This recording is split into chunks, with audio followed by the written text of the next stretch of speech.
Hey, Dewey there. Welcome to another episode of Portraits in Metaphysics and Philosophy of Science, Part 3, where today we will be looking at William Whewell, Hermann von Hemholtz, Henri Poincare, Pierre Duhum, and Ernst Mach. So, some exciting stuff. Last week, I missed, I had this all ready to do last week, but had missed it due to um, other responsibilities, and I even missed week in review. First time in a long time. Besides for Jewish holidays, I was traveling, uh, coaching for chess tournament, and went to Chicago to Cincinnati for the weekend. So I missed out on week in review. So we'll talk about that. Sunday we'll be back for week in review. It could be the week after. I will also be missing out week in review. I'm going to Niagara Falls for the um, eclipse to see the complete lunar eclipse with my family. And tomorrow night on Modern Day Debate is my big debate with Daniel Hakequatcho on Judaism versus Islam. So looking forward to that. See, there's the debate going right now between Alex Jones and Rabbi Shmuley. But let's stick to the topic of metaphysics. So last time we discussed the Greek origins of metaphysics. And so I've been going back and forth between portraits and actual topics in metaphysics. And hopefully next week or the week after, I will do Arabic, Islamic metaphysics, and Indian metaphysics. And Indian metaphysics, there's quite a bit on, and it's pretty complicated, and that could even be a whole series in itself of Indian metaphysics. But we'll cover some of the basics, and it might give a little bit better window into what the major topics of metaphysics are to look at the Indian metaphysics. So, in the series, the first week I covered some of the big names in logic and the foundations of modern anti-metaphysical stance, where metaphysics from the ancients was one of the most important big topics. And after the rise of the Vienna Circle, largely based on Wittgenstein and mathematical logic and science and the Hilbert program, metaphysics became a lost wisdom and was almost deemed unnecessary, although a lot of these metaphysical ideas were grandfathered into a new form of like scientific logical realism, which was basically trying to reduce all philosophical scientific claims into logical form, and the logicism where logic becomes the precursor to mathematics science, if the Descartes, Galileo, Newton, of universal laws expressed in mathematical equations, and conceptually that all philosophical ideas could be reduced to somewhat testable, at least logically, hypothesis that would be in some form of symbolic logic. And like Frege, and we looked at Kant, and kind of the post-Kant revolution, and a lot of times similar to Descartes. You also looked at Leibniz, but where like Descartes, where a lot of the concepts that Descartes tries to delineate, like, well, okay, this is material and this is spiritual, a lot of times that dimension gets eliminated and the concepts gets integrated into a holistic approach. So Kant with his like synthetic a priori, which at some point is not how the neo-Kantians or moderns understand it. But A memes, God bless. I got my really big debate on Modern Day Debate tomorrow night, 9 o'clock. Might do a post stream. But yeah, today we're going to just do some biographies of some of the big giants in the philosophy of science and mathematics in general. So a lot of these ideas get grandfathered in under materialism, because like Descartes and Kant had some sort of concept where the material, the rationalist, the problem of empiricism limited it. However, later people found a way to try to incorporate these ideas into a materialistic network. Yeah, thanks a lot, Mames. And so last week, I looked at German idealism. Going to Leibniz, Kant, Bolzano, um, Windelbaum, and Lutzke and Fichte, and the concept of German idealism, which was somewhat like I covered with with the Greeks, is a form of Platonism in the forms. Like ideals are abstract ideas that exist somewhat as forms, independent to the mind. And so it's not like minds discover or make up these things. These ideals are independent truths that become hard to express for materialism, because from a materialistic aspect, where do these independent ideas that, if they're non-spatial or material, reside? And so if you have like um, eliminative materialism or something like that, if they reside in the mind, um, in a product of mind, and then it's just the question: how do you have a meeting of minds where one mind independently creates something that's similar or the same that another mind creates? I mean, like a blessing of coffee broke out to know and like them check home before. So we returned last week to the Greek precursors. Aristotle, the founder of metaphysics. Aristotle's books on metaphysics that were actually titled Metaphysics by a compiler a few hundred years after them. And we looked at Plato and the Platonic forms, and which still has many adherents to Platonism in a form of idealism, but has died out, as where Platonism may have been the dominant school. And even Aristotle takes on many aspects of Platonism. And Aristotle's division of metaphysics for what he thought important was a question of essence and categories, and basically the science of first principles, where the necessary things in order to that ideas are structured upon, and what's the thing's essence, and how do you separate a thing's essence, and the question like red is what if you have a red book, a red rose, a red something else, um, is the quality of red independent of those objects, and those objects have that quality, or is it something inherent to each independent individual object? And if that's the case, what does it mean that it has the same quality? Alifer, God bless. I'm not sure if I'm going to be covering I Apollo and Dionysus, like Greek. Like I last week I covered the Greeks, and that might be the extent of it, or 2 weeks ago. So then we also looked at Greek skepticism, and the post-Platonic, after Plato and Aristotle, the academy got taken over by skeptics, and then later you had Sextus Empiricus, and a form of rationalism that recognizes doubt. So like the multiple truth hypothesis is somewhat based on skepticism, which is like question everything, and ideals could be called dogmatism, where dogmatism are these hard rules that can't be broken. And so, the multiple truth hypothesis or skepticism, where are you sure that these hard rules, there is such a thing as hard rules that can't be broken? And how do you deal with your rules that you need to you make progress in science or thought in general, patterns just in general? Do patterns actually hold? Are patterns actually true? And the methods of the skeptics for trying to decipher truth. So that was very long and very interesting. There isn't going to be anything that nearly that long this week. And then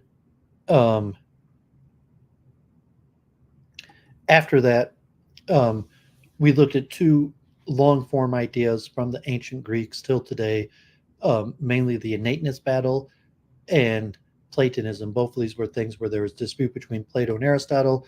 In innateness, the question of mind and ideas, are they innate in the mind, and they're remembered, recognized?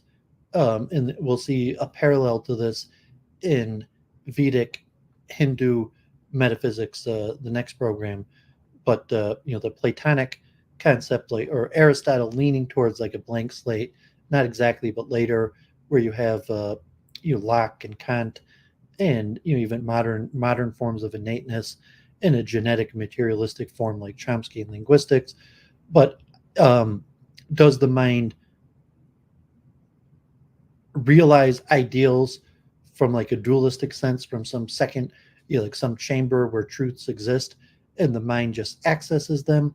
Or does the mind, through a process of logic and various tools, um, come to truth or wisdoms or knowledge of various sorts? So that was very interesting. Then we looked at Platonism and mostly mathematics. The idea of Platonism, um, not exactly the form like Plato in the cave and the forms, but just the concept of, are there abstract ideals that don't exist within space and time? So, like, modern forms of Platonism are more just talking about the existence of abstract ideas, and the most important place where Platonism exists, outside of spirituality or religion, is in math and science logic. And the concept is math, abstract ideas that don't exist in space and time. And if that's the case, where do they derive from? And versus the pure materialist, who want to say that nothing exists, there is no such thing as abstract ideas. And if math and science is um,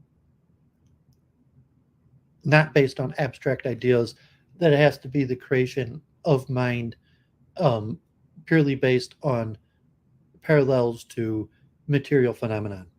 So these are all important ideas. We'll see some of these um, parallels to um, these ideas and all of these great thinkers. So today I will be looking at mostly the 19th century, um, and the foundation of modern science, aka God bless, and basically the formation of the completion of the Newtonian project of the scientific method, using mathematics to explain universal laws and the various philosophy. So first we'll look at William Whewell, who created the word scientists and helped with the terminology and bringing together various forms of science. Then we'll look at Hermann von Hemholtz, who was, all these people were basically polymaths. Hermann von Helmholtz had a lot of important ideas in perception, but also mathematics, and is one of the founders of the conservation of energy, which is extremely important. That science has basically been unified. That modern scientific conception of how we understand science is the unification under the um, conservation of energy. And also, Helmholtz was a precursor to Einstein and a contemporary of Riemann, even a teacher of Riemann in geometry and non-Euclidean geometry.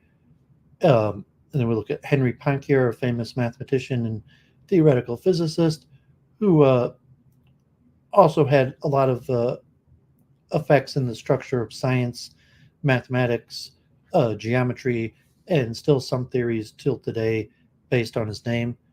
And we talked about on Week in Review with like Brouwer and intuitionalism, where his school, a pre-intuitionalist, or very important in the philosophy of science, mathematics, and physics.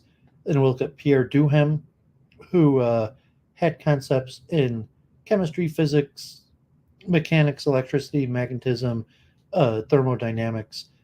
His theories till today is he still has some scientific laws you might learn about in physics class related to thermodynamics, and changed, updated, so to say, the Newtonian Cartesian method to the modern neo-Kantian scientific conception. And then last, we'll look at Ernst Mach, who is in many ways the first philosopher of science. He was the originator of what became the Vienna Circle when the very first chair and department was created within the University of Vienna for the history and philosophy of science, which was eventually taken over by Mort Schlicht and became the Vienna Circle, but has many important discoveries in psychology, biology, physics, economics, all sorts of fields. And he actually has various names like the speed of sound. Mach is, of these, the only name that is the most recognizable. Almost everybody knows like Mach speed, Mach 1, based on the speed of sound. So Mach had, all of these people had multiple discoveries. Many of them still bear their name today in physics, but are most notable for philosophy, with starting from William Whewell to kind of the beginning concept of the professional scientist, separating scientist from philosopher. Uh, we're not going to look at all the scientists, like when we looked at Hermann von Hemholtz and the unification of physics under the conservation of energy. There were great experimenters like Hertz and Faraday and other important people that weren't so much philosophers. So we're just looking at the philosophers, not the scientists. And also, we're not going to be, like Riemann, we're not going to look at Riemann, although Riemann is a contemporary, I think even a student of Poincare. But Poincare develops related philosophical ideas. But, from this basic time band within the 19th century to Ernst Mach, who culminates, the turn of the century, is a contemporary of Einstein, knew Einstein, helped develop Einstein's theories, had many of his own, and the precursor, the starter of the Vienna Circle, which became important under Mort Schlicht. So where you have the creation of, starting with Whewell, the creation of the scientist, to Ernst Mach, the creation of the field of philosophy of science. So today might be a tad bit shorter, only like 5-6 hours, because none of these are super long. Poincare and Helmholtz are longer than the others, but so this might wrap up in about 5 hours. A lot of reading. Try to give a little bit of commentary, and not read too fast, but a lot to get through. And this is just the beginning, because you see, even just going through this, I keep on adding names. So even just going through this, I still have like over 50 people I want to cover. So, and then in metaphysics itself, I have like 50 topics in metaphysics itself. So, it's really an endless topic, but, I'm feeling the progress in my ideas. Last Australian, God bless. Good to see you. Make sure to, if you can, to tune in my debate tomorrow night, a modern day debate. I'll post that on Twitter, hopefully tomorrow. And I might also do a post stream starting at like midnight. So, let's get right to it. William Whewell, 1794 to 1866, was one of the most important and influential figures in the 19th century Britain. Whewell, a polymath who wrote extensively on numerous subjects, including mechanics, mineralogy, geology, astronomy, political economy, theology, educational reform, international law, and architecture, as well as the works that remain the most well-known today in philosophy of science, history of science, and moral philosophy. He was one of the founding members and a president of the British Association for the Advancement of Science, a fellow of the Royal Society, president of the Geological Society, a longtime master of Trinity College, Cambridge. In his own time, his influence was acknowledged by the major scientists of the day, such as John Herschel, Charles Darwin, Charles Lyell, and Michael Faraday, who frequently turned to Whewell for philosophical and scientific advice, and interestingly for terminological assistance. Whewell invented the terms anode, cathode, and ion for Faraday in response to a challenge by the poet S.T. Coleridge in 1833. Whewell invented the English word scientist. Before this time, the only terms in use in that language were natural philosopher and man of science. Whewell was greatly influenced by his association with three of his fellow students at Cambridge, Charles Babbage, John Herschel, and Richard Jones. Over the winter 1812 and spring of 1813, the four met for what they called philosophical breakfast, at which they discussed induction and scientific method. For the next 50 years, these friends remained in contact, developing their view of inductive reasoning and applying it in diverse realms. Whewell is most well known today for his extensive work on the history and philosophy of science.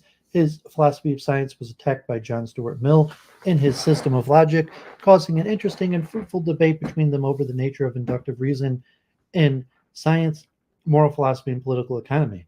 And it is in the context of the debate over philosophy of science that Whewell's philosophy was rediscovered in the 20th century by critics of logical positivism. In this entry, I will focus on the most important philosophical aspects of Whewell's work, his philosophy of science, including his views on induction, confirmation, and necessary truth, his view on the relation between scientific practice, history of science, and philosophy of science, and his moral philosophy. His view of induction is the most interesting and most important part of his philosophy, as well as the most often misinterpreted.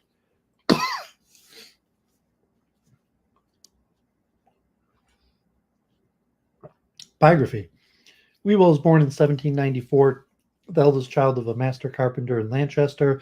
The headmaster of his local grammar school, a parish priest, recognized Whewell's intellectual abilities and persuaded his father to allow him to attend the Haversham Grammar School in Westmoreland, some 12 miles to the north, where he would be able to qualify for a closed exhibition to Trinity College, Cambridge.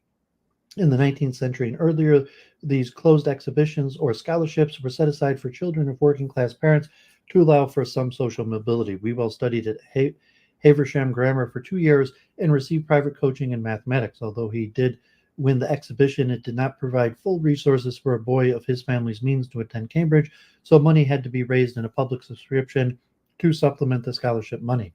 He thus came to Trinity in 1812 as a subsidizer scholarship student. In 1814, he won the Chancellor's Prize for his epic poem, Boadicea. In this way, following in the footsteps of his mother, Elizabeth Whewell, who had published poems in the local papers. Yet he did not neglect the mathematical side of his training. In 1816, he proved his mathematical prowess by placing as both second Wrangler and second Smith's Prizeman. The following year, he won a college fellowship. He was elected to the Royal Society in 1820 and ordained a priest in 1825. He took up the chair of mineralogy in 1828 and resigned it in 1832. In 1838, Whewell became professor of moral philosophy almost immediately after his marriage to Cordelia Marshall in 1841. He was named master of Trinity College upon the recommendation of Prime Minister Robert Peel. He was vice chancellor of the university in 1842 and again in 1855 and 1848. He played a large role in establishing the natural and moral science triposes at the university.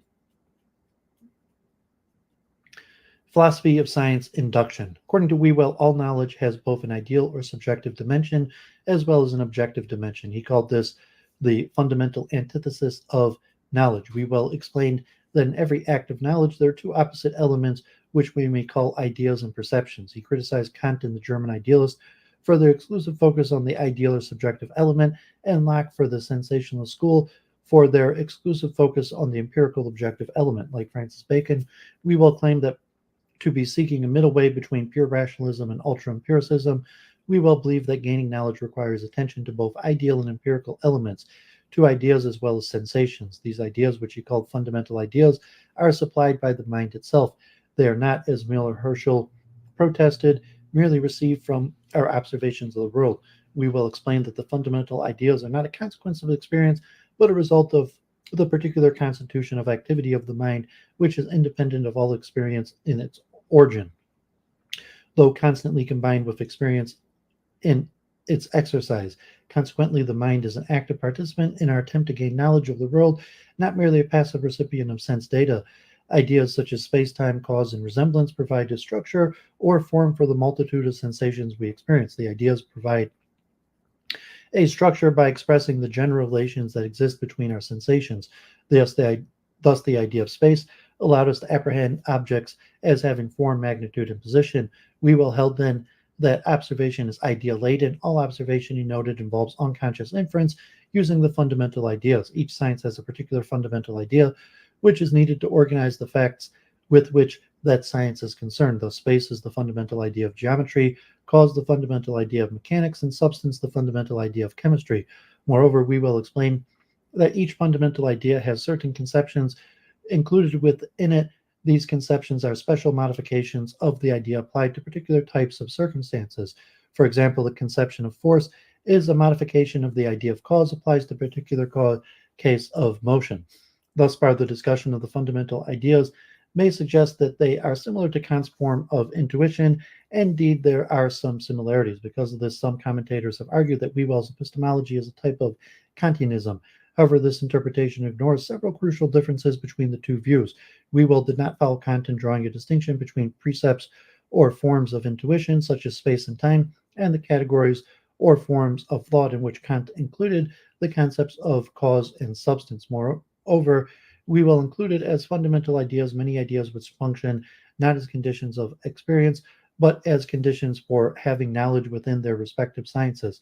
Although it is certainly possible to have experience of the world without having a distinct idea of, say, chemical affinity, we could not have any knowledge of certain chemical processes without it. Unlike Kant, Whewell did not attempt to give an exhaustive list of these fundamental ideas. Indeed, he believed that there are others which will emerge in the course of the development of science. Moreover, and perhaps most importantly for his philosophy of science, Whewell rejected Kant's claim that we can only have knowledge of our categorized experience. The fundamental ideas, on Whewell's view, accurately represent objective features of the world, independent of the processes of the mind, and we can use these ideas in order to have knowledge of these objective features. Indeed, Whewell criticized Kant for viewing external reality as a dim and unknown region. Further, Whewell's justification for the presence of these concepts in our minds takes a very different form than Kant's transcendental argument. For Kant, the categories are justified because they make experiences possible. For Whewell, though the categories do make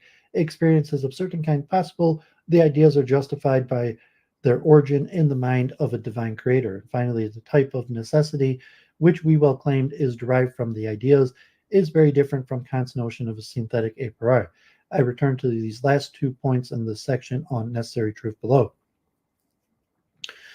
I turn now to a discussion of the theory of induction. Whewell developed with his antithetical epistemology.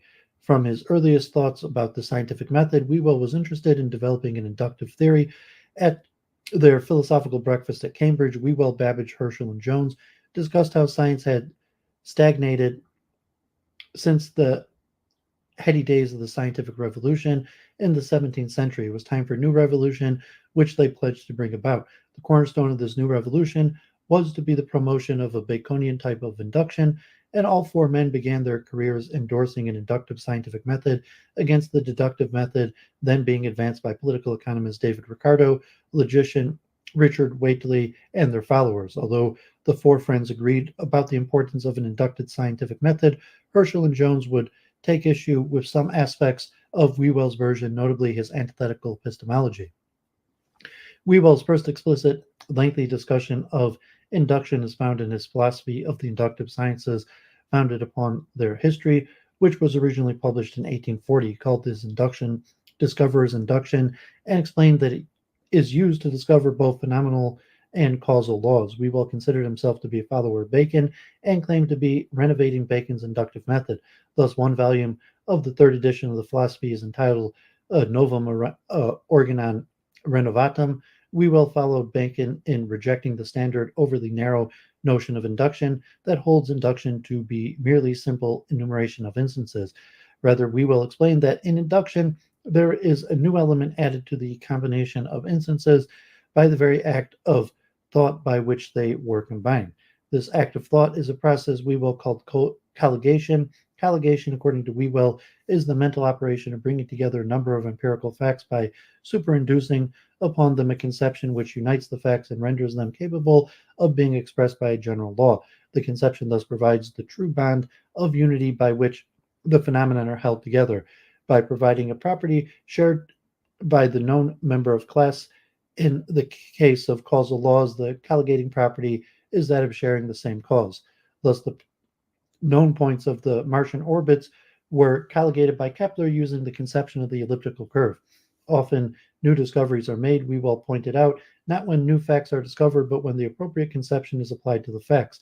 In the case of Kepler's discovery, the observed points of the orbit were known to Tycho Brahe, but only when Kepler applied the ellipse conception was the true path of the orbit discovered. Kepler was the first one to apply this conception to an orbital path, in part because he had in his mind a very clear notion of the conception of an ellipse. This is important because the fundamental idea and conceptions are provided by our minds, but they cannot be used in their innate form. We will explain that the ideas, the germs of them at least, were in the human mind before experience, but by the progress of scientific thought, they are unfolded into clearness and distinction. We will refer to this unfolding of ideas and conceptions as the explication of conceptions. Explication is a necessary precondition to discovery, and it consists of partly empirical, partially rational process. Scientists first try to clarify and make explicit a conception in their minds, then attempt to apply it to the facts they have precisely examined to determine whether the conception can colligate the facts into a law. If not, the scientist uses the experience to attempt a further refinement of the conception. We will claim that a large part of the history of science is the history of scientific ideas, that is, the history of their explication and the subsequent uses as colligating concepts. Thus, in the case of Kepler's use of the ellipse conception, we will note that to supply this conception requires special preparation and a special activity in the mind of the discoverer. To discover such a connection, the mind must be conversant with certain relations of space and with certain kinds of figures. Once conceptions have been explicated, it is possible to choose the appropriate conception with which to colligate phenomenon. But how is the appropriate conception chosen? According to Whewell, it is not a matter of guesswork, nor, importantly, is it merely a matter of observation. We will explain that there is a special process in the mind, in addition to the mere observation of facts, which is necessary. This special process in the mind is a process of inference. We infer more than we see. We will claim typically finding the appropriate conception with which to colligate a class of phenomenon requires a series of inferences. Thus, we will note that discoverer's induction is a process involving a train of researchers. He allowed any type of inference in the colligation, including enumerative, eliminative, and analogical. Thus, Kepler, in his Astronomia Nova, can be seen as using various forms of inference to reach the ellipse conception. When Augustus de Morgan complained in his 1847 logic text about certain writers using the term induction as including the use of the whole box of logical tools, he was undoubtedly referring to his teacher and friend Whewell.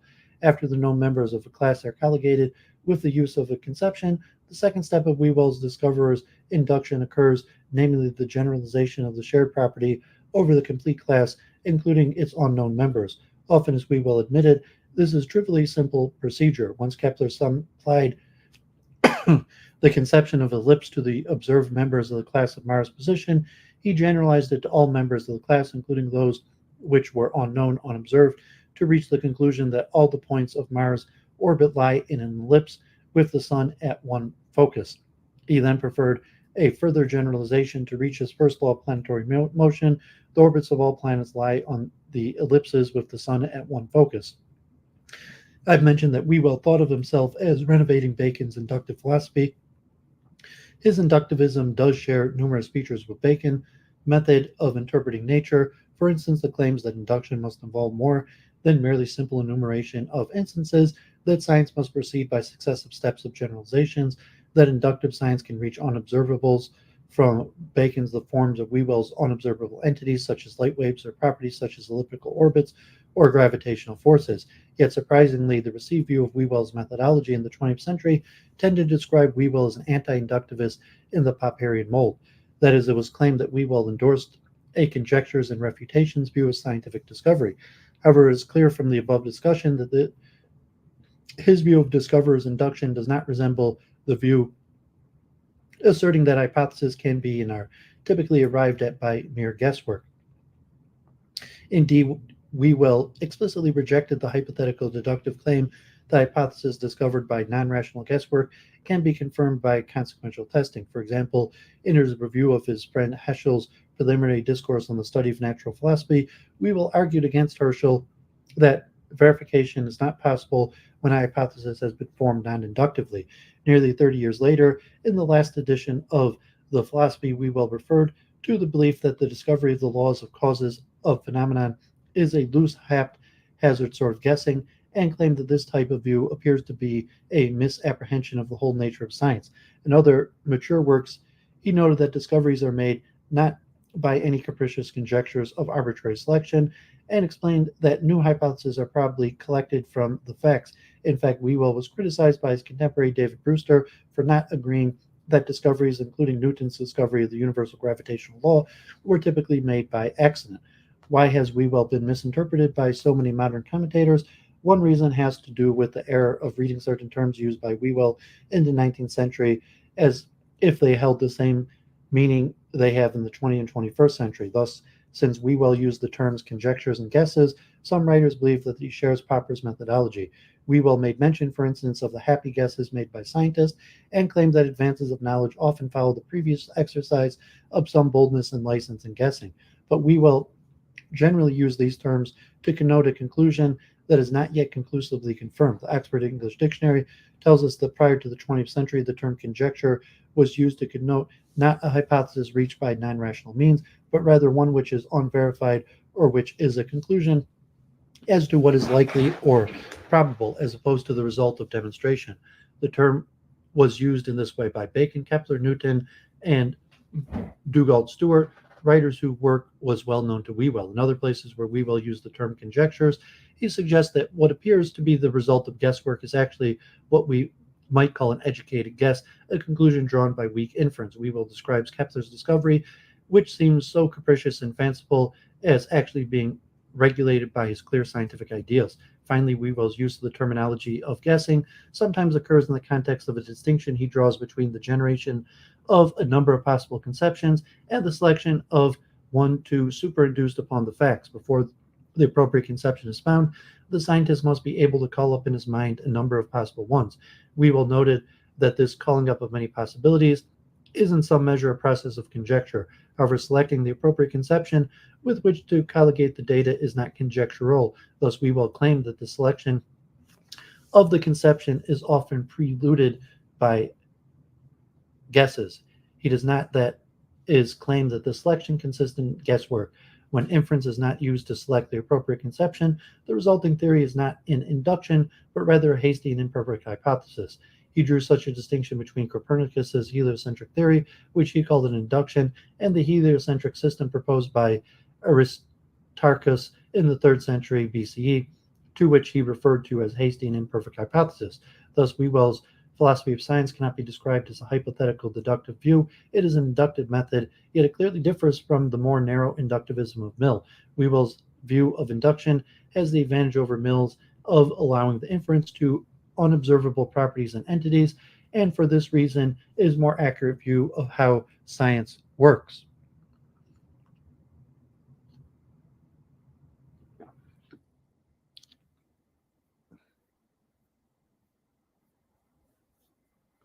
Yeah, good stuff, Alefer. Let's continue. Philosophy of science confirmation.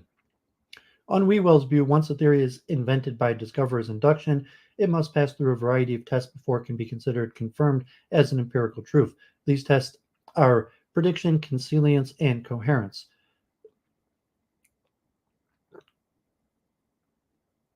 These are characterized by Whewell's as first that our hypothesis ought to foretell phenomenon which have not yet been observed. Second, they should explain and determine cases of a different kind from those which were contemplated in the formation of those hypotheses. And third, that hypotheses must become more coherent over time. I started by discussing the criterion of prediction. Hypotheses ought to foretell a phenomenon, at least all phenomena of the same kind. We will explain because our assent to the hypothesis implies that it is held to be true of a particular instances, that these cases belong to past or future times, that they have or have not already occurred makes no difference in the applicability or of the rule to them. Because the rule prevails, it includes all cases. Whewell's point here is simply that since our hypotheses are in universal form, the true hypothesis will cover all particular instances of that rule, including past, present, and future cases.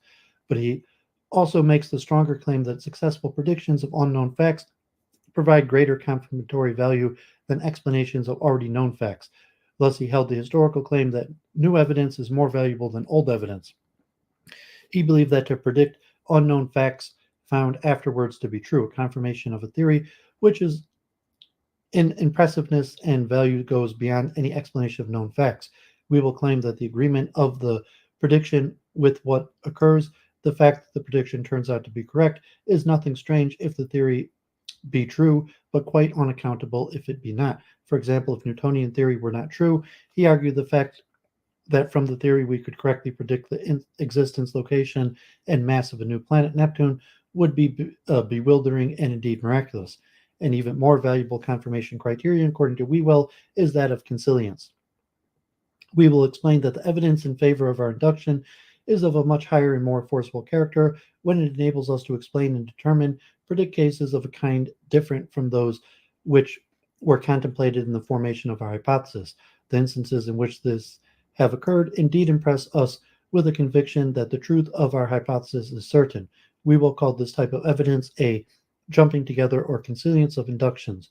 An induction which results from the colligation of one class of facts is found also to colligate successfully facts belonging to another class. Whewell's notion of consilience is thus related to his view of natural classes of objects or events.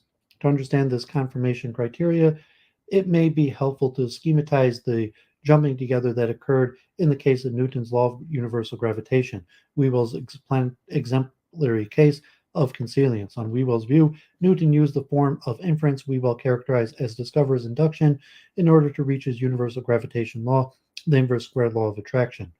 What Newton found was that these different kinds of phenomenon share an essential property, namely the same cause. What Newton did, in effect, was to subsume these individual event kinds into a more general natural kind comprised of subkinds sharing a kind essence, namely being caused by an inverse square attractive force. Consilience of events kinds therefore results in causal unification. More specifically, it results in unification of natural kind categories based on a shared cause. In such cases, according to Whewell, we learn that we have found a vera causa, or a true cause, a cause that really exists in nature and whose effects are members of the same natural kind. Moreover, by finding a cause shared by phenomenon in different subkinds, we're able to colligate all the facts about these kinds into more general causal laws. We will claim that when the theory, by the concurrences of two indications, has included a new range of phenomenon, we have in fact a new induction of a more general kind, to which the inductions formerly obtained are subordinate as particular cases to general population.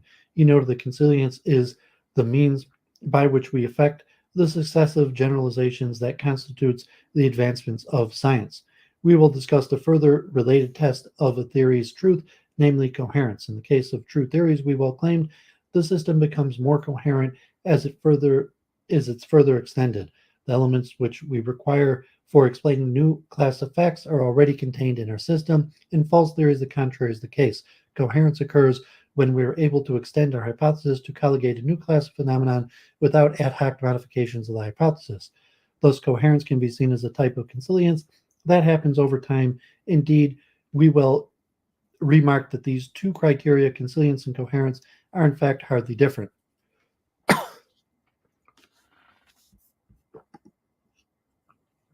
Philosophy of science, necessary truths. A particularly intriguing aspect of Whewell's philosophy of science is his claim that empirical science can reach necessary truths. Explaining this apparently contradictory claim was considered by Whewell to be the ultimate problem of philosophy. Whewell accounted for it by reference to his antithetical epistemology. Necessary truths are truths which can be known a priori. They can be known in this way because they are necessary consequences of ideas that which are a priori. They are necessary consequences in the sense of being analytical consequences. Whewell explicitly rejected Kant's claim that necessary truths are synthetic. Once the ideas and conceptions are explicated so that we understand their meanings, the necessary truths which follow from them are seen as being necessarily true. Whewell suggested that the first law of motion is also a necessary truth, which was knowable a priori once the idea of cause and the associated conception of force were explicated. This is why empirical science is needed to see necessary truths, because, as we saw above, empirical science is needed in order to explicate the ideas. Thus, we will also claim that, in the course of science, truths which are first required experiment to be known are seen to be capable of being known independently of experiment. That is, once the relevant idea is clarified, the necessary connection between the idea and an empirical truth becomes apparent. We will explain that though the discovery of the first law of motion was made, historically speaking, by means of experiment, we have now attained a point of view in which we see that it might have been certainly known to be true independently of experience. Science then consists of the idealization of facts, the transferring of truths from the empirical to the ideal side of the fundamental antithesis. He describes this process as the progressive intuition of necessary truths. Although they follow analytically from the meanings of ideas our minds supply, necessary truths are nevertheless informative statements about the physical world outside us. They have empirical content. Whewell's justification for the claim is a theological one. Whewell noted that God created the universe in accordance with certain divine ideas. That is, all objects and events in the world were created by God to conform to certain of his ideas. For example, God made the world such that it corresponds to the idea of cause, partially expressed by the axiom, every event has a cause.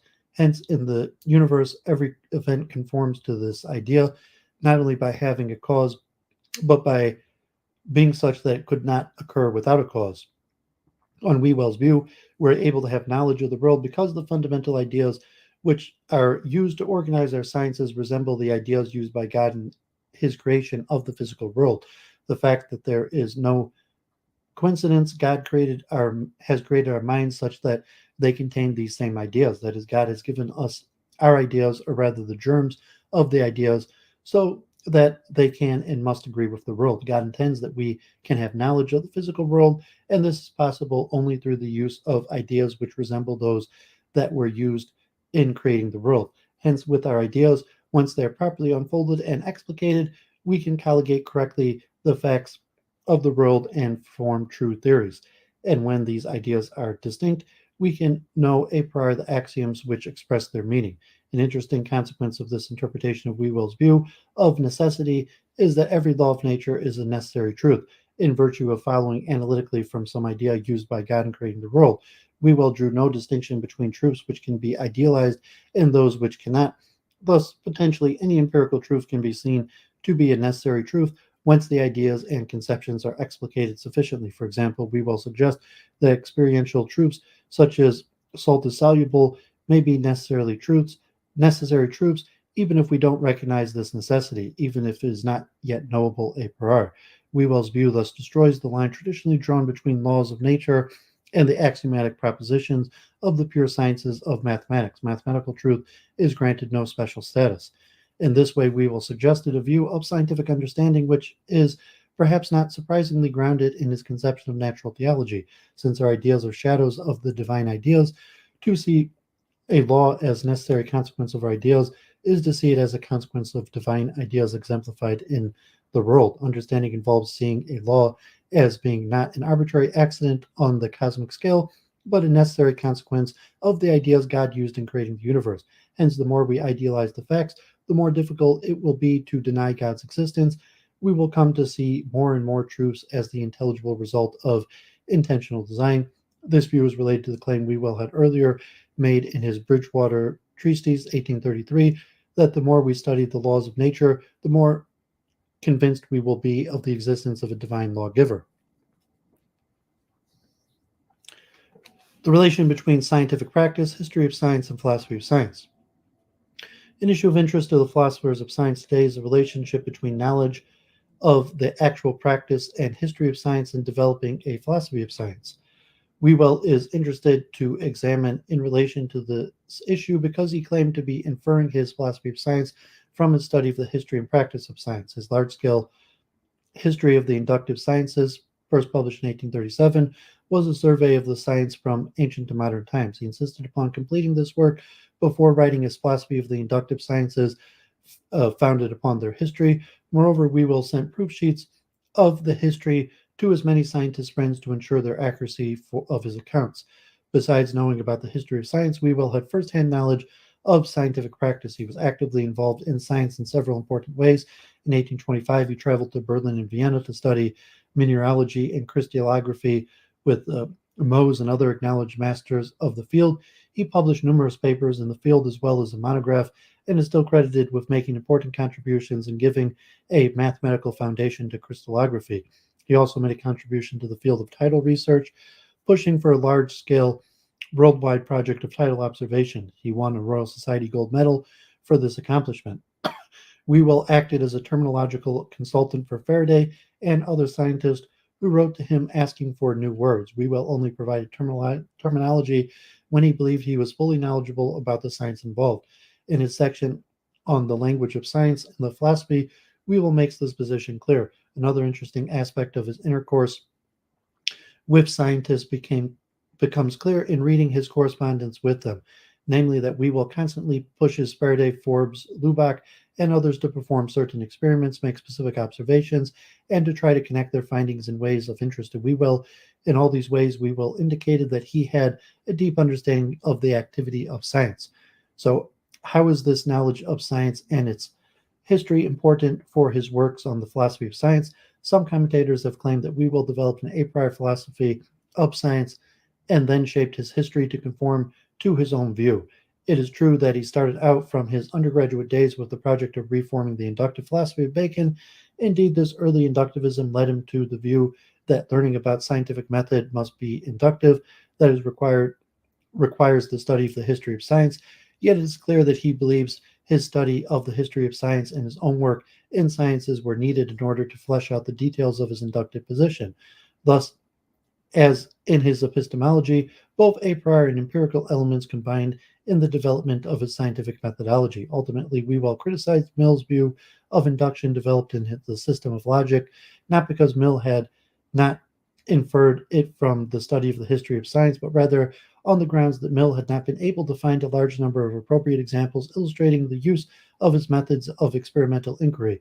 As Whewell noted, Bacon too had been unable to show that his inductive method had been exemplified throughout the history of science. Thus, it appears that what was important to Whewell was not whether a philosophy of science had been, in fact, inferred from the study of the history of science, but rather whether a philosophy of science was inferable from it. That is, regardless of how a philosopher came to invent the theory, he must be able to show it to be exemplified in the actual scientific practice used throughout history. Whewell believed that he was able to do this for his discoverer's induction. Moral philosophy. Whewell's moral philosophy was criticized by Mill as being intuitionalist. Whewell's moral philosophy is intuitionalist in the sense of claiming that humans possess a faculty, conscious, which enables them to discern directly what is morally right or wrong. Yet his views differ from that of earlier philosophers such as Shaftesbury and Hutcheson, who claimed that this faculty is akin to our sense organs and thus spoke of conscious as a moral sense. Whewell's position is more similar to the intuitionists such as Cudworth and Clarke, who claim that our moral faculty is reason. Whewell maintained that there is no separate moral faculty, but rather the conscious is just reasoned exercise of moral subjects. Because of this, Whewell referred to moral rules as principles of reason and described the discovery of these rules as activity of reason. These moral rules are primarily principles and are established in our mind simply by the contemplation of our moral nature and condition, or what expresses the same thing by intuition. Yet what he meant by intuition was not a non-rational mental process, as Mill claimed. On Whewell's view, the contemplation of the moral principles is conceived as a rational process. Whewell noted that certain moral principles being, as we've said, thus seem to be true by intuition under due conditions of reflection and thought, are unfolded into their applications by further reflection and thought. Morality requires rules because reason is our distinctive property and reason directs us to rules. Whewell's morality then does not have one problem associated with the moral sense intuitionist. For the moral sense intuitionist, the process of decision making is non-rational, just as we feel the rain of our skin by a non-rational process. We just feel what the right action is. This is often considered the major difficulty with the intuitionist view. If the decision is merely a matter of intuition, it seems that there can be no way to settle disputes over how we ought to act. However, Whewell never suggested that decision-making in morality is a non-rational process.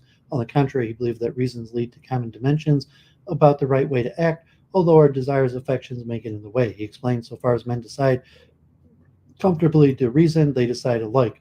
Thus, the decision on how we ought to act should be made by reason, and so moral disputes can be settled rationally on Whewell's view.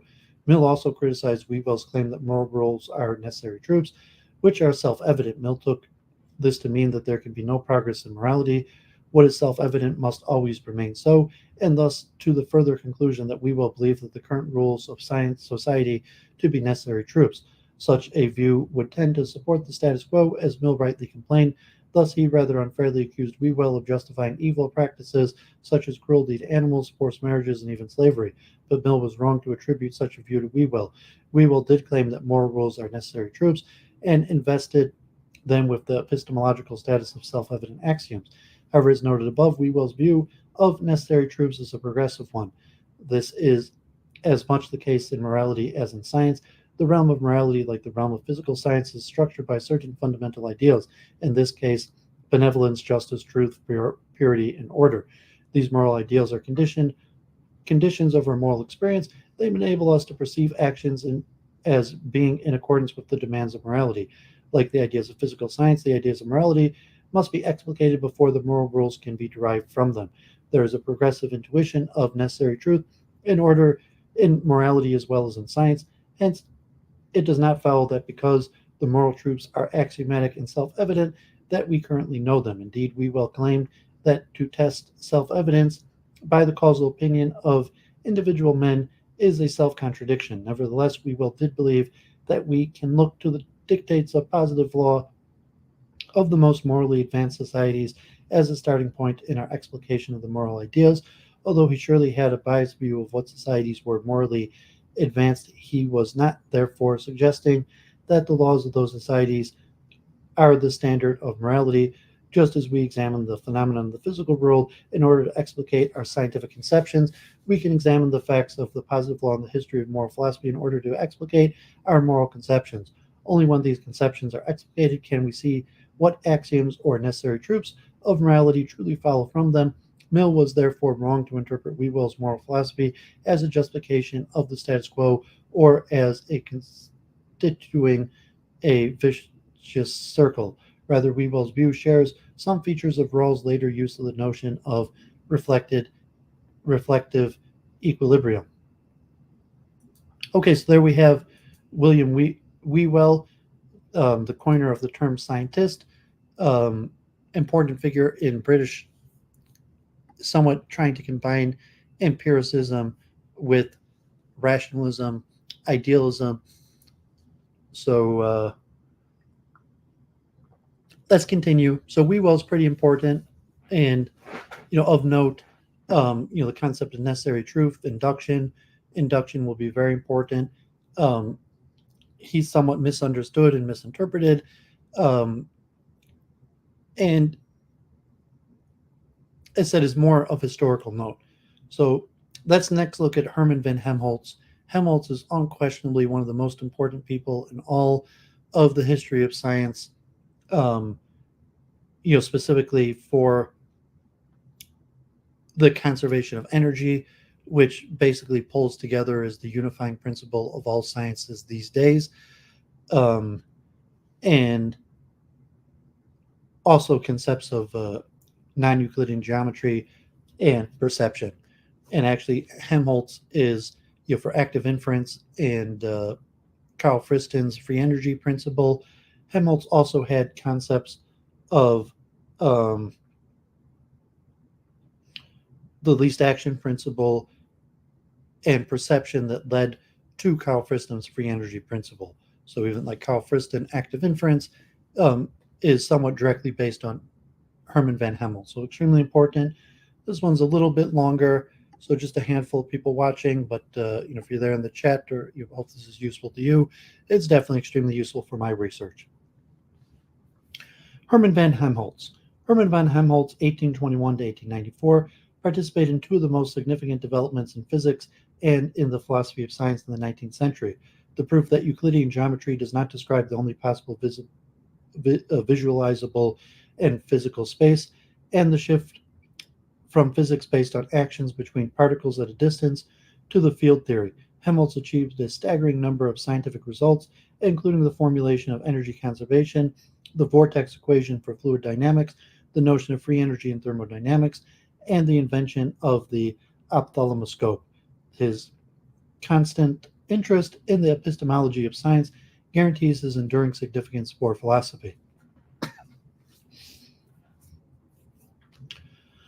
Biographical note and selective timeline. The definitive biography of Hermann von Hemholtz is by his friend and associate, the mathematician Leo Koenigsberger. I have actually read 2 or 3 biographies of Helmholtz, extremely important. 1845, Helmholtz joins the Berlin Physical Society. 1847, publishes the pamphlet on the conservation of force. 1849 to 55, note that conservation of energy had originally tried to be conservation of force or impulse or momentum, and eventually came upon energy. 1849 to 55, professor of physiology at Königsberg. 1850, description of an ophthalmoscope for the investigation of the retina and the living eye. 1855 to 8, professor of physiology and anatomy at Bonn. 1856 to 67, wrote the Handbook of Physiological Optics. 1858, on integrals and the hydrodynamic equations which express vortex motions. 1858 to 71, professor of physiology at Heidelberg. 1863, on the sensations of tone as a physiological basis for the theory of music. 1867, Riemann's habitual Schrede on the hypothesis underlying geometry, published posthumously by Dedekind. So Helmholtz was the professor and teacher of Riemann. 1868, on the factual foundations of geometry, a lecture in Heidelberg, also on the facts of underlying geometry. 1870 to 74, on the theory of electrodynamics. 1871 to 1877, professor of physics at the University of Berlin. 1871, the velocity of propagation of electrodynamic effects. 1877 to 1887, professor of physics at the Military Institute for Medicine and Surgery in Berlin. 1878, the facts and perception, address delivered on the foundation day of the University of Berlin. 1886, on the physical significance of the principle of least action.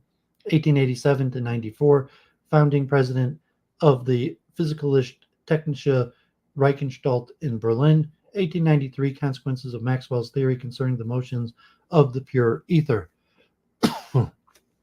Theory of perception. Helmholtz's earliest study in physiology was with Johannes Müller. Müller, 1801 to 58, was a keen experimenter and naturalist along the lines of Ernst Haeckel and Alexander von Humboldt, sailing to the tropics to find specimens for his studies. Early in his career, Müller was also a proponent of Schelling's natural philosophy. Natural philosophy took its cue from what Schelling took to be Kant's assertion that, well, each part of an organism supported the whole. The only purpose of a living organism was itself. Müller's enormously influential Handbook of Human Physiology, written and rewritten between 1833 and 1844, shows his simultaneous commitments to vitalism, philosophy, and rigorous science. According to the projection theory of the physiology of perception, a stimulus causes its response directly. That is, our nerves are malleable like wax, and the object projects signals onto the nerves directly like a key pressed into the wax, based on experiments in his laboratory and the phenomenon of binocular vision revealed by the stereoscope Charles Wheatstone invented in the 1830s. Müller observed that several phenomena of the physiology of perception contradict the projection theory. One such phenomenon is stereoscopic binocular vision, in which 2 images on our retinas are resolved into one image. The image we see, if images are projected directly onto the sense nerves, Müller asked, then how is stereoscopic vision possible? Müller also cited the fact that images from objects are projected onto the retina upside down, but we still see them as right side up. The projection theory has no explanation of these effects. In response to experimental data, Müller constructed the law of specific sense energies, sinus energien. Müller argued that each nerve is configured to receive a specific range of signals as a radio is tuned to receive sound on a certain wavelength. Of course, Müller did not use this analogy. Müller called the configuration a specific sense energy. Müller explained stereoscopic vision by arguing that each retina is able to perceive itself, that is, to perceive a prior the manifold or grid of points that could be projected onto the retina. Mueller hypothesized that there was an organic correlation between the left and the right retinas on the eye. Each point on the left retina is indexed to one and only one point on the right retina. Mueller argued that for each point seen in a stereoscopic vision, the two signals from the corresponding points on the two retinas are projected onto a single point. Mueller's explanation appeals to an a priori perception of the retina by itself and to the activity projecting 2 points onto a theoretical projection surface a priori. Mueller tries to use Kantian philosophy to support his theory, arguing that by the manifold accessible to pure intuition, Kant meant or could have meant that the a priori possible manifold of physical points that could be perceived by the retina. Robert de Sailly presents evidence that this view is not Kantian. From 1838 to 1842, Helmholtz studied medicine under Mueller from 1842 to 48 while working as an army surgeon at Potsdam. Helmholtz made many trips to Berlin to work in Gustav Magnus's library. During these trips, Helmholtz stayed in contact with fellow students of Mueller's he had met while working in Mueller's laboratory. Emil Du Bois-Reymond and Ernst Mach. In 1845, Helmholtz joined the Berlin Physical Society, which was founded by Du Bois-Reymond and also counted among its members Bruck and Werner von Siemens. Du Bois-Reymond founded the Physical Society to support experiments and to banish vitalism from scientific research. While Helmholtz did not contradict Mueller by name in his writings on physiology, Helmholtz's research in Mueller and Magnus's labs and later in his own lab in Bonn and Königsberg is in conflict with the doctrine of specific sense energies. Helmholtz proposes a sign theory according to which sensations symbolize their stimuli but are not direct copies of those stimuli. While Mueller explains the correspondence between sensations and objects by means of an innate configuration of sense nerves, Helmholtz argues that we construct the correspondence by means of a series of learned unconscious inferences. In his sign theory of perception, as expressed in his earlier career, Helmholtz argues that the mind makes a series of mental adjustments, unconscious inferences, to construct a coherent picture of its experiences. Helmholtz argues that spatial position, often used as a criterion to individuate objects, is an interpretation of our sensations and not their immediate results. Again, stereoscopic vision shows that what may appear to us as a single image is in fact two images resolved into one. Perspective can distort size, and one puts a finger in front of the moon. Helmholtz believes that we learn how to interpret spatial concepts through experience, which means that he has what he calls an empirical theory of spatial perception. That theory coexists in Helmholtz's epistemology with his above commitment to sign theory, according to which spatial properties are only properties of representations. Helmholtz's invention of the ophthalmoscope in 1850-51 contributes to his understanding of the physiology of perception.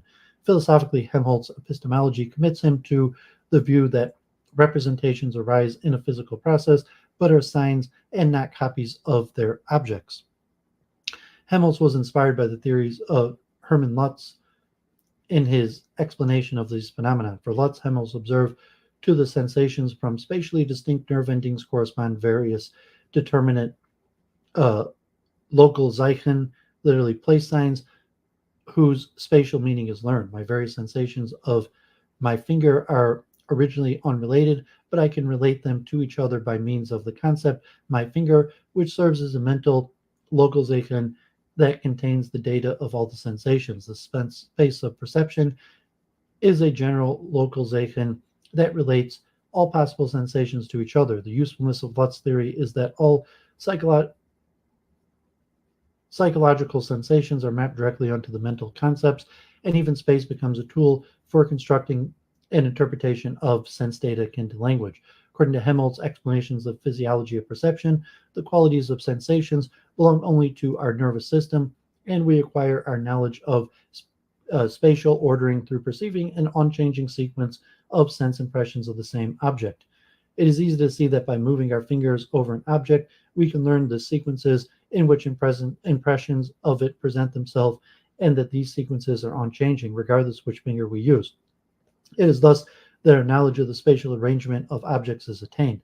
Judgments concerning their size result from observations of the congruence of our hand with parts or points of an object's surface, or from the congruence of the retina with parts or points of the retinal image. A strange consequence characteristic of the ideas in the minds of individuals with at least some experience follows from the fact that the perceived spatial ordering of things originates in the sequences in which the qualities of sensations are presented by our moving sense organs. The objects in the space around us appear to possess the qualities of a sensation. They appear to be red or green, cold or warm, to have an odor or taste, and so on. Yet these qualities of sensation belong only to our nervous system and do not extend at all into the space around us. Even when we know this, however, the illusion does not cease, for it is the primary and fundamental truth. The illusion is quite simply the sensations which are given to us in spatial order to begin with. Helmholtz argues that the perceived properties such as separation and space are well-founded inferences from two sources of knowledge, our experience, and the properties of our sense organs. For Helmholtz, knowledge of the way our physiology works in perception is essential to any epistemological account of spatial properties. Helmholtz argues that the more we know about the physiology of perception, the more accurate our inferences about our experience will be. In the case of a person grasping a pen or touching a grain of sand, Helmholtz argues that we will become aware that the object touched is a single object by studying the position of our sense organs, the nerve endings in our fingers. In this case, our awareness of distinction of spatial position necessary for depth perception and perception of distance is learned and not innate. The Nor is a rich history of Helmholtz influences on this score, including Johann Herbart, William Wundt, Carl Friedrich Gauss, and an analysis of Helmholtz theory perception as operationalizing the Kantian view. In Helmholtz's earlier work and in some later essays, perceptual space is a mental generalization of our orientation with respect to objects in space. We learn the general properties of space by discovering what spatial properties do not change when objects move, and when we move relative to the objects, the insight that the spatially relevant properties of objects are the properties that remain invariant when objects change position or when we change position relative to the object is fundamental to Helmholtz's later work on topology. In the third part of Helmholtz's Handbook of Physiological Optics, Helmholtz draws a distinction between nativism and empiricism in the physiology of perception. In drawing up the handbook, Helmholtz's task was to survey the field of physiological optics for the purpose of writing a work that would appear as Volume 9 in Karsten's Encyclopedia of Physics. The format of the Karsten series dictated that Helmholtz provide a thorough review of both past and present work, a task he performed diligently. Wishing to provide a systematic theoretical framework for a survey of the field, Helmholtz divided the major theoretical positions with respect to spatial perception into two groups, which he characterized with the adjectives empiricistisch and nativistisch. I follow Hartfield in translating the term empiricismus as empiricism. Turner has argued that Helmholtz's empiricism was pragmatism, that Helmholtz adopted an empiricist stance to meet the challenges of imposing order on a chaotic new field of investigation, and on defending his stance in the lifelong debate with Ewald Hering. Significant questions in the empiricism-nativism debate include how to explain perception of depth and relief. The projection theory explained relief perception by claiming that the mind interprets visual cues to construct a combined relief picture out of two flat pictures provided by the eyes. By 1867, when Helmholtz published his Handbook of Physiological Optics, Helmholtz had developed his sign theory, according to which the brain's construction of phenomena such as depth and separation in space is learned. This account brought Helmholtz into conflict with Hering. Nativism, Hering's account, is the view that at birth or sometime thereafter, depending on the ontogenic timetable, the organism, upon visual stimulation, will experience a spatially organized array of colored areas. The key notion is that the disposition to have spatially organized visual experiences is inborn and does not depend upon the process of learning. A nativist needs not assert that an innately endowed organism will be visually competent at birth, for the visual system might become functional only after a further period of maturation. Empiricism, Helmholtz's account, is the view that at least some of the spatial organization found at the visual experience of the adult is the result of learning. It asserts that some or all of the ability to perceive a spatially organized visual world is acquired. The debate between Helmholtz and Hering focused on several specific cases, in particular how to account for the so-called horopter problem. The horopter is a set of points that the eye perceives as equidistant from the perceiving subject, when the eye that is focusing on a single point, the eye perceives points on the horopter as if they were lying on a straight line at a fixed distance from the eye. However, in reality, the horopter line is a curve. That is, in reality, the points are not equally distant from the eye. When looking at a single object, some points on the object stimulate both eyes, but some points stimulate only the right or the left eye. The brain resolves these common and distinct stimuli into a single image. The fact that the brain must resolve two distinct images into one account for the horopter effect. When the eyes are focusing on a single point, the left and the right eyes give different inputs to the brain about objects to the left or the right of the point of focus. The brain corrects for the different inputs coming from the left and the right eyes by representing them as equally distant from the eyes as the objects of focus.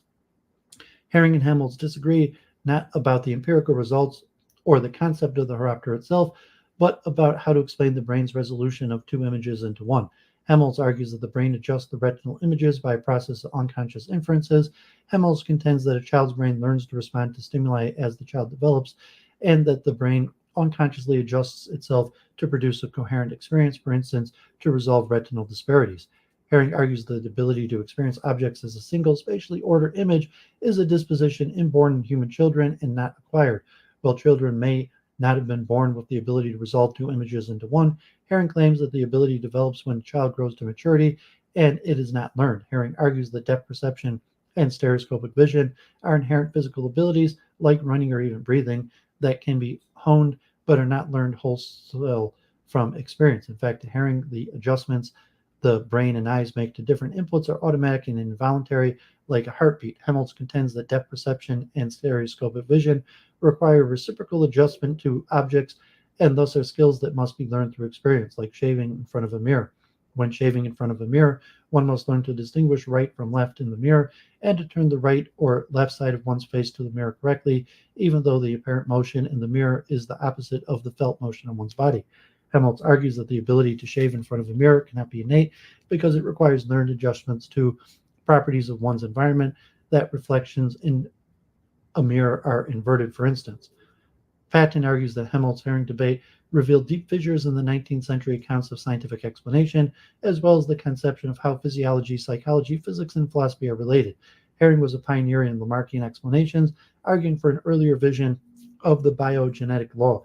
Herring explains physical processes, including perception, in terms of organic memory that is supported by vital forces located throughout the body. Helmholtz, on the other hand, argues that vital forces are in direct conflict with the results he and others proved in the 1840s and 50s on the conservation of force.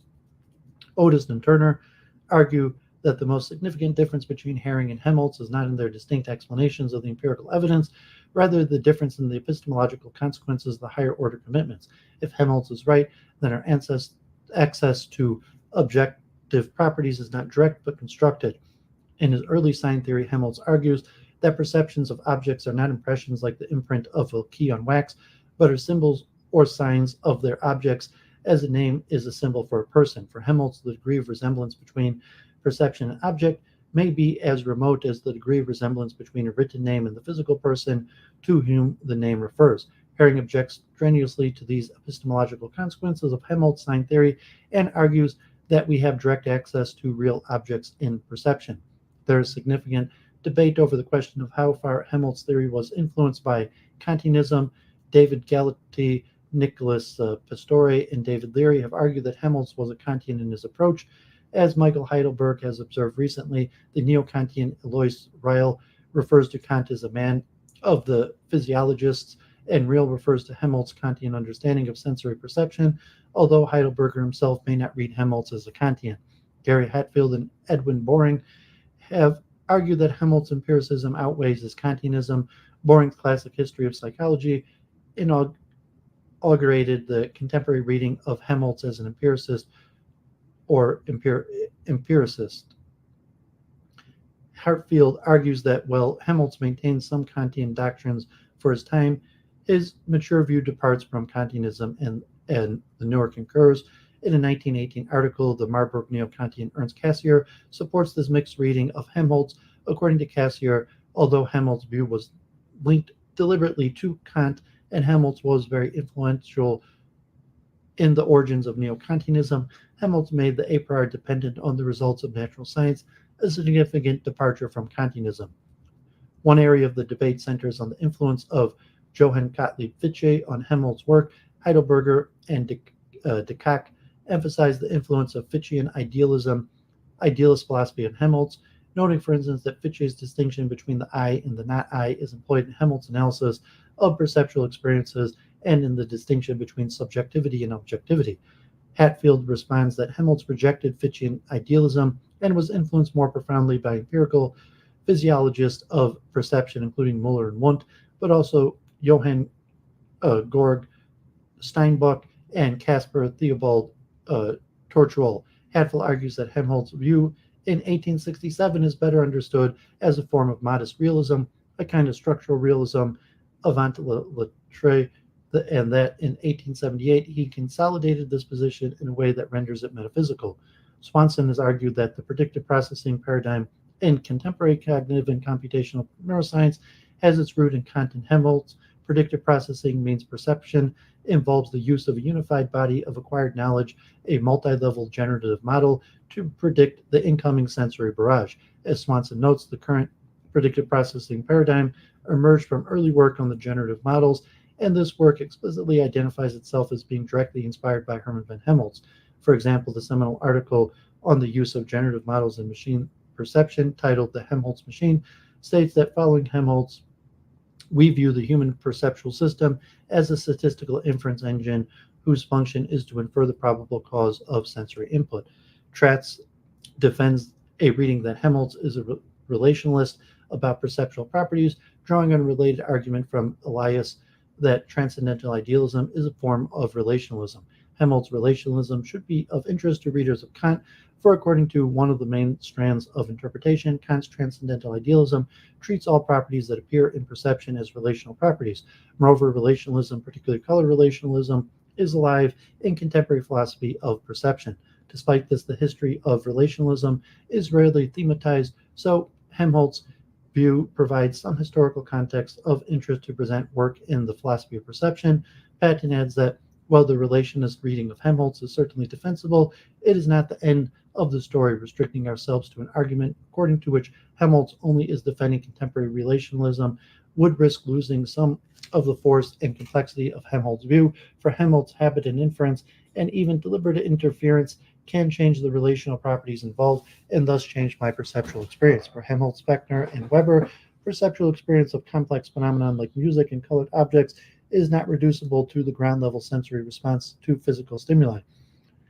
Giulio Peruzzi and Valencia Roberti nominate Helmholtz as one of the chief architects of the new color theory, who defined the first non-Euclidean line element in color space, the three-dimensional mathematical model used to describe color differences in terms of color distances.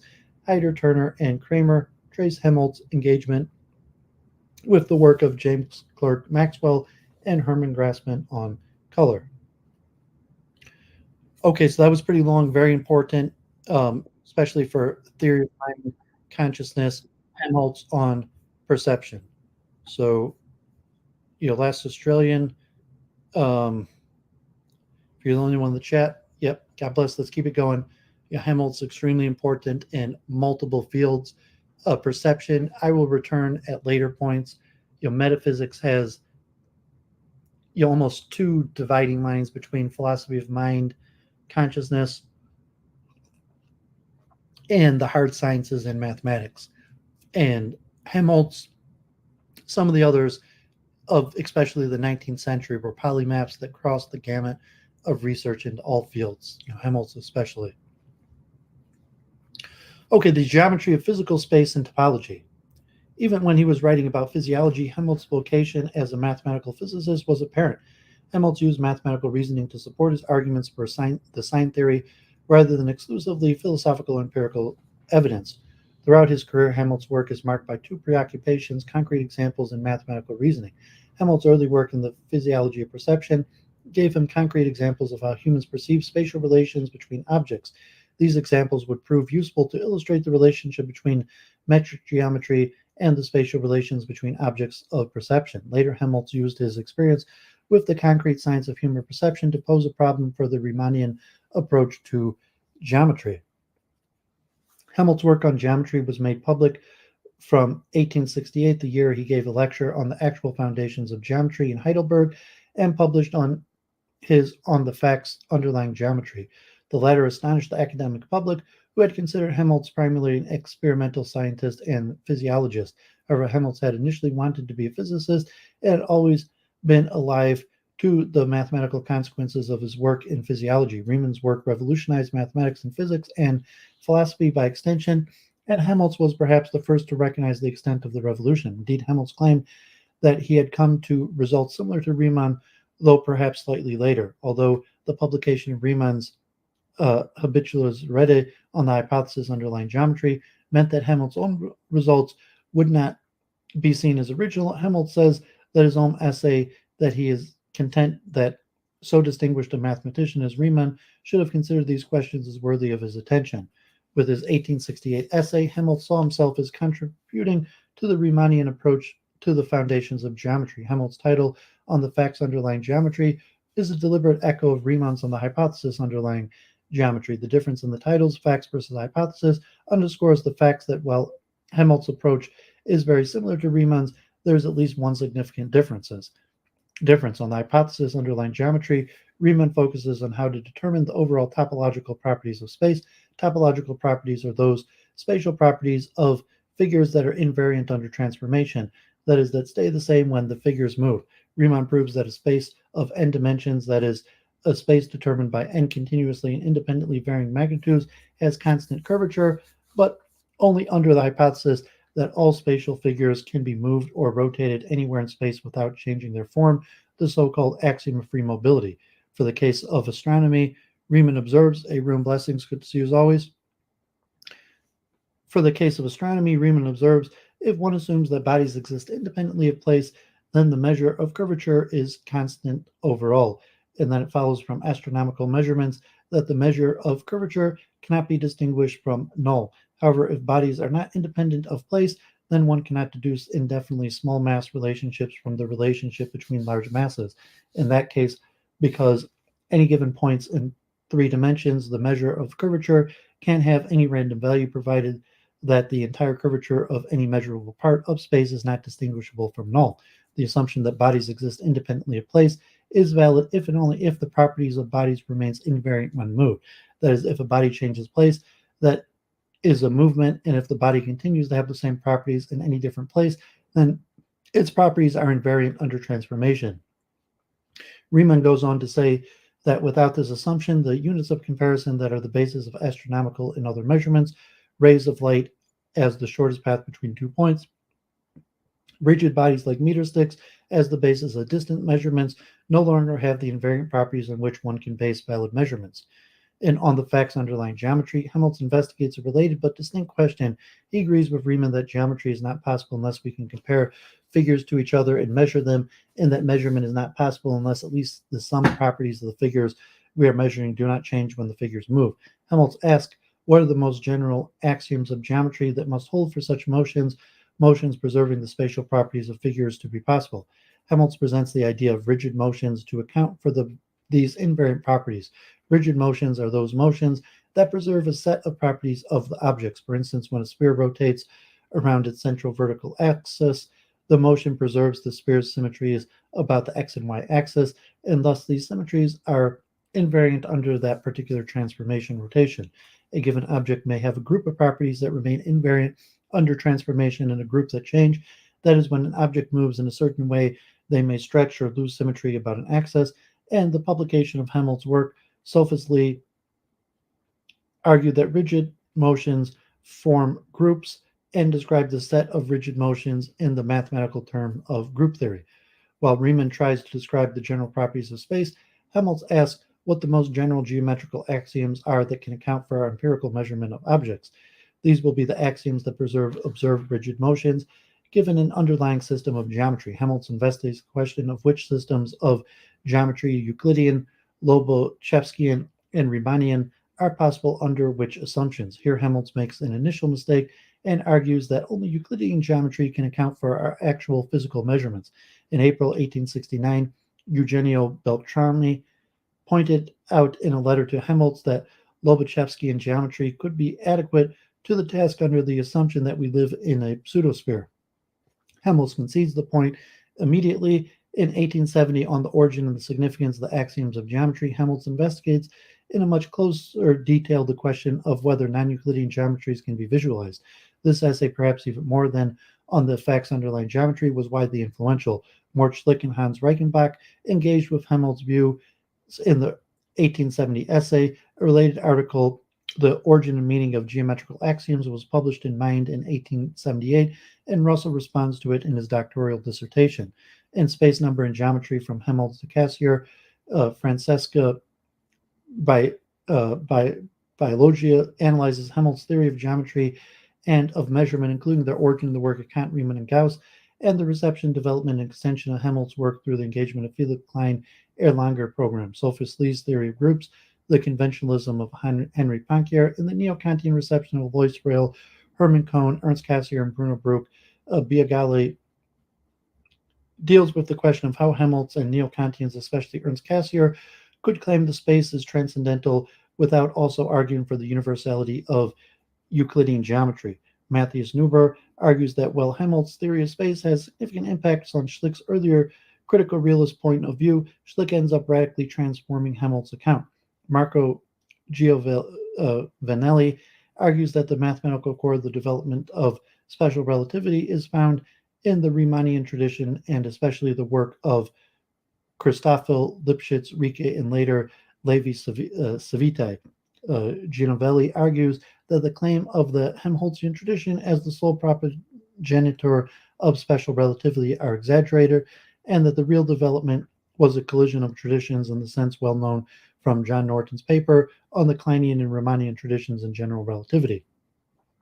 By Agaoli, Derrigol, Paulo Cantu, and Matthias Neuber delve into Helmholtz's work on the theory of measurement, including his essay Überzahlen und Messen as a precursor of more recent treatments on the topic. Cantu focuses on the question of the applicability of mathematics in general, a question also found in Frege, Hale, Wright, and Batitsky, while Neuber and Biagioli focus on Helmholtz's account of the a priori and empirical conditions for measurement in physics and mathematics. Biagoli focuses on Helmholtz's contribution to the psychophysical problem of the measurement of sensations. Conservation laws, electrodynamics, and acoustics. Conservation of energy, 1842 to 1854. From 1841 to 42, Helmholtz finishes his studies with Johannes Müller in Berlin. As seen above in the section on physiology, Müller's endorsement of the experimental science was in pragmatic conflict with his commitment to natural philosophy, and in particular to vitalism. According to vitalist theories, in addition to the mechanical and physical forces present in a living body, there is a vital force that makes the parts of the body work together as an organism. The term for momentum, vis viva, illustrates the belief. In the early part of the 19th century, Ernst Heinrich Weber argued the so-called vital forces are in fact physical forces, and he argued the most pressing problem for the 19th century physiology was to explain the so-called vital forces in physical terms, and thus to banish vitalism. According to at least one account, Müller took his cue from Weber in setting problems for the students working in the lab, including Helmholtz, Emile du Bois-Reymond, Rudolf Virchow, and Ernst Bruch. Although Müller knew that Weber's view was inconsistent with his own commitments, it is evident in favor of this view that in 1843, Müller published Helmholtz's first essay on the nature of fermentation and putrefaction, written in support of Justus van Liebig's anti-vitalist argument against spontaneous generation in his own journal, Müller's Archive. After receiving his medical degree in 1842, Helmholtz worked as a military surgeon in Potsdam from 1843 to 48. However, he took frequent trips to Berlin to work with Gustav Magnus Lab and to talk with Müller's other former students and with Karl Ludwig. As mentioned above, in 1845, Helmholtz joined the Berlin Physical Society, which Du Bois, Reymond, and Bruch founded with the express intention of banishing vitalism. Also in 1845, Helmholtz took a 5-month leave from his work as a surgeon to take his qualifying exams. He used the time to work in the lab in Berlin and continued to focus on the consequences of Weber and Liebig's attacks on vitalism. Liebig had focused attention on the question of whether an organism's metabolism produces all of its heat and mechanical energy. If so, then appealing to a vital force to explain these phenomena would be superfluous. Through experiments on frogs' muscles using electrical currents, Helmholtz showed that the heat the frog's muscles produced was accounted for by metabolism and muscular action. He published his results in 1845 again in Mueller's journal and on metabolism during muscular activity. Helmholtz realized again in 1845 that the question of whether forces could be accounted for by mechanical means had a much more general application. The presumption of vitalism that there is an inexhaustible vital force that powers living bodies had led some investigators to posit that there is an inexhaustible force, whether mechanical or not, that can power a machine indefinitely, a perceptual motion machine perpetuum mobile. The realization was prompted by Helmholtz's study of the 18th century classics of mathematical analysis, Euler, Bernoulli, D'Alembert, and Lagrange. As Helmholtz remarked years later, by the end of the 18th century, these mathematicians had established the impossibility of a perpetual motion machine powered by mechanical forces.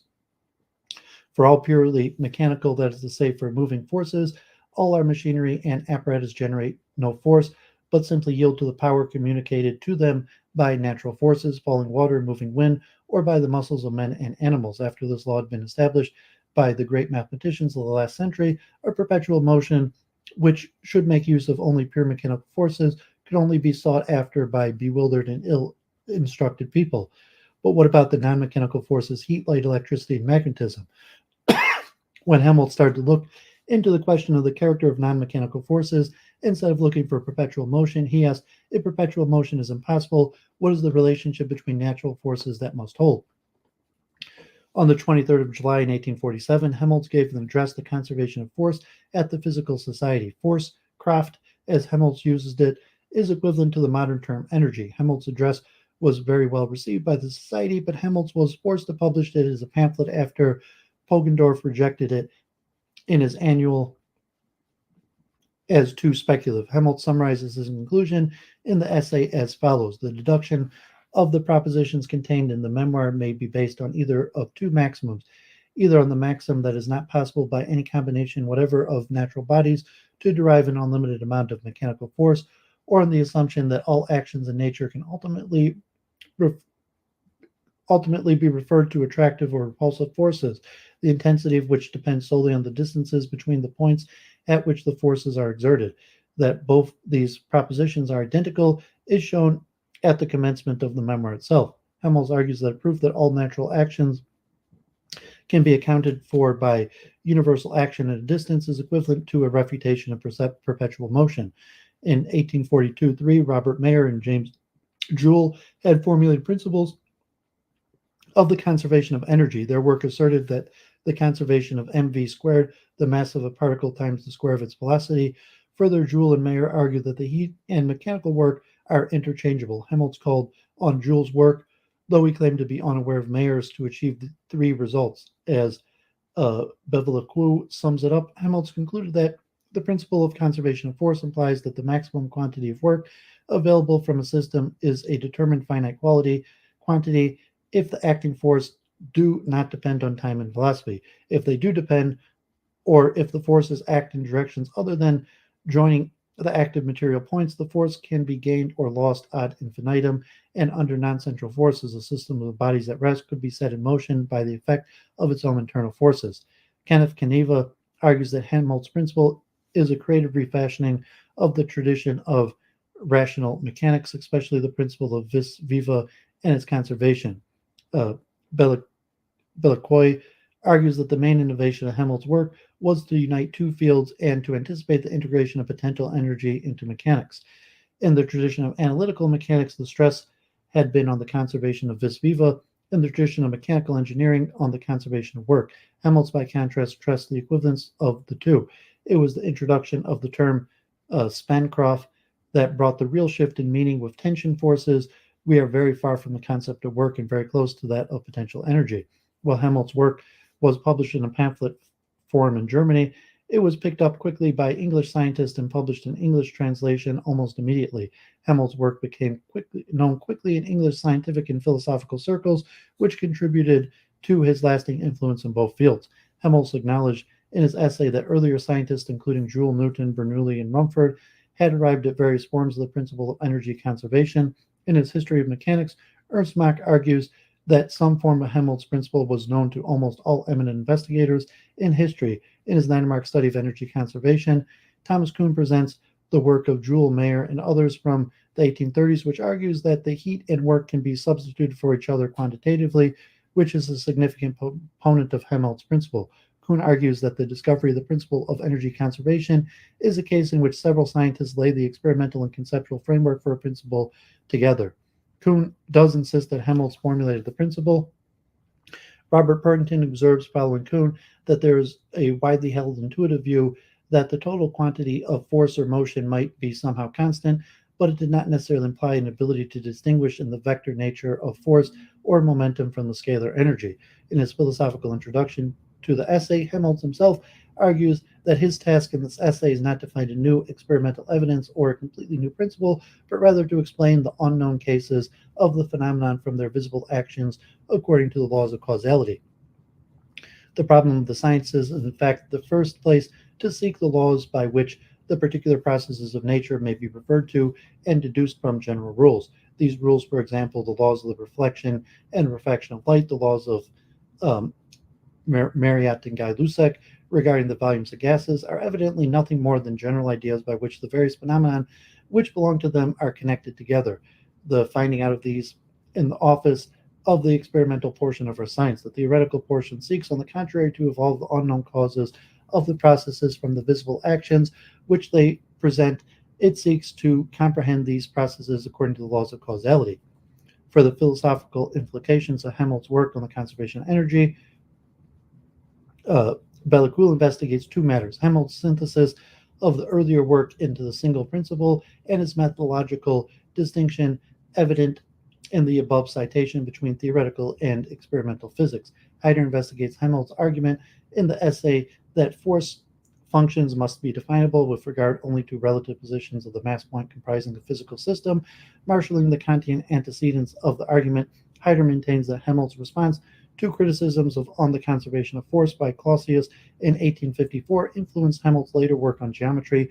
Heider is an analysis of Helmholtz's radical critique of Kantian geometry in the context of Helmholtz's retention of a transcendental element in physics, especially with respect to the relationship between geometry and empirical determinacy. In contrast, Edward Jerkowitz argues that already in his 1847 Über die Erhaltung der Kraft, one may find important aspects of Helmholtz's later empiricism. Acoustics, electrodynamics, and fluid dynamics.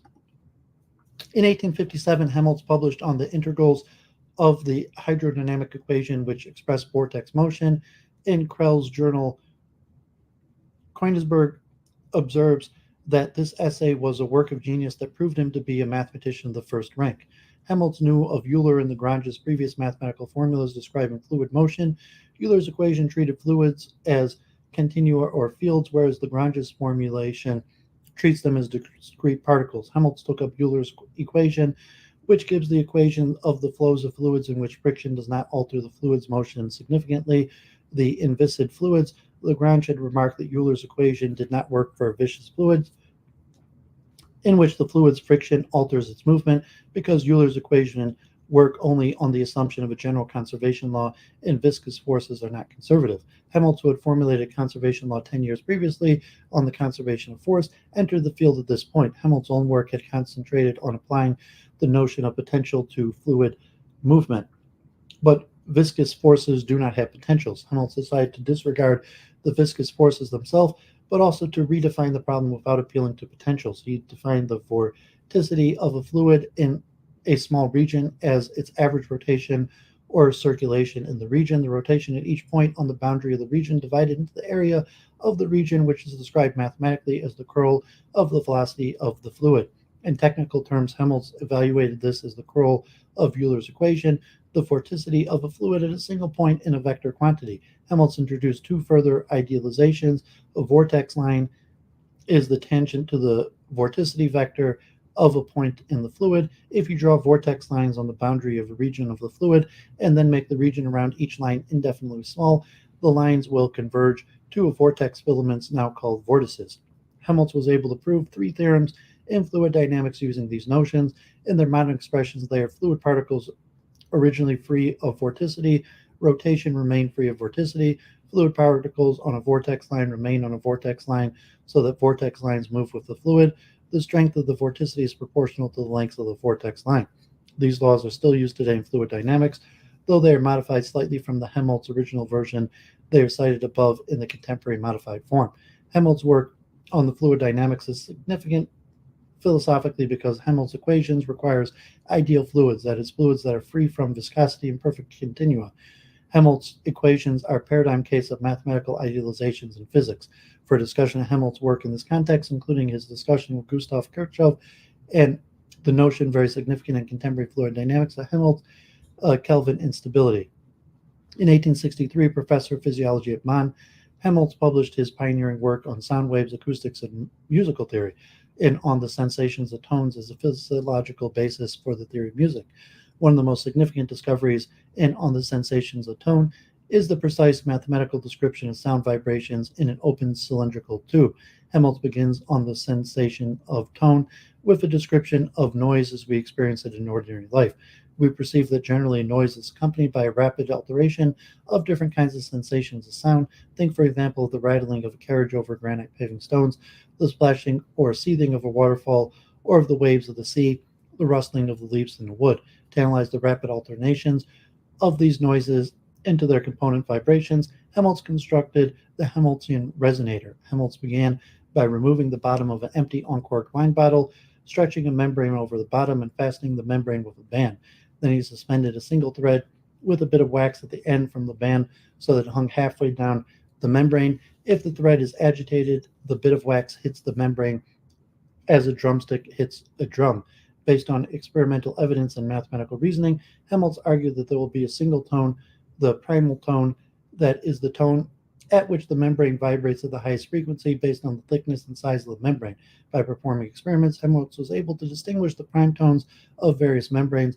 Then, if he played music or made noise, the vibration of the membrane would reveal the component vibrations of the sound.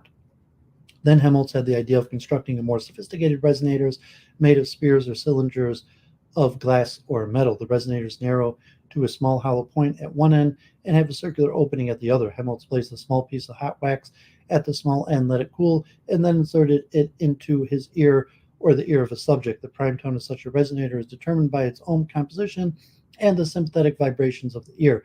If a sound other than the prime tone of the resonator plus the ear system is played, the listener hears only a muffled noise, but if the proper tone of the resonator is sounded, it brays into the ear most powerfully. Again, using resonators allows an experimenter to distinguish the component vibrations of music or ordinary noises by first determining the prime or proper tone of the resonator and then determining using the resonator whether the music or noise contains that tone. Heller considers Helmholtz's most enduring contributions to be his theories of dissonance and musical harmony. In the theory of pitch, Heller analyzes the debate between Helmholtz and George Ohm on one side and Rudolf Koenig and August Seebeck on the other, which engaged physicists and instrument makers alike for decades.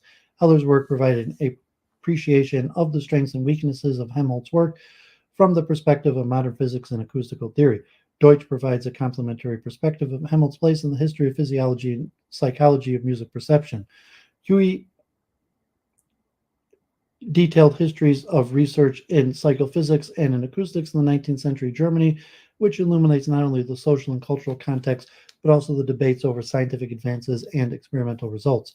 It is typical of Helmholtz that even as he was working on acoustics, he realized that his works on sound waves could apply to related wave phenomenon if supplemented with mathematical reasoning and experimentation. Recent work on electrodynamics supported the conclusion that electricity is a wave phenomenon. In 1845, Faraday had demonstrated the connection between electric and magnetic phenomenon. In 1856, Wilhelm Weber and Rudolf Kohlrausch discovered the ratio between electromagnetic and electrostatic units of charge. If he could describe sound vibrations in a cylindrical tube, Helmholtz reasoned similar equations might be successful for describing the motion of electrical waves around a circular boundary.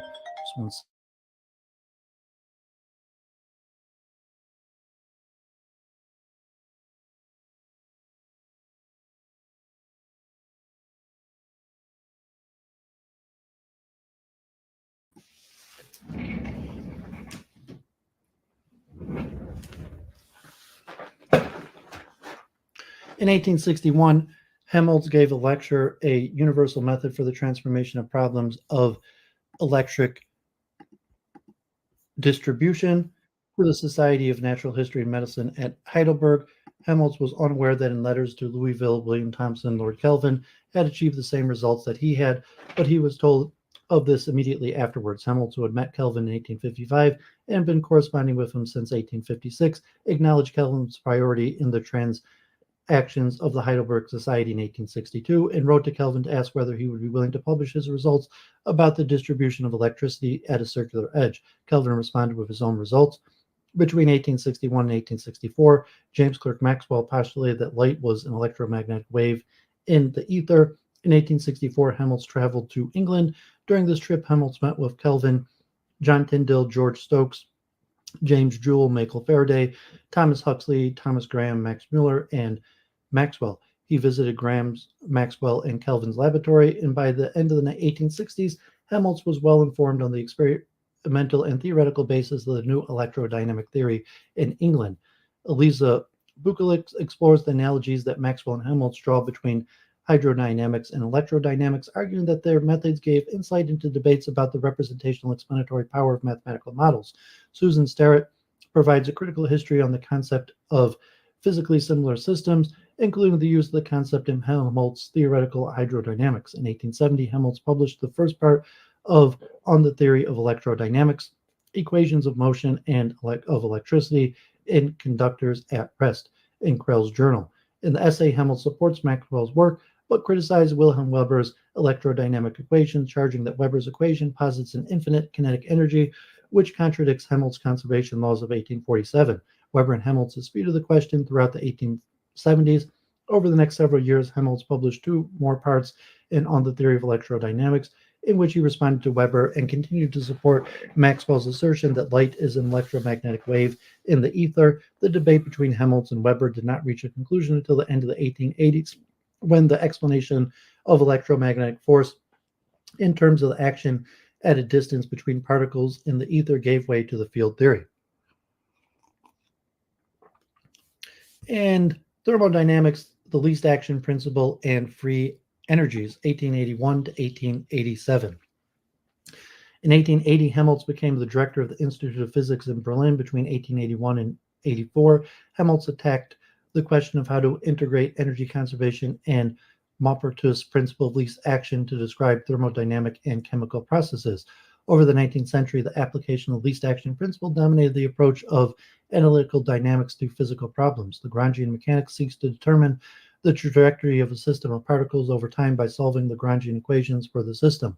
These equations are formulated using the least action principle. In the Lagrangian formalism of systems of particles follows a path that minimizes the action over time. Lagrange's equation can be applied easily to systems of polar coordinates and of Cartesian coordinates alike, a reason that Lagrangian formalism was adopted preferentially over the 19th century. While the Lagrangian formalism is well adapted to evaluating mechanical systems of particles, it is not well suited to evaluating some transfers of energy, which involve calculations over a vast multitude of molecules. The Hamiltonian formalism is better suited to the task. The Hamiltonian equations also evaluate the action in a system, but use an integral sum of the momenta of the elements of the system. In the simplest case, the Lagrangian deals with the velocity of a particle, and the Hamiltonian with the momentum of the particle. The Hamiltonian gives a minimum value for a function over any path given the initial and end states of the action. Thus, the Hamiltonian formalism yields the same results, namely the mathematical determination of a path taken by a system. The Hamiltonian expression of the momenta of the system can be derived from the Lagrangian and vice versa using a Lagrange transform.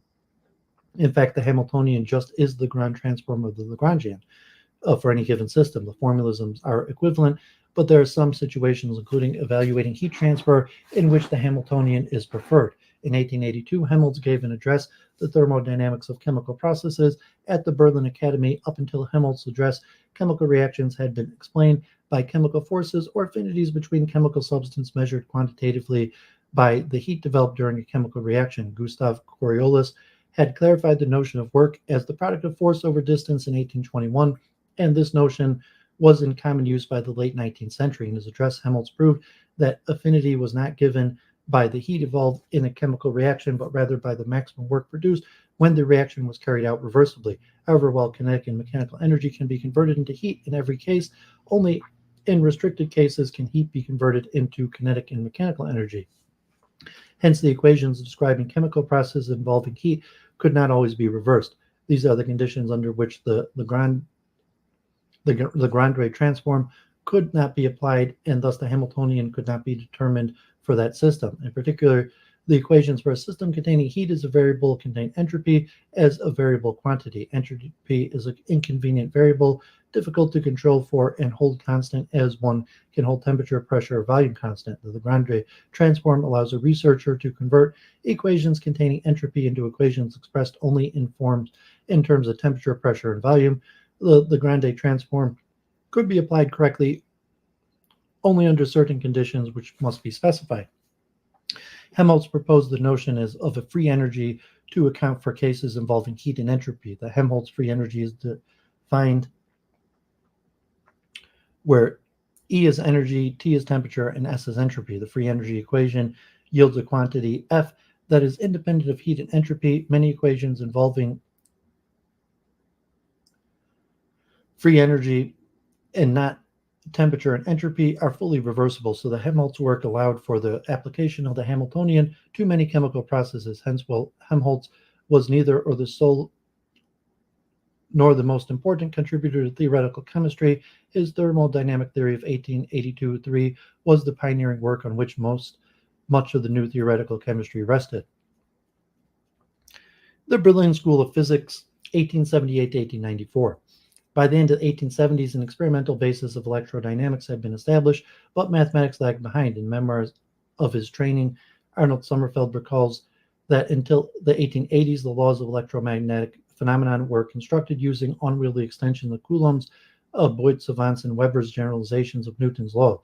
Further, although the relationship between electric and magnetic phenomenon had been established, there was no direct empirical evidence for the existence of electromagnetic waves. Between 1870 and 1887, Helmholtz was director of the Institute of Physics at Berlin University. Between 1880 and 1933, the following scientists worked in Berlin: Max Planck, Helmholtz student, and Albert Einstein above all, also Gustav Robert Kirchhoff, Friedrich Kohlrausch, Emil Warburg, Walter Nernst, Max von Loo, James Franck, Gustav Hertz, Erwin Schrödinger, Peter Debye, and many others. Perhaps the most significant relationship Helmholtz had with a student or colleague was with Heinrich Hertz.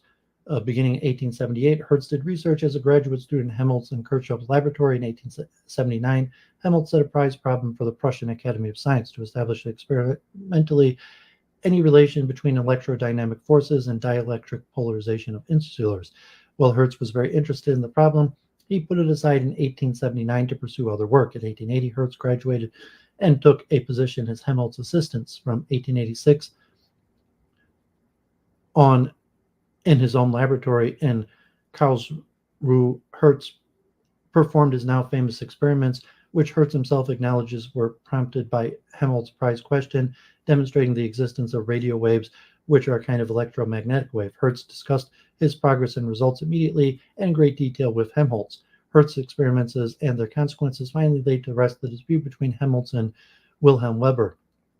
Among those consequences was the death of Helmholtz's view that electromagnetism is a kind of action at a distance, and the replacement of the action at a distance view with a field theory, one of the major turning points in the history of physics, since Hertz revealed empirical evidence for the existence of electromagnetic waves. The sources of electrodynamic effect are not anymore to be sought in agents that are hidden from our view, but in the surrounding medium. While Helmholtz supported Maxwell's view that electromagnetism was a wave in the ether, Helmholtz explained wave propagation by means of action at a distance.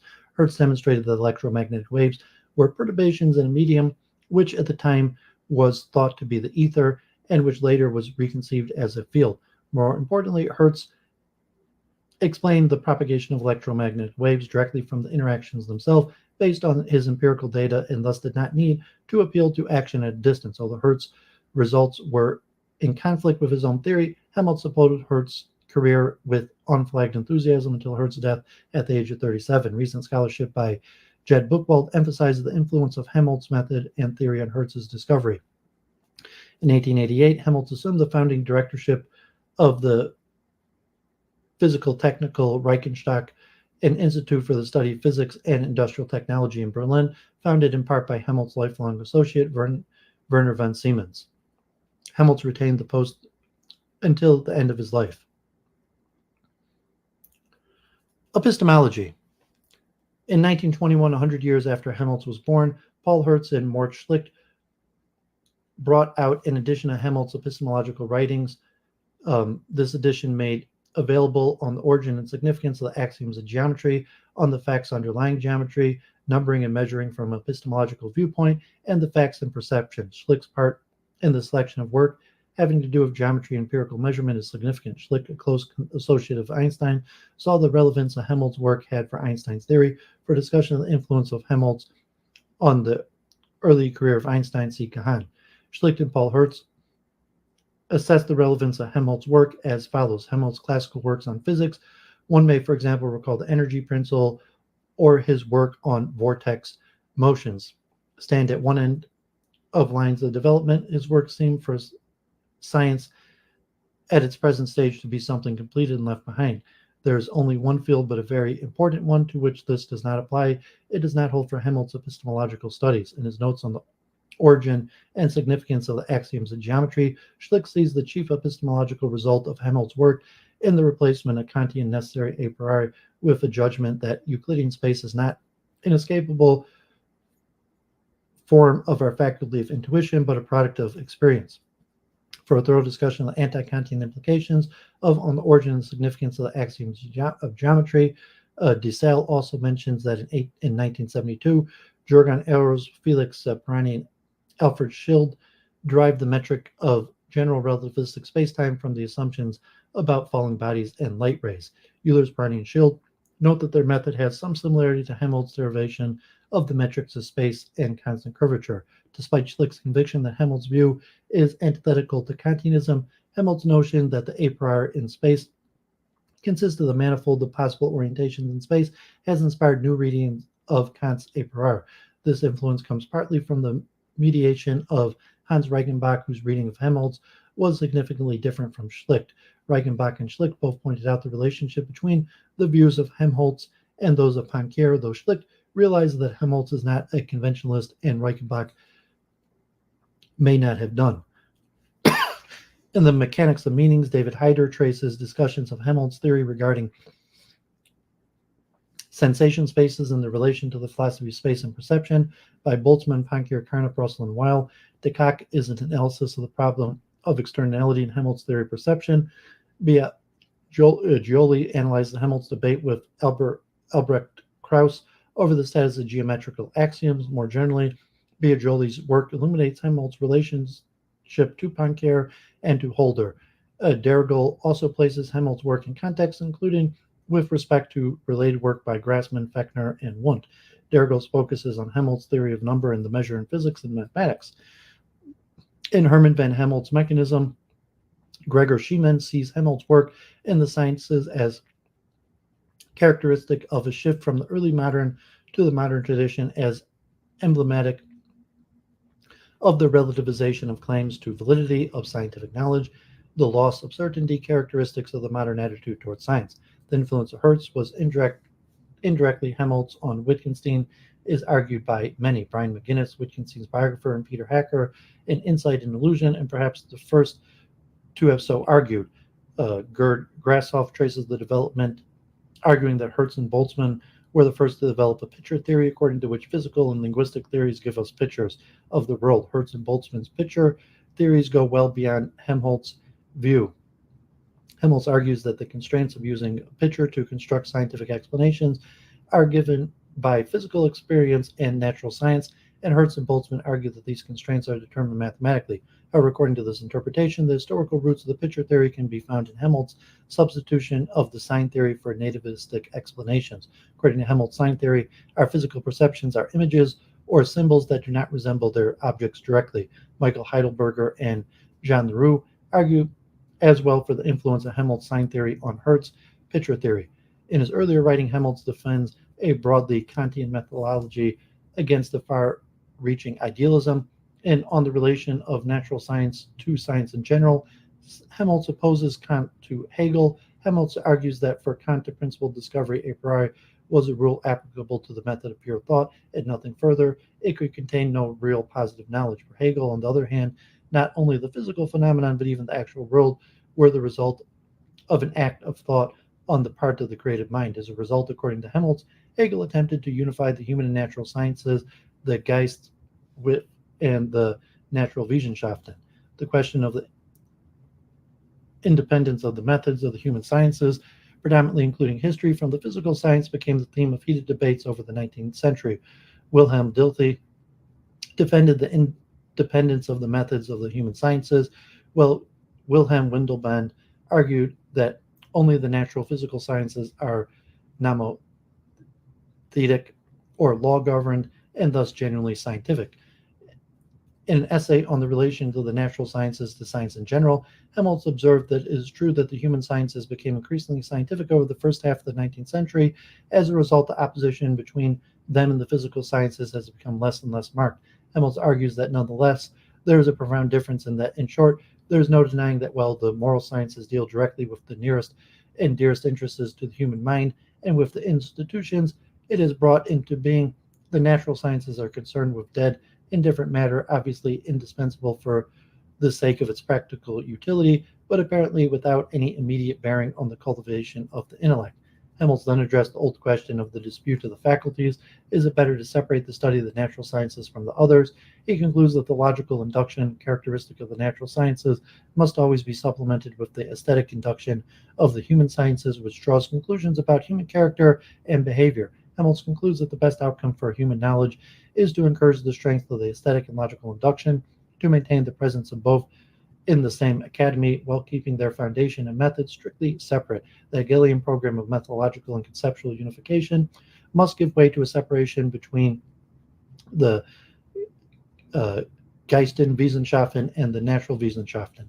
Helmholtz observes that what he sees as an attempt by the Hegelian philosophy to legislate for natural science resulted in the following impasse: that in the moral sciences, traces of the activity of human intellect and the several stages of its development should present themselves was a matter of course, but surely if nature really reflected the results of the thought of a created mind, the system ought without difficulty to find a place in her comparatively simple phenomenon and processes. It was at this point that Hegel's philosophy, we venture to say, utterly broke down. His system of nature seemed, at least to natural philosophers, absolutely crazy. The philosophers accused the scientific men of narrowness. The scientific men retorted that the philosophers were crazy. And so it came to be that the men of science began to lay some stress on the banishment of all philosophical influences from their work. Thus, it must be confessed, not only were the illegitimate pretensions of the Hegelian system to subordinate to itself all other studies rejected, but no regard was paid to the rightful claims of philosophy, that is, the criticisms of the sources of the cognition and the definition of the functions of the intellect. Helmholtz concludes that the once natural scientist, physiologist of perception, such as himself, entered the philosophical fray. The path of future investigation was basically prescribed by the inductive methods of the natural sciences.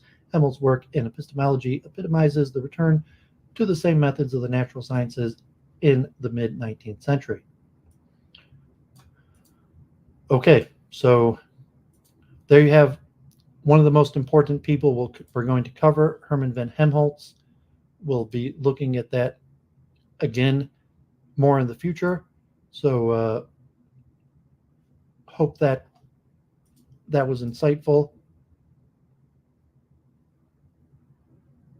And I'm sorry, just look at my email real quick, and then we'll continue with Henri Poincare, also extremely important, and another well-known name.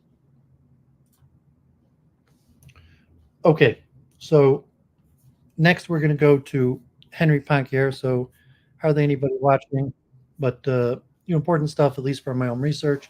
So even if no one's watching, this is my own research that I'm doing anyway, so just put it out there for the public benefit.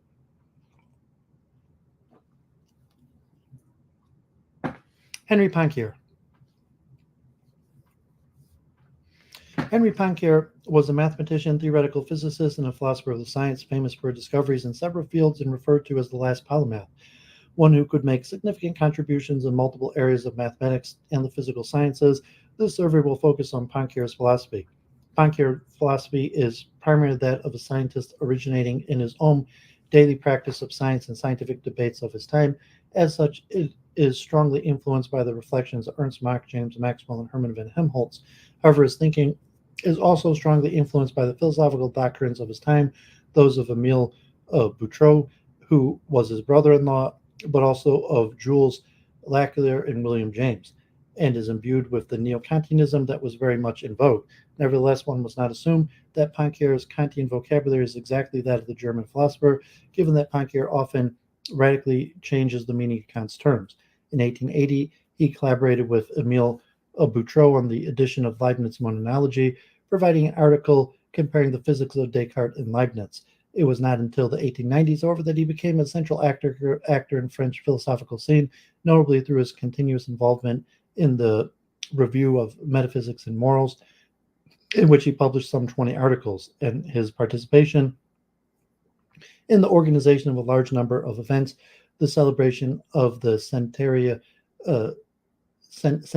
of the birth of Descartes, and the International Congress of Philosophy in 1900, and the international edition of the works of Leibniz. Poincare is best known for his critique of logicism and for his geometric conventionalism. The two traditions interpreting Poincare's work thus reflect, on the one hand, a philosophy of mathematics that endorses his intuitionist tendency and his polemics against logicism or formalism, and the other hand is conventionalism, both in the philosophy of science and a broad linguistic sense. In reality, these intuitionist and formal aspects are two sides of the same coin, given that Poincare always supports a single position aimed at a reconstruction of the process of understanding scientific theories. Neither formalistic nor intuitionalist nor empiricist, Poincare opens a path lying between a realist and anti-realist theory of mathematical knowledge. After providing a short biographical sketch, we will present Poincare's views organized as follows.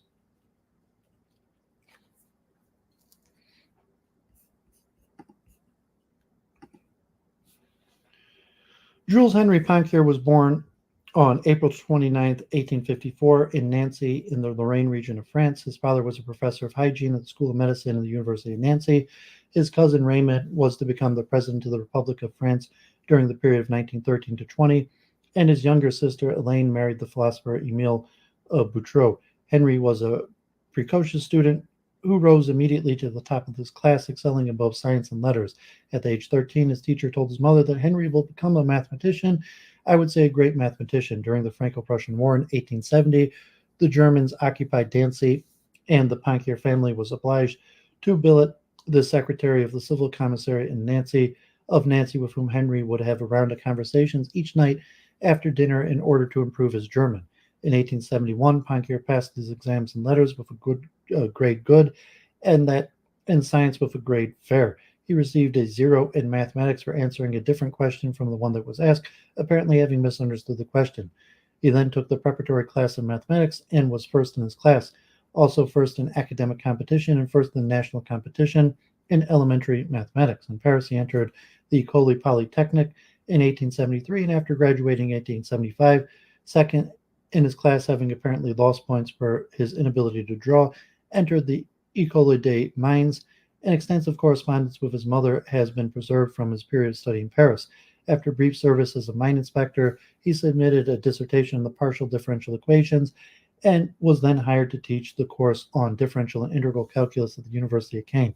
In 1880, he submitted a paper solving a problem in the theory of differential equations to the competition for the grand prize in mathematics of the Academy of Science of Paris. For the first time, he made use of non-Euclidean geometry, which was seen by most of his contemporaries as purely speculative. Poincare married Louise Pauline d'Adency in 1881, and soon thereafter joined the Faculty of Sciences at the University of Paris. In 1886, he succeeded Lippmann in the chair of mathematical physics and probability. In 1896, he was given the chair of mathematical astronomy and celestial mechanics. In 1902, he was named professor of theoretical electricity at the Bureau de Poste et Telegraph. In 1904, professor of general astronomy at the École Polytechnique. Poincare also worked at the French Bureau of Longitudes from 1893. In 1899, Poincare won a prize from the King of Sweden for a question posed by Weierstrass on the stability of the solar system, that is the three-body or n-body problem in classical mechanics, despite a mathematical error that he discovered at the last moment after questions raised by the Swedish mathematician Lars Edvard Fragman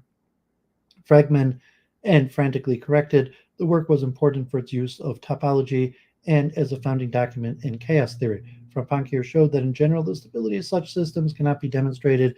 It is also in this context that he proved his famous recurrence theorem. Poincare joined the French Academy of Sciences in 1887 and became its president in 1906. He was elected to the Academy of France in 1908 on the basis of 3 books on philosophical and general problems in science. He also became a corresponding member of many international scientific organizations. His travel included a trip to America to give a lecture at the St. Louis World Fair in 1904. Poincare's extensive correspondence demonstrates the extent of his connection to the scientific community of his time. He also co-signed a report that played an important role in the rehabilitation of Dreyfus. Poincare is also famous for his 1904 conjecture concerning the topology of three-dimensional spheres, which remains one of the major unsolved problems in mathematics until the Russian mathematician Gregory Perelman succeeded in demonstrating it nearly 100 years later. Poincare lectured on contemporary mathematical physics for years and was very much abreast of current developments. Popularizers of science, pedagogue, man of letters, he became an icon of the popular press. In all, he published over 500 scientific papers and over 30 books. He died on July 17, 1912 in Paris from a blood clot to the brain, which was a complication of a surgery, survived by his wife and their 4 children. The structure of science. Poincare sets out a hierarchical view of the sciences in The Science and Hypothesis, 1902. Although he does not explicitly use this terminology, in his view, the special sciences presuppose physics, which presupposes geometry, which in turn presupposes arithmetic. Poincare treats topics in a special order, first arithmetic, then geometry, then physics. In the introduction, Poincare says that such is the conclusion we will reach, but to get there, we must first review the sequence of sciences from arithmetic and geometry to mechanics and experimental physics.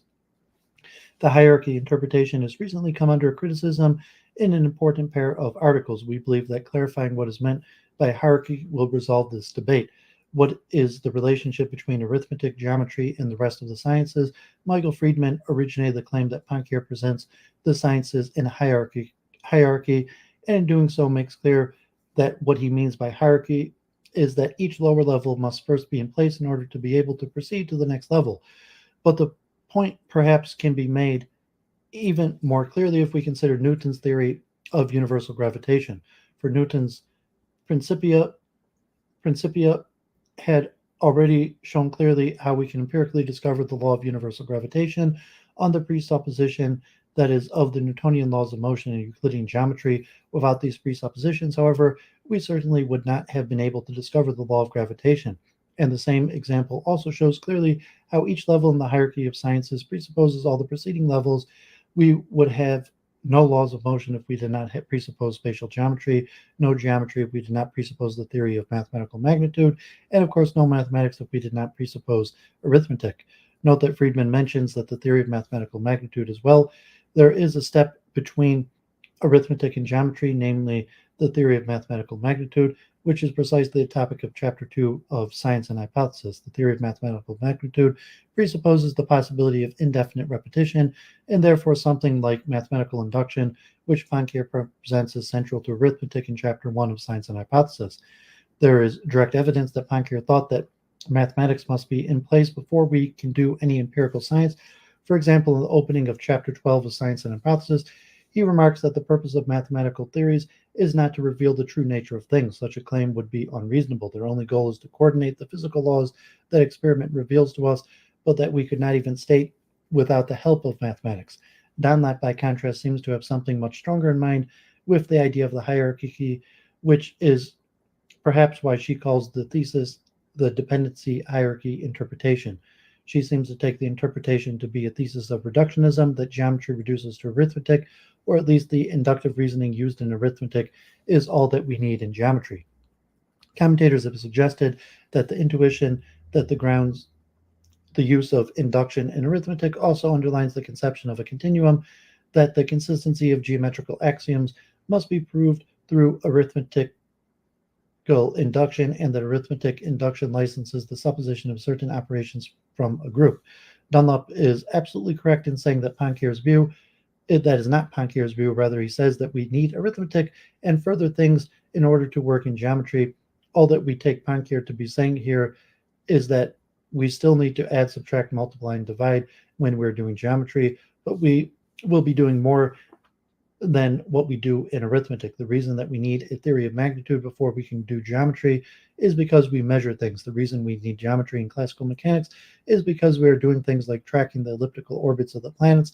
Thus, we also agree with Dunlap when she says that Poincare's view of arithmetic and geometry cannot be reconciled by supposing geometry to be founded on arithmetical operations or principles. We need arithmetic plus group theory plus the conventions in order to have metric geometry. There may be some authors who make reductionist claims, but it's not what we take from Friedman's original presentation. Furthermore, the reductionist interpretation cannot be right when we get to the physical sciences, where there is clearly more content in the higher level sciences, empirical content that could not possibly be reduced to mathematics. Poincare discusses the sciences in a sequence, starting with arithmetic. Mathematical induction is essential in arithmetic because only by using it can we make assertions about all numbers. Poincare considers mathematical induction to be a genuine synthetic a priori. He next considers magnitude, which requires arithmetic, but goes further. Likewise, geometry extends our knowledge still further, but requires the theory of magnitude to make measurement and arithmetic to combine numbers. Poincare then considers classical mechanics, which again extends our numbers while relying on the mathematics that came before it. Finally, he considers theories of physics, where we have genuine empirical results, but based on mathematics, hypotheses, and conventions that came before. Thus, the sciences are laid out expanding concentric circles with new content being added to the base at each level. The lower levels are necessary preconditions for the higher levels, but they are not sufficient. Poincare makes hypothesis central to his analysis of science, distinguishing four kinds, which are actually given in two lists of three each. Combining the two lists, they are verifiable hypothesis, indifferent or neutral hypothesis, natural hypothesis, apparent hypothesis. By verifiable hypothesis, Poincare means general statements that have been confirmed by experiment. These are the backbone of natural science and can be seen non-controversial to be compatible with standard accounts of, say, the hypothetical deductive method. However, it is important for Poincare that this is not all of science, and he is arguing for a view of science that is between empiricism and rationalism. Indifferent hypotheses are ontological in nature and are, for example, mechanical models of underlying mechanism.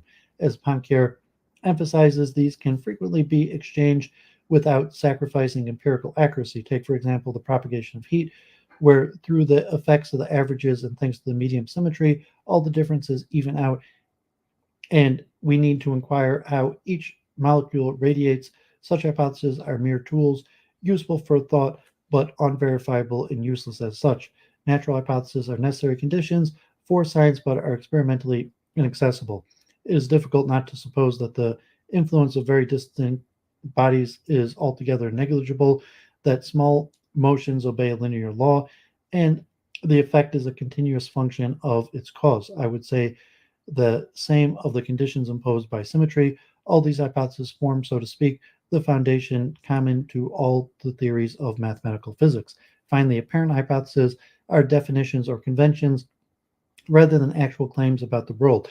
They therefore may not be considered to be hypotheses at all.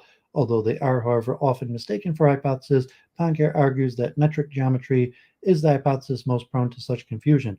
Although he presents arithmetic and science and hypothesis without mentioning hypothesis explicitly, we can see a role for them in his analysis here as well, which we will present in the order that he follows. Central to Poincare's analysis of arithmetic is the principle of recurrence, or mathematical induction, which he considers to be a synthetic a priori principle that would then seem so self-evident that we would not be able to conceive of the opposite proposition.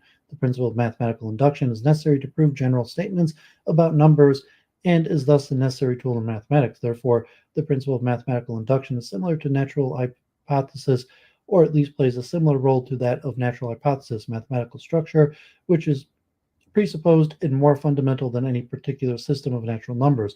Of course, there are important differences between mathematical induction and principle of induction used in the natural sciences. The principle of mathematical induction gives certainty, while the inductive generalizations of the natural sciences give only probability.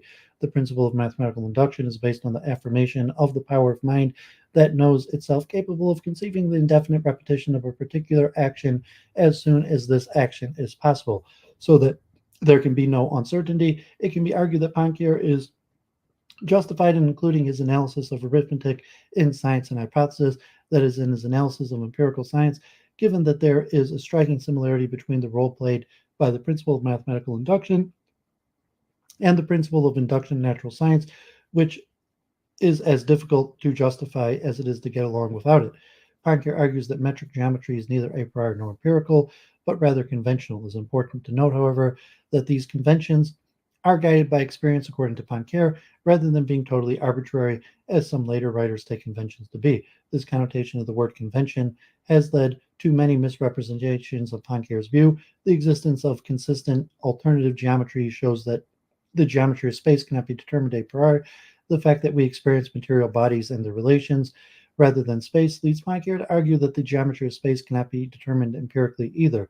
Those statements about the geometry of space are apparent hypotheses or conventions that appear to be making descriptive claims. However, they are actually closer to definitions, though they cannot be reduced to being merely linguistics. Poincare conceives our perception of objects as a combination of motor and visual impressions that are first non-spatial. In order to classify these sensations, which only appear because of the movement of our bodies, Poincare says that we introduce sensible states as space as a category of our understanding that is not physical space and does not even have a metric, meaning that it involves no idea of measurement. Sensible space is a necessary condition for our understanding of our place in the world, that is, for our understanding of the objects around us, their relations, and how they move, but it is not a form of our sensibility, since individual sensations can exist without it. Thus, sensible space can be seen as an example of a natural hypothesis. We introduce a metric to the space in order to measure distance by using the language of group theory, that is, the mathematical study of abstract algebraic structures. Groups serve as a tool of reasoning about representations of muscular sensations. We can choose a group or subgroup which corresponds to the geometry of Euclid, Lobachevsky, or Riemann to describe space. Poincare proposes a criterion of choice between the three possible geometries, positing the existence of an invariant subgroup of which all the displacements are interchangeable and which is formed of all translations. Only Euclidean geometry meets this criterion, so the conventional choice of Euclidean geometry is determined by the simplicity of interchangeability that, translated into analytical language, means that there are fewer terms in the equation. The empirical underdetermination of the groups has a purely contrastive arbitrary character if the groups are isolated from the background beliefs furnished by our minds. Holistic considerations, commodity simplicity, overcome the empirical equivalence between different geometries and give more evidence for Euclidean geometry. In contrast to geometry, no choice between alternatives are given in arithmetic. We have thus far discussed arithmetic and geometry and examined a priori principles, natural hypothesis, and apparent hypothesis. In discussion of natural science, Poincare presents his view on verifiable hypotheses, which are characterized by mechanical laws that are arrived at through experiment. What then is a good experiment? If it is one that informs us of something besides an isolated fact, one that allows us to make predictions, that is, that allows us to generalize, for without generalizations, we cannot make predictions. The hypotheses that arise from experiment are verifiable hypotheses. The process of generalization presupposes the belief in the unity and simplicity of nature, although it is important to remember that for Poincare, experience is always a complex phenomenon that is theory-laden. Any good experiment in physics can be generalized in an infinite number of ways, depending on our preconceived ideas, and every generalization results in a hypothesis. While he emphasizes the creative role of the scientist, Poincare does not go so far as to say that the natural laws are simple definitions as Leroy proposed. Not all laws are directly accessible to experiment. Generalization in physical science has to take the mathematical form of a differential equation in order to grasp complexity and to unify science. It is not sufficient for each elementary phenomenon to obey simple laws. All those to be combined must obey the same law as well. The law of inertia, for example, obtains only with respect to the pre-existing category of differential equations. These differential equations are, in the final analysis, the physical laws. Newton has shown that a law is only a necessary relation between the present state of the world in its immediate subsequent state. All the laws discovered since are nothing else. They are in some differential equations. In geometry, Poincare supposes the pre-existent category of a group. In mechanics, the categorical tools are the principle of empirical induction and differential equations, so Poincare's position represents a hierarchy of elements that, as in Kant, are presupposed as necessary conditions of the possibilities of the science of the next level. The scheme of generalizations in mechanics appears as follows. Experience provides complex phenomenon, a confused mass of facts, which we reduce into a number of elementary phenomena by means of experiment. From these elementary phenomena, we generalize via the empirical induction principle to elementary facts and move by means of differential equations to laws of verifiable hypothesis, whose numbers should be kept as small as possible. Finally, laws can be elevated by decree to the status of principles, thus allowing the basic principles of mechanics to become conventions, not arbitrary conventions, however, since they would be arbitrary only if we were lose sight of the experiments that led to the foundation of mechanics to adopt the laws, and which, as imperfect as these experiments may be, suffice to justify them. For Poincare, the principles of mechanics, principle of inertia, law of acceleration, principle of relative motion, are not hypotheses but rather conventions. Although they, of course, of experimental origin, these conventions do not constitute a choice between physical alternatives, but rather must be interpreted as defining the basic terms of a theory, immune to experimental confirmation without being a priori in the classical sense. They are necessary preconditions to the science further up in the hierarchy. In the physical sciences proper, such as optics and electrodynamics, the scene changes entirely, and principles seem no longer to share the conventional character of the geometrical postulates. Poincare's indifference hypothesis and those that the analysis assumes at the beginning of calculations and that are neither true nor false, but rather play roles as occupants in a structure. Indifferent hypothesis differ from geometrical conventions in one very important sense. While geometry rests on the conventional decree, the structures of physics, mechanics included, do not systematically rest in indifferent hypotheses. Rather, these hypotheses have only a psychological and pedagogic function as mental constructs that are in a sense superfluous, since they can change while leaving the experimental results intact. The basis of Poincare's structural realism can be seen in his idea that the content is superfluous and that it is the relations expressed in natural laws that remain through time that are essential to science. Here then is the methodological analogy and link between the principle of induction, conventions in the sense of apparent hypothesis and verifiable hypothesis. All are guided by experience without being entirely experimental, and all involve presupposed categories, natural hypothesis of given structure. Verifiable hypotheses employ conventional elements in the generalization process and may presuppose the empirical principle of induction. Geometrical conventions are apparent hypotheses guided by the experience of muscular sensations and involve the category of groups. Both these sorts of hypotheses, verifiable and apparent, employed in physics and geometry, are in Poincare's hierarchy of science, framed on the one hand by a priori principles and natural hypotheses that are tools both for mathematicians and experimenters, and on the other hand by indifferent hypotheses and physical principles. The indifferent hypotheses are conventional in the ordinary sense, stipulations of ontological entities, mechanical models that increase our theoretical insight, while the physical principles are either verifiable hypotheses elevated by decree beyond the crucible of experiment or well-founded with respect to the network of actual science. Philosophy of mathematics, logic and foundations, intuition and predicativity. Concerning logic and foundation of mathematics, Poincare's position is governed by two theses. Logical inferences alone are epistemically inadequate to express the essential structure of a genuine mathematical reasoning in view of its understandability. As a consequence of the logic antinomies, one should avoid any predicative concept formation. Historically, both of these are directed broadly against the founders of modern logic and set theory, such as Cantor, Peano, Frege, Russell, Zermelo, and Hilbert. On closer inspection, the historical situation is more complicated with respect to George Cantor. For example, we must distinguish his work as a logical set theoretical method, useful in treating mathematical problems, especially in the theory of functions, on the one hand, and on the other hand, set theory as a tool for foundations or for considerations of infinite cardinality. Though Gasta, Mittag, Leffler, Poincare was familiar with Cantor's work of the first type and uses it in his theory of Fuchsian functions in 1882, even having personal contact with Cantor. However, Poincare rejected the later foundational work of Cantor, saying that there is no actual infinity. The Cantorians have forgotten that, and they have fallen into the contradiction. It is true that Cantorianism rendered services, but that was when it was applied to real problems whose terms were clearly defined, and we could walk safely. Logisticians, as Cantorians, have forgotten. Well, it's been stressed by all commentators that Poincare's concerns with the foundations of mathematics are very different from those of the logicians. There is no unanimity on the focus of the dispute. Emile Boutreau and Warren Goldfarb claim that Poincare is condemning the logical point of view for not providing psychological conviction. Well, Detolfsven and Heinzmann argues for the difference at the epistemological level rather than the psychological one. In a famous response to Russell, Poincare refuses to consider logic or epistemology independent from psychology.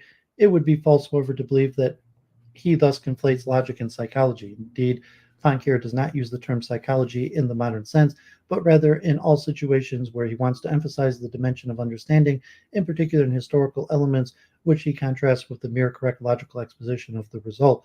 It is therefore not surprising that, according to Poincare, mathematics requires intuition, interpreted as an element of understanding, not only in the context of discovery, but equally in the context of justification, as we've already seen. In arithmetic, pure intuition is necessary to justify the complete or mathematical induction principle. It should also be noted that the term intuition is quite ambiguous, a fact that is well known and explicitly discussed by Poincare himself in The Value of Science. He distinguished three kinds of intuition: an appeal to the sense and to imagination, generalization by induction, and intuition of pure number, whence comes the axiom of induction in mathematics. The first two kinds cannot give us certainty, but he says, who would seriously doubt the third? Who would doubt arithmetic? From 1905, Poincare therefore opposed the logicist thesis that claims to be able to prove all mathematical truths without recourse to intuition. Once the principles of logic are admitted, Poincare suspected that the logicians were actually making an equivocal use of the term logic, and that they no longer sought the former kind, but rather the new logic containing principles of synthetic proof, or formations of non-logical concept. He was evidently right, given that not only is modern logic of predicates richer than the traditional syllogistic logic, but in order to carry out the logicist project, one is even led to expand logic again by certain set theoretic postulates of existence. As Detolfsven points out, Poincare's most interesting argument does not concern the status of the basic laws of the logical systems, but rather the place of logical inference in mathematical proof. According to Poincare, today's admitted validity of logical topic neutral inference from a proposition P to a proposition Q. In Tarski's conception, every model of P is a model of Q, is not enough to sustain epistemic growth of mathematical knowledge, which requires that P be seen mathematically to imply Q, that P and Q be seen as united by a common mathematical structure. Poincare insists in the non-invariance of mathematical reasoning with respect to its content and advances. So to speak, a logical conception of reasoning, for example, the mathematical induction principle for arithmetical reasoning. According to this view, a gap in proof is no longer a logical gap, but a gap in the mathematical understanding. If formalization and a universal calculus are then no longer the criterion of mathematical rigor, how should rigor be maintained? Poincare's response mentions in particular condensing of the content of the premises of the content to the conclusion by means of intuition. Rigor is obtained by combining Ernst Mach's principle of the economy of thought with the concept of harmony. That is thanks to the fortunate invention of language that introduced an order structure. The complexity of a domain of objects is made more harmonious by the introduction of an invariance. Thus, in mathematical reasoning, rigor is placed in the context of a mathematical architecture whose simplest expression is found in mathematical induction. Regarding the antinomies discovered at the turn of the century, such as Richard or Russell's paradoxes, there are, according to Poincare, the consequence of an abusive use of intuition with respect to abstract entities that arise from the adoption of a conceptual realism, Platonism.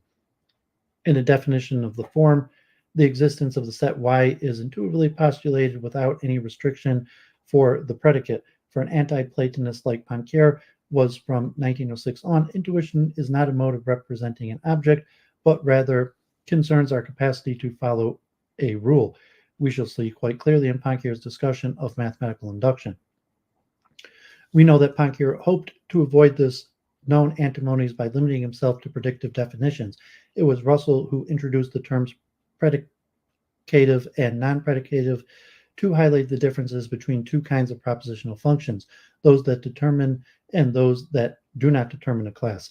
He called the first predicative and the second non-predicative. Poincare attributed the mistake of the non-predicative definitions to a vicious circle. A definition is non-predicative if the definand contains or relates to a totality of which the definandum is a part. He formulated a principle to avoid circularity, which leads directly to Russell's famous vicious circle principle. I recognize further this element of truth in Poincare's objection to totality, that whatever in any way concerns all of any or some undetermined of the numbers of a class must not be itself one of the members of a class. Russell succeeded in developing a theory that respects his principle, the ramified type theory. In Poincare, we find nothing that is compatible, for he believed that the principle guarded against the definitional mistakes that he denounced. He did not seriously take up the question and only formulated successive different variants of the principle when he learned from Ernst Mach that the proof proposed by Argon and Cauchy of the fundamental theorem of algebra makes an appeal precisely to the rejected non-predicative definitions. Hence, only when the measures taken against logical antimonies affected real mathematics did he try to modify the principle. The discussion between Poincare, Russell, Peano, and Zermelo on the measures to take lasted for 6 years. The difficulty consisted in the obligation to formulate a principle that is neither too restricted for the important results in analysis nor too liberal with respect to the formations of concept to be excluded by reasons of Poincare's philosophical position. The absence of a truly convincing solution shows that the analysis of the concept of predicativity with the help of informal methods appeared to have reached its limits. In 1912, the year of Poincare's death, Lutzen Ebertus Jan Brouwer, in his inaugural lecture at the Amsterdam, characterized two opposing orientations of mathematics, intuitionism in large part French and formalism in large part German. The two orientations were represented by the greatest mathematicians of the antagonistic Franco-German pairing, Henri Poincare and David Hilbert. According to the historians, the modernists are those at the beginning of the 20th century who supported the algebraization of the content up to and including the language of science, while the conservative tendency finds the justification of mathematical knowledge before language, that is the intellect. The polemics of the period persist today, even though its political metaphor, conservatism, modernism, has been reversed. Since the death of Bourbaki, it is fashionable to emphasize the intuitive aspects of mathematics, yet it is remarkable that Brouwer himself criticizes Poincare's conflation of the language of mathematics and the true mathematical construction. Brouwer is quite right to emphasize that Poincare does not separate language and mathematics. Poincare ascribes to language, but not to logic, an essential role in mathematical reasoning. In this sense, we may say that Poincare is, with respect to Brouwer, a semi-intuitionist who is located squarely between the two fronts of the dispute. For him, mathematical reasoning possesses and must conserve an intuitive content that defies the formal contents. In summary, the similarities and differences between Poincare and Brouwer can be shown as follows. Poincare and Brouwer share the conviction that intuition is a guarantee of the certainty inherent in mathematics.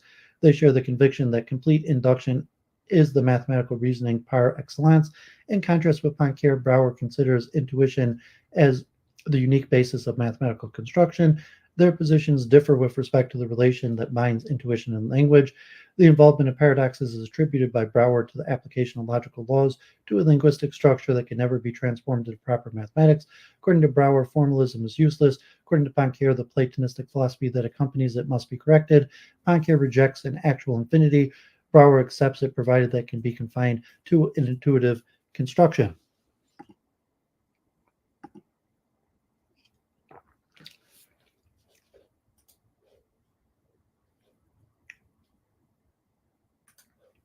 Geometry, conventions, intuition, and aesthetics.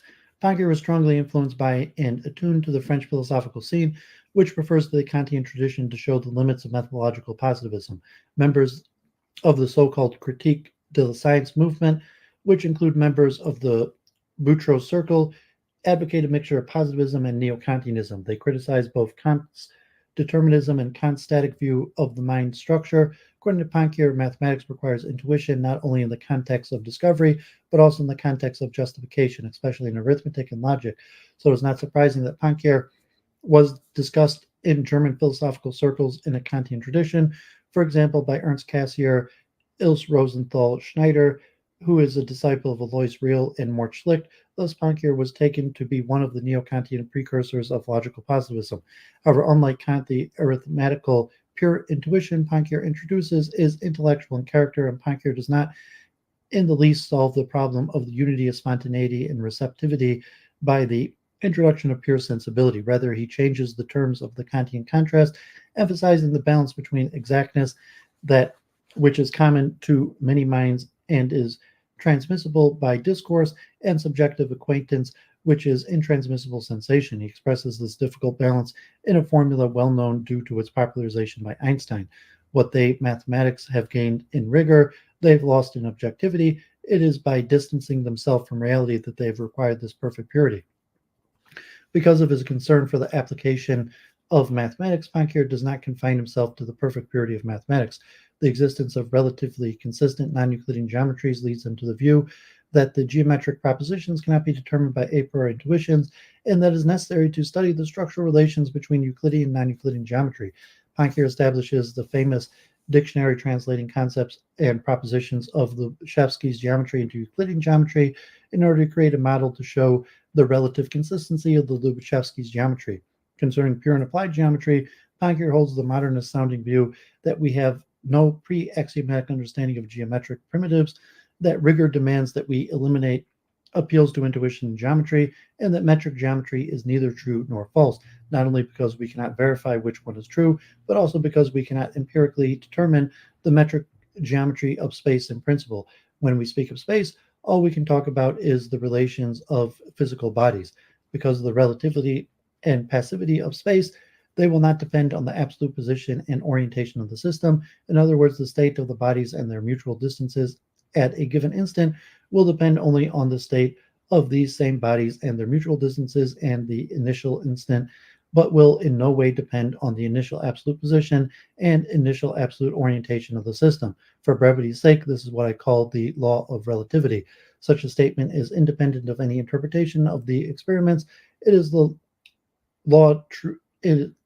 If the law is true in the Euclidean interpretation, it will also be true in the non-Euclidean interpretation. Although distinguishing in 1903 the n-dimensional representative space, which is a physical continuum, from the geometric space, which is a mathematical continuum, Poincare always held a relationist view of space that goes further than concurrent space-time theories allow. Since Poincare so profoundly modifies the traditional view of geometry as a priori science of space, authors such as Slick Carnap and Ernst Nagel attribute to him a leading role in the development of the formal conception of mathematics. Alberto Coffa extends Nagel's analysis by claiming that there was a crisis in the interpretation of primitive geometrical terms in the 19th century that led to the development of formal axiomatic systems. References to a central role played by Poincare can also be found in John Richard's survey and in Jeremy Gray's account of the development of modernism. The modernist character of Poincare's approach is also shown by the fact that it must be ranked with Duhem among those forerunners of logical empiricism who survived Quine's criticism of the movement, not primarily for its holistic thesis concerning theory confirmation, more so for his conception of geometrical conventions as a kind of hybrid analytical synthetic expression guided by experience, and for his ontological relationalism, which in certain aspects comes close to Quine's doctrine. Both attempt to account philosophically for the incompleteness of scientific objects. Poincare argues that, contrary to the native dogmatist view, that which science captures are not the things themselves, but simply relations between them. Beyond these relations, there is no knowable reality. Thus, he rejects metaphysical realism. No beyond doubt a reality completely independent of the mind which conceives it, sees, or feels it is an impossibility. A world as exterior as that, even if it existed, would for us be forever inaccessible. Although Quine's argument, not entity without identity, no entity without identity, finds a different motivation in the context, logical context quite distant from that of Poincare, the result is similar. For Quine, mathematical objects are known only by their laws and any other properties that they may have are irrelevant. Poincare's geometrical conventions and his ontological relationalism are nothing more than two different aspects of a structural approach and can be seen by considering two parallel debates at the turn of the 20th century on the nature of geometry, one between Henri Poincare, Bertrand Russell, and the other between David Hilbert and Gottlieb Frege. Poincare and Hilbert argue for a new conception of geometrical systems, while Frege and Russell defend a traditional way of looking at these systems. The debate takes up the question which geometry is true, what is the nature of definitions and axioms, to deal with the multiplicity of geometries, questions about their truth, and the meanings of their primitive terms. Poincare and Hilbert propose a radically new view of geometry. They hold that all that we can say about the meaning of point, straight line, distance is that which we have stated in the axioms or principles of the system, and that geometry is not a set of truths about some previously known objects. Thus, Poincare formulates a new view of geometric theories, that geometry does not express true or false propositions, and that there are no special objects which geometry studies. Rather, geometry is just a system of relations that can be applied to many kinds of objects. Poincare argues against Russell's view of definition, claiming that the meaning of primitive terms can be fixed by the geometrical system in which we are working. Fixing the meaning of primitive terms by the system is the only way to proceed. Poincare argues because if we were to take a primitive term out of the context of a system, it would lose all meaning. If we want to isolate a term and exclude its relations with the other terms, nothing will remain. This term will not only become indefinable, it will become devoid of meaning. As Poincare explains in a section called Form and Matter of his monist article in 1898, the idea is that in geometry, the properties of the primitives or of the objects to which geometrical relations are applied are not important at all. As far as geometry is concerned, the set of relations that hold between the primitives constitute the form, not the matter of geometric objects, and these relations are are studied. The form constitutes the relational aspect of Poincare's structuralism. By recognizing Poincare's heritage as a structural point of view, Schlick insists on the conventional aspect of a structuralism. He sees in Poincare's conventions a third type of definition between the implicit definition of the axiomatic method and the concrete or ostensive definition of the physical objects. These conventions are, as Friedman observes, crucial for an understanding of how we achieve coordination between concepts and empirical reality in the mathematical exact sciences. As Schlick explains, to define a concept implicitly is to determine it by means of its relations to other concepts, but to apply such a concept to reality is to choose out of the infinite wealth of relations in the world a certain group or complex, and to embrace as a unit by designating it with a name. By suitable choice, it is always possible under certain circumstances to obtain an unambiguous designation of the real by means of the concept. Conceptual definitions and coordinations that come into being in this fashion we call conventions, using the term in a narrow sense because in the broader sense, of course, all definitions are agreements. It was Henri Poincare who introduced the term convention in the narrower sense into natural philosophy, and one of the most important tasks of a discipline is to investigate the nature and the meaning of the various conventions found in natural science. According to Schlick, Poincare's conventions combine conceptual definitions and coordinations. Given the fact that both expressions are completely foreign to Poincare's style, how should one understand Schlick's claim? In fact, Schlick's expression designate two different aspects of Poincare's structural approach, which pay attention to the fact that Poincare is not an anti-rem structuralist. The anti-rem structuralist takes the pattern to exist independently of any system that exemplify it. At first glance, he seems to be an ontological realist with respect to relational universals, but not with respect to individuals, relata, despite his predicativist attitude.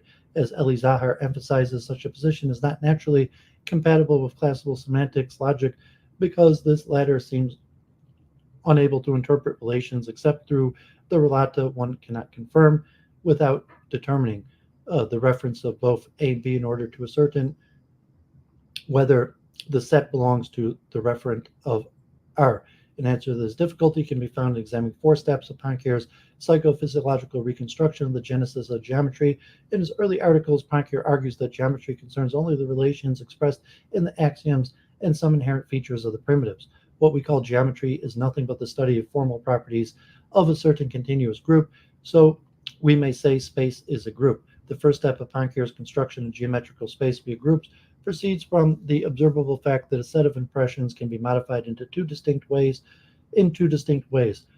On the one hand, without our feeling muscular sensations, and on the other by a voluntary motor action accompanied by muscular sensations.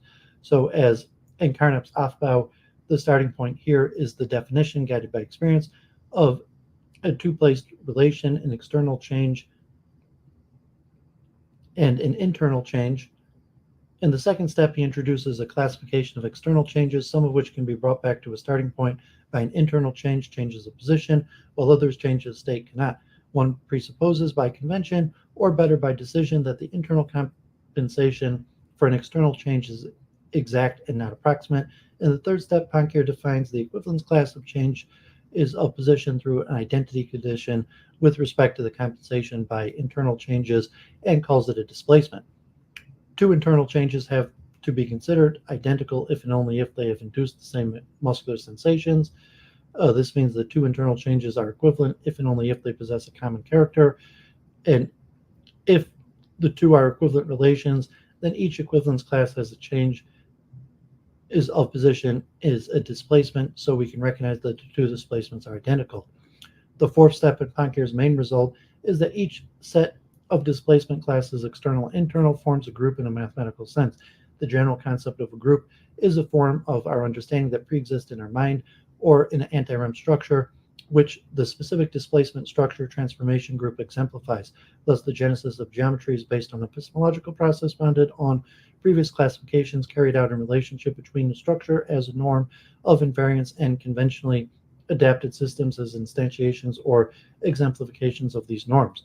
Where there is a choice between different possibilities, conventions only become involved at a further step of the mathematical construction, where the properties of the transformation group are studied and choices are made concerning distance, a metric. It follows then that Euclidean axiom of distance is not exclusively the result of a conventional decisional choice in the linguistic sense, rather it is the disguised definition or an apparent hypothesis. Poincare used the term disguised definition before 1899, the year of Herbert's famous Foundations of Geometry, to express the fact that the language apparently used descriptively is not descriptive in actuality. Certain axioms appear descriptive, but instead define the objectivity of a fact. Such a fact is found to be defined only up to a structure, although it clearly reflects the truth of certain relations between sensations whose qualities remain unknowable, as shown by Helmholtz and others.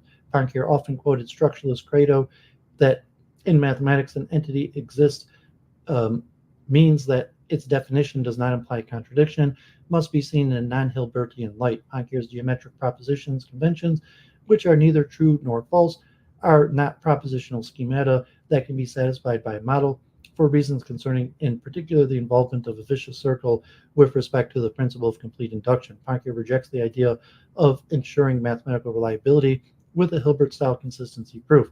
Even with respect to geometry, he takes a structural proposition without, however, disengaging meaning and knowledge completely from ostension. Nevertheless, Poincare begins his alternative reliability construction only apparently with sensations as ostensive contacts with the given, since he is not an empiricist. Instead, in a move similar to Helmholtz's conception of intuition as imagined sensible impressions, Poincare introduces a representation of a two-place sensation relation based on the imagination of a single sensation. The representation of object in sensible space means nothing other than the deliberate and conscious representation of muscular sensations thought necessary to reach the object. The sensation relations are the placeholder of the categories forms of sensible space and of groups. Poincare's conventions in geometry are first of all the tool that he uses to choose by decision the gap between exactness of the structure and the objectivity of sensation relations based on an imagined ostensive contact reflecting on sensations.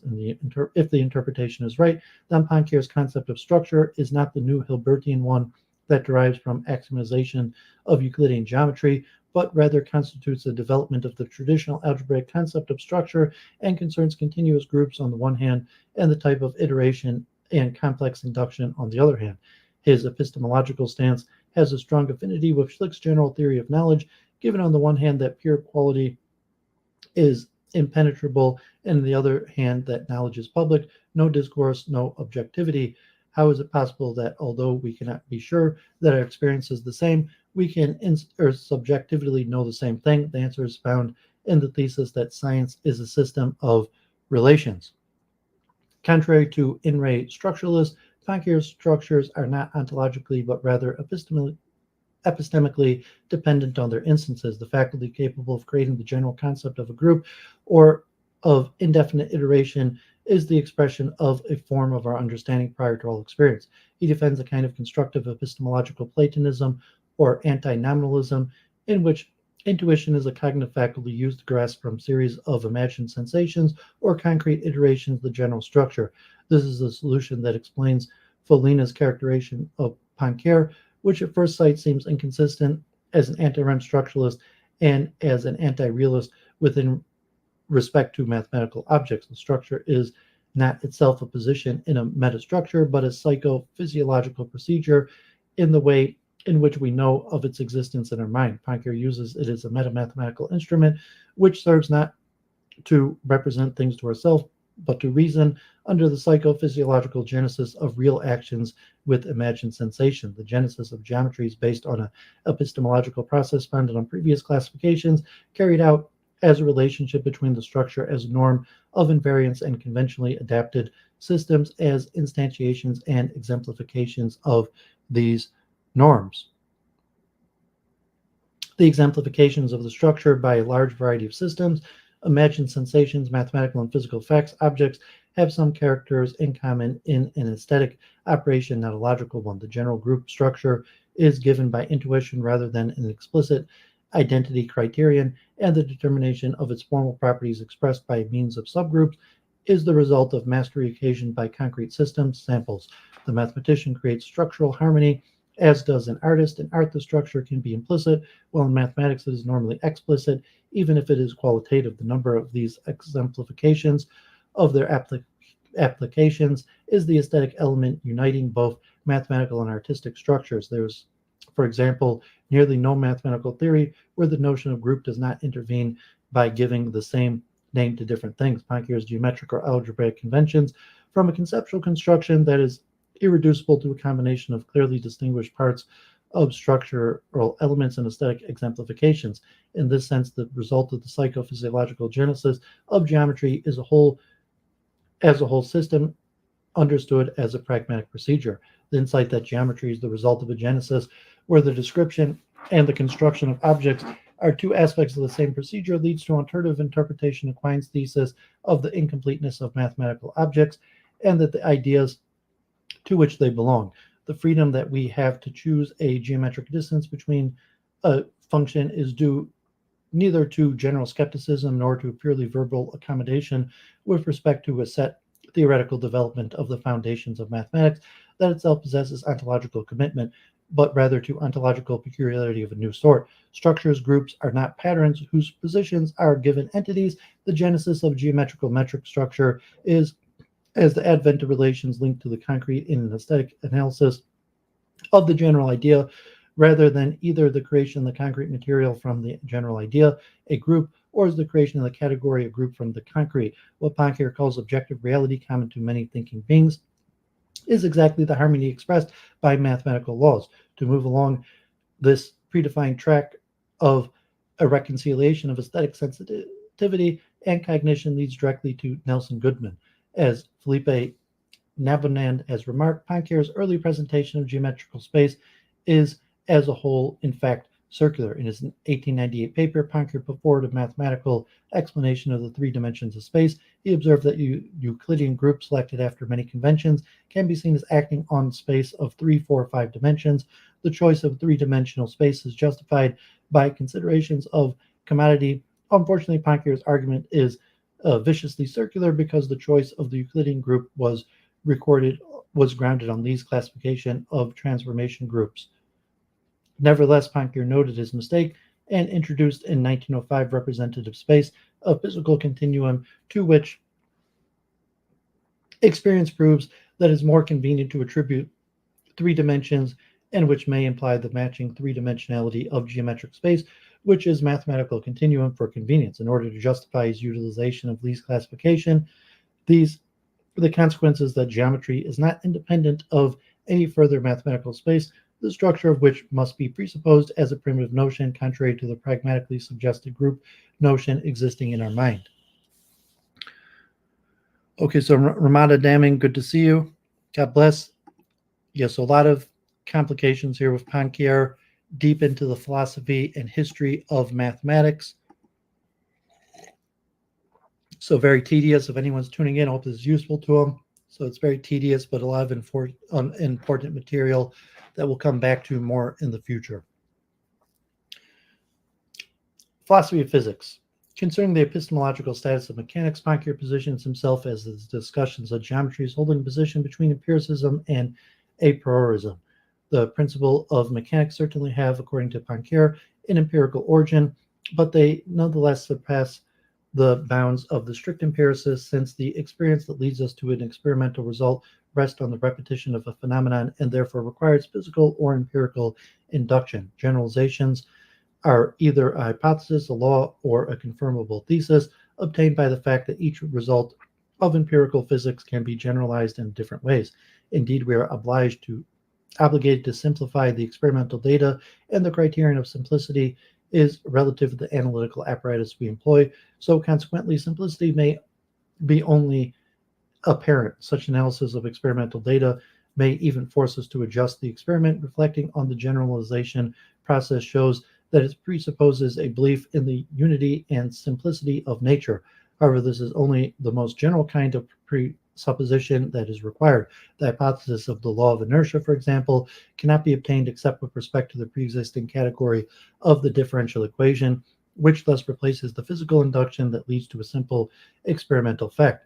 Poincare distinguishes empirical laws from conventional principles. How does one move from simple empirical laws understood as confirmable hypotheses to principles as the result of conventional decisions to withdraw a confirmable hypothesis from the judgment of experience? In mechanics, he employs the same methodological procedure as in geometry with regard to classes of displacement and groups. When a law has received a sufficient confirmation from experiment, we may adopt two attitudes. Either we may leave this law in the fray. It will then remain subject to the incessant revision, which without any doubt will end by demonstrating that it was only approximate, or else we may evaluate into a principle by adopting conventions. Thus, in outline, a generalization scheme in physics is presented as follows. From the phenomenon, we move by physical induction to the experimental result, and thanks to differential equations, to the laws and the general hypothesis, which by a common decision of the scientific community can be elevated finally to a principle. Certainly, this is only a general scheme, and the concrete process of a generalization could include many variations. The difference between the geometric axiom as a disguised definition and the physical law as a principle seems to define Poincare's epistemological criterion that distinguishes geometry from mechanics from the ontological point of view. In geometry, the convenient convention or definitions are chosen as a function of objects, solid bodies, rays, which are not the objects of the geometry. Furthermore, in geometry, we presuppose the category of a group, so geometry requires a double conventional abstraction. In mechanics, the conventions are useful and applied to physical objects. In this context, we presuppose the categories of empirical or physical induction and of differential equations as necessary preconditions for doing science. Poincare's approach therefore integrates specifically Kantian elements, the idea that there are preconditions, while still completely eliminating the transcendental basis of these components that we find in Kant's law. Poincare's argument in favor of the necessary transmission of the conventional character of geometry to physics is based on an analogy, which shows another important relationship between geometry and physics. The methodological function of transformation groups with respect to representative space corresponds to the function of geometry with respect to physics. The analogy runs as follows: just as the law of displacements may correspond only approximately to the law of groups and is consequently considered to be the result of two component changes, the first being a displacement and the second a qualitative alteration, so Poincare regards the physical complex relation between two bodies as the result of two components. The first is regarded as a simple geometric principle, while the second is itself composed of two epistemological laws. The conventional elements in physical theories were often misunderstood by Poincare's contemporary. However, in physics proper, that is, in optics and electrodynamics, the conventional elements seem to be further weakened. We come across a different kind of hypothesis and fully perceive its productivity. Undoubtedly, the theories seem at first sight fragile, and the history of science shows us how fleeting they are. However, they do not entirely die out, and something remains of each of them. It is this something that we must try to sort out, for there and only there is true reality. In fact, Poincare's model of explanation, founded on minimum of well-confirmed hypotheses, erected into principles, and from which any meaningful proposition can be deduced, is called into question by Maxwell's approach in view of the crisis in physics that was brewing towards the end of the 19th century.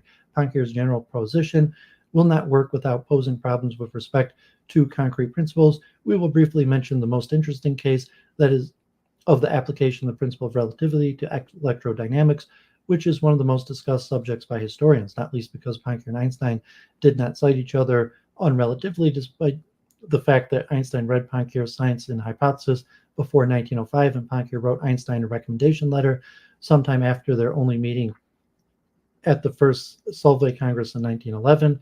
What is uncontroversial is that Poincare discovered salient points on the special theory of relativity, such as the operational definition of clock synchronization to the first order in velocity divided by light, and a relativistic formula of the composition of speed, the determination of the structure of the Lorentz group. Since the Maxwell-Lorentz equation for electrodynamics are not Galileo covariant, the classical principle of relativity, according to which measurement is one inertial reference frame cannot be converted to another by Galilean transformation, is called into question. Using in his famous St. Louis lecture of 1904 the designation physical principle of relativity, which does not apply to finite equations that are directly observed, but to differential equations. Poincare reports that Lorentz introduces the conjectures, the ad hoc hypothesis of local time, and the uniform contraction in the direction of motion in an attempt to save the principles in its application to electromagnetic domain. It was indeed Poincare in 1906 who made Lorentz theory fully compatible with the relativity principle. We are thus naturally inclined, remarks Poincare, to admit the postulate of relativity in every domain, in postulating the principle as a general law of nature.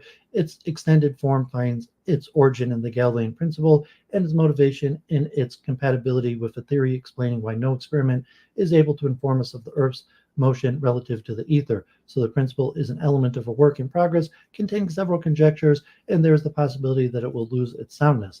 In fact, there are now two principles: the old one, which was made immune to the revision by considering it a conventional principle, and which serves to construct geometrical space via the transformation group that is the mathematical expression of the psychological principle of free mobility of rigid bodies, and the new one, where the invariance concerns differential equations and where the geometry could now be rooted in the Lorentz group at the price of accepting a four-dimensional spacetime with indefinite metric.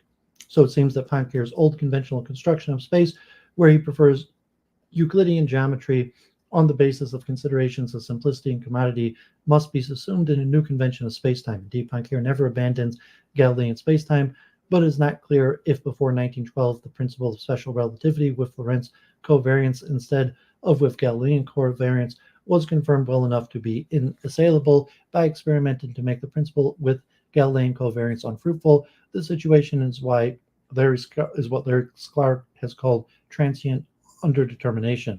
That is, theories which are not empirically equivalent but are equally or at least reasonably well confirmed by all the evidence we happen to have at hand at the moment, while waiting to make a decision in the face of new results. And finally, the influence of Poincare. There's no doubt that Poincare's work has been very influential both in sciences and philosophy.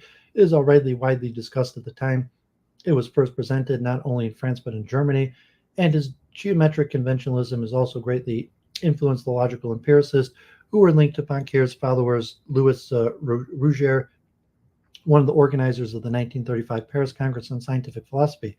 Poincare's conventionalism was widely discussed again in the post-World War II literature on spacetime and relativity theory in the philosophy of science. His intervention in the philosophy of mathematics has been a source of great inspiration to critics of logicism and others in the tradition of Kant and Mach, who excluded metaphysical speculation from the philosophy of science. Poincare is also considered to be one of the founders in this field as a discipline. Poincare is considered the founder of structural realism and is thought to have held a productive middle of the road position on scientific realism.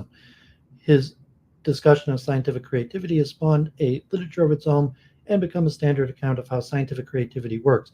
His work on the stability of the solar system influenced the development of chaos theory and the classical concept of causality, based on the fact that similar causes produce similar effects. Poincare is one of the starting points for arguments showing the compatibility of ontological determinism and epistemological indeterminism. His famous recurrence theorem raised questions for statistical mechanics, and his work on probability theorem influenced the early work of Hans Reichenbach. Insofar as Poincare's philosophical views focus on the comprehension and explanation of the activities and practice of mathematicians and scientists, his approach seems more current today than the approach of logical empiricists, given that the contemporary practical turn in the philosophy of science pays less tribute to logic and the foundations of mathematics by formal representations than did the canonical tradition of the 20th century philosophy of science. His approach restores the depth of some of the critical discussions that the Vienna Circle undertook in the spirit of Poincare and from the 1930s onward.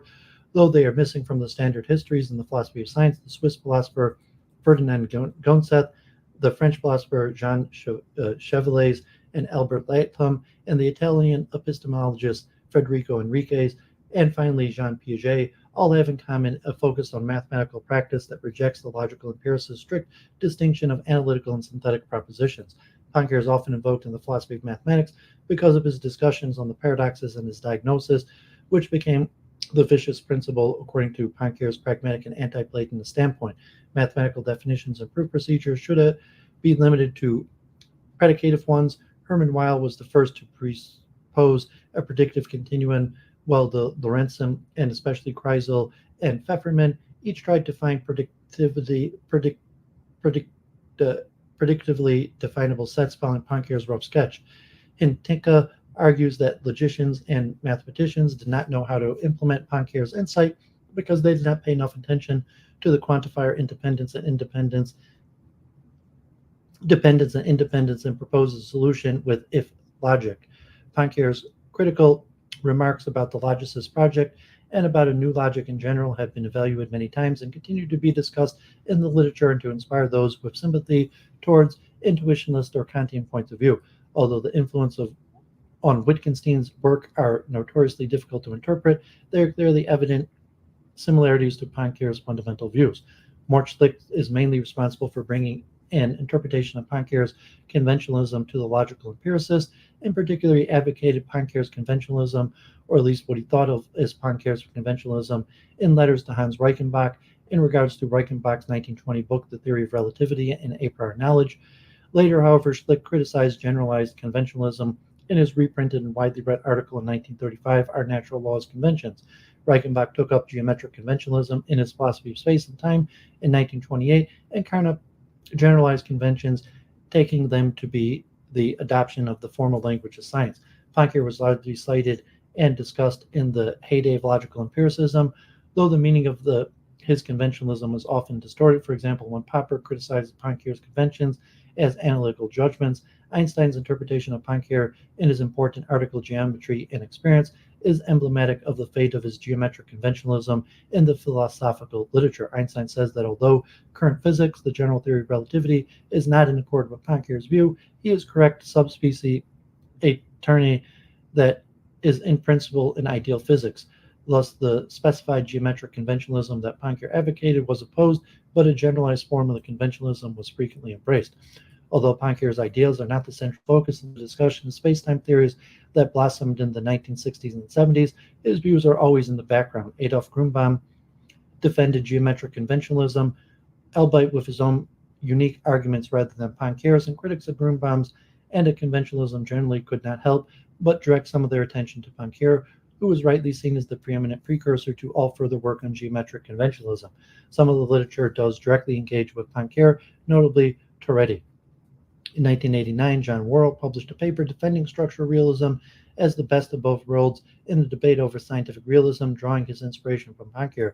The view came to be widely discussed in the philosophy of science and spawned further elaborations and differentiations into different types, such as the ontic and epistemic structural realism, Poincare's epistemological thesis that all statements depend at least partially on a conventional conceptual framework is generalized in Casimir Adschukowitz's radical conventionalism and is related to the Quinean notion that there are logically incompatible but empirically equivalent theories. Poincare also spawned the large literature on scientific creativity, with his brief account of his discovery while stepping onto an omnibus during an outing of the relation between Fuchsian or automorphic functions in non-Euclidean geometries. At the moment when I put my foot on the step, the idea came to me without anything in my former thoughts seeming to have paved the way for it. That the transformation that I had used to define the Fuchsian functions were identical with those of non-Euclidean geometry. The story has been widely cited, and his four-step account of how one arrives at novel ideas has been adopted by those presenting the development of creative ideas in analogy with Darwinian blind variation. Poincare's creativity has also been analyzed and compared to that of other scientists, especially Einstein by Arthur Miller. Poincare's writings influenced artists, especially the Cubist movement, which associated their artistic approach to that occupied by non-Euclidean geometries in the history of geometry. And the mathematician of Cubism, Maurice Princip, closely studied the work of Poincare and how he influenced Picasso, among others, and Albert Glezians and Jane Metzinger, the authors of the famous Treatise de Cubisme that provides theory to the artistic movement. Poincare's work combines the sensations produced by the movements with the sense of touch, as in Science and Hypothesis, to create the fourth dimension. Murata's Cornelius Escher uses a paving motif of the Poincare disk of the hyperbolic plane in order to represent an infinite structure in a finite space. Poincare also directly influenced James Joyce, who experimented with non-linearity and topology in his depiction of events in his literature. Okay, so those were the two big ones, Poincare and Helmholtz. So it's only 5:45. Yeah, Donald Robertson, thanks for tuning in. Just a handful of people tuning in, but important stuff for my research. So we'll keep at it, and let's continue. We'll look at Pierre Duhum and Ernst Mach, and these are semi-shorter.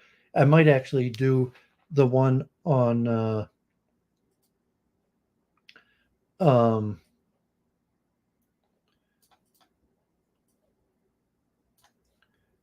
Arabic and Islamic metaphysics too, since I'm covering so much.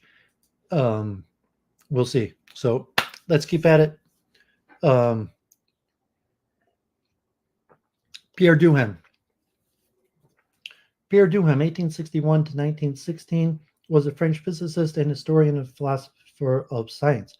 As a physicist, he championed energetics, holding generalized thermodynamics as foundational for physical theory, that is, thinking that all chemistry and physics, including mechanics, electricity, and magnetism, should be derivable from thermodynamic first principles. In philosophy of science, he is best known for his work in the relation between theory and experiment, arguing that hypotheses are not straightforwardly refuted by experiment, and that there are no crucial experiments in science. In the history of science, he produced massive groundbreaking work in medieval science and defended a thesis of continuity between medieval and early modern science. Life and works. Pierre-Marie Duhem was born on June 10, 1861 in Paris.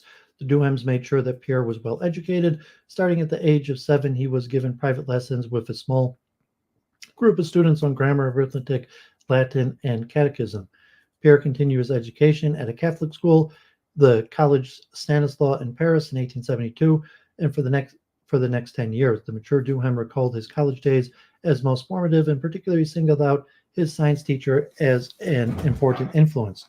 Let us return some 25 years back to the time when we received our first initiation as a physicist in the mathematics classes of the College Stanislaus. The person who gave us this initiation, Jules Moutet, was an ingenious theorist. His critical sense, ever clear and extremely perspicacious, distinguished with sure accuracy the weak point of many a system that others accepted without dispute. Proofs of his inquiring mind are not lacking, and physical chemistry owes him one of its most important laws.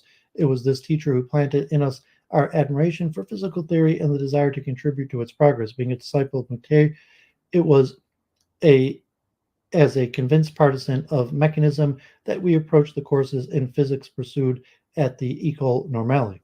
Duhem's science teacher, Jules Moutet, went on to teach at the École Polytechnique and to publish a number of texts. Duhem recognized in his theory of chemical dissociation and his thermodynamics generally a first enunciation of the chemical theories that Josiah Wilbur Gibbs, an important later influence on Duhem, was to develop more fully. In 1882, Duhem enrolled at the prestigious secular institution of higher education, the École Normale Supérieure, where he entered the École Normale. He was first in his class in the science section out of approximately 30 students chosen from the best 800 or so graduates in France of that year, and he remained first throughout his years there. The curriculum at the École Normale usually lasted 3 years. Duhem was granted a fourth year and stayed on a fifth year. He received a license in mathematics and another in physics at the end of the academic year 1883 and 4. In his final year, Duhem was offered a position in Louis Pasteur's laboratory as a chemist bacteriologist, though he refused it because of his desire to work in theoretical physics. One of the turning points in Duhem's career occurred during the academic year 1884-5. While he was only a third-year student, Duhem presented a thesis in physics for his doctorate. The thesis on thermodynamical potential was rejected by a panel composed of 3 scholars, the physicist Gabriel Lippmann and the mathematician Charles Hermite and Emile Picard. The panel chaired by Lippmann seems to have made a political decision. The prestigious French scientific publisher Hermann published a version of the thesis the following year. Duhem defended another thesis in applied mathematics on the theory of magnetization by induction and received his doctorate in October 1888. This time the physicist Edmond Bauty, a mathematician Gaston Darboux, and the mathematician-physicist Henri Poincare constituted the panel that accepted the dissertation. It would be difficult to understand fully these events without delving deeply into the social, cultural, intellectual context of France at the end of the 19th century, at the time when French scientists were predominantly liberal and anti-clerical. Duhem was openly conservative and deeply religious. He was also stubborn and often contentious. The structure of French academia was surely also a factor in the affair. However, the specific motives generally cited in the case were Lippmann's jealousy and the fact that Duhem's thesis refuted the principle of maximum work, that chemical changes tended spontaneously to produce maximum heat. It was one of the cherished theses of Marcellin Berthelot, Lippmann's friend, and a significant power in the French scientific establishment. It was reported that Berthelot had said, "This young man will never teach in Paris." Berthelot's edict came true. Duhem spent his academic career in provincial universities far from Paris, the center of the academic life in France. His teaching positions brought him from Lille, then briefly to Rennes, then to Bordeaux for the remainder of his life, but never to Paris. Duhem assumes the position of Maitre de Conference, the Faculty of Science at Lille in October 1887. The situation in Lille soured for Duhem, never one to back off from a dispute. He fought with the dean of his faculty over a minor issue. An assistant had failed to unlock the door of Duhem's laboratory for students during their licentiate examination. The assistant complained about his mistreatment by Duhem to the dean, who requested that the assistant write a letter of apology. Duhem rejected the apology and took issue with the dean, who then brought the matter to the rector, adding further complaints against Duhem. The minor issue having escalated to immense proportions, Duhem requested and received a change of position at the end of the academic year 1893.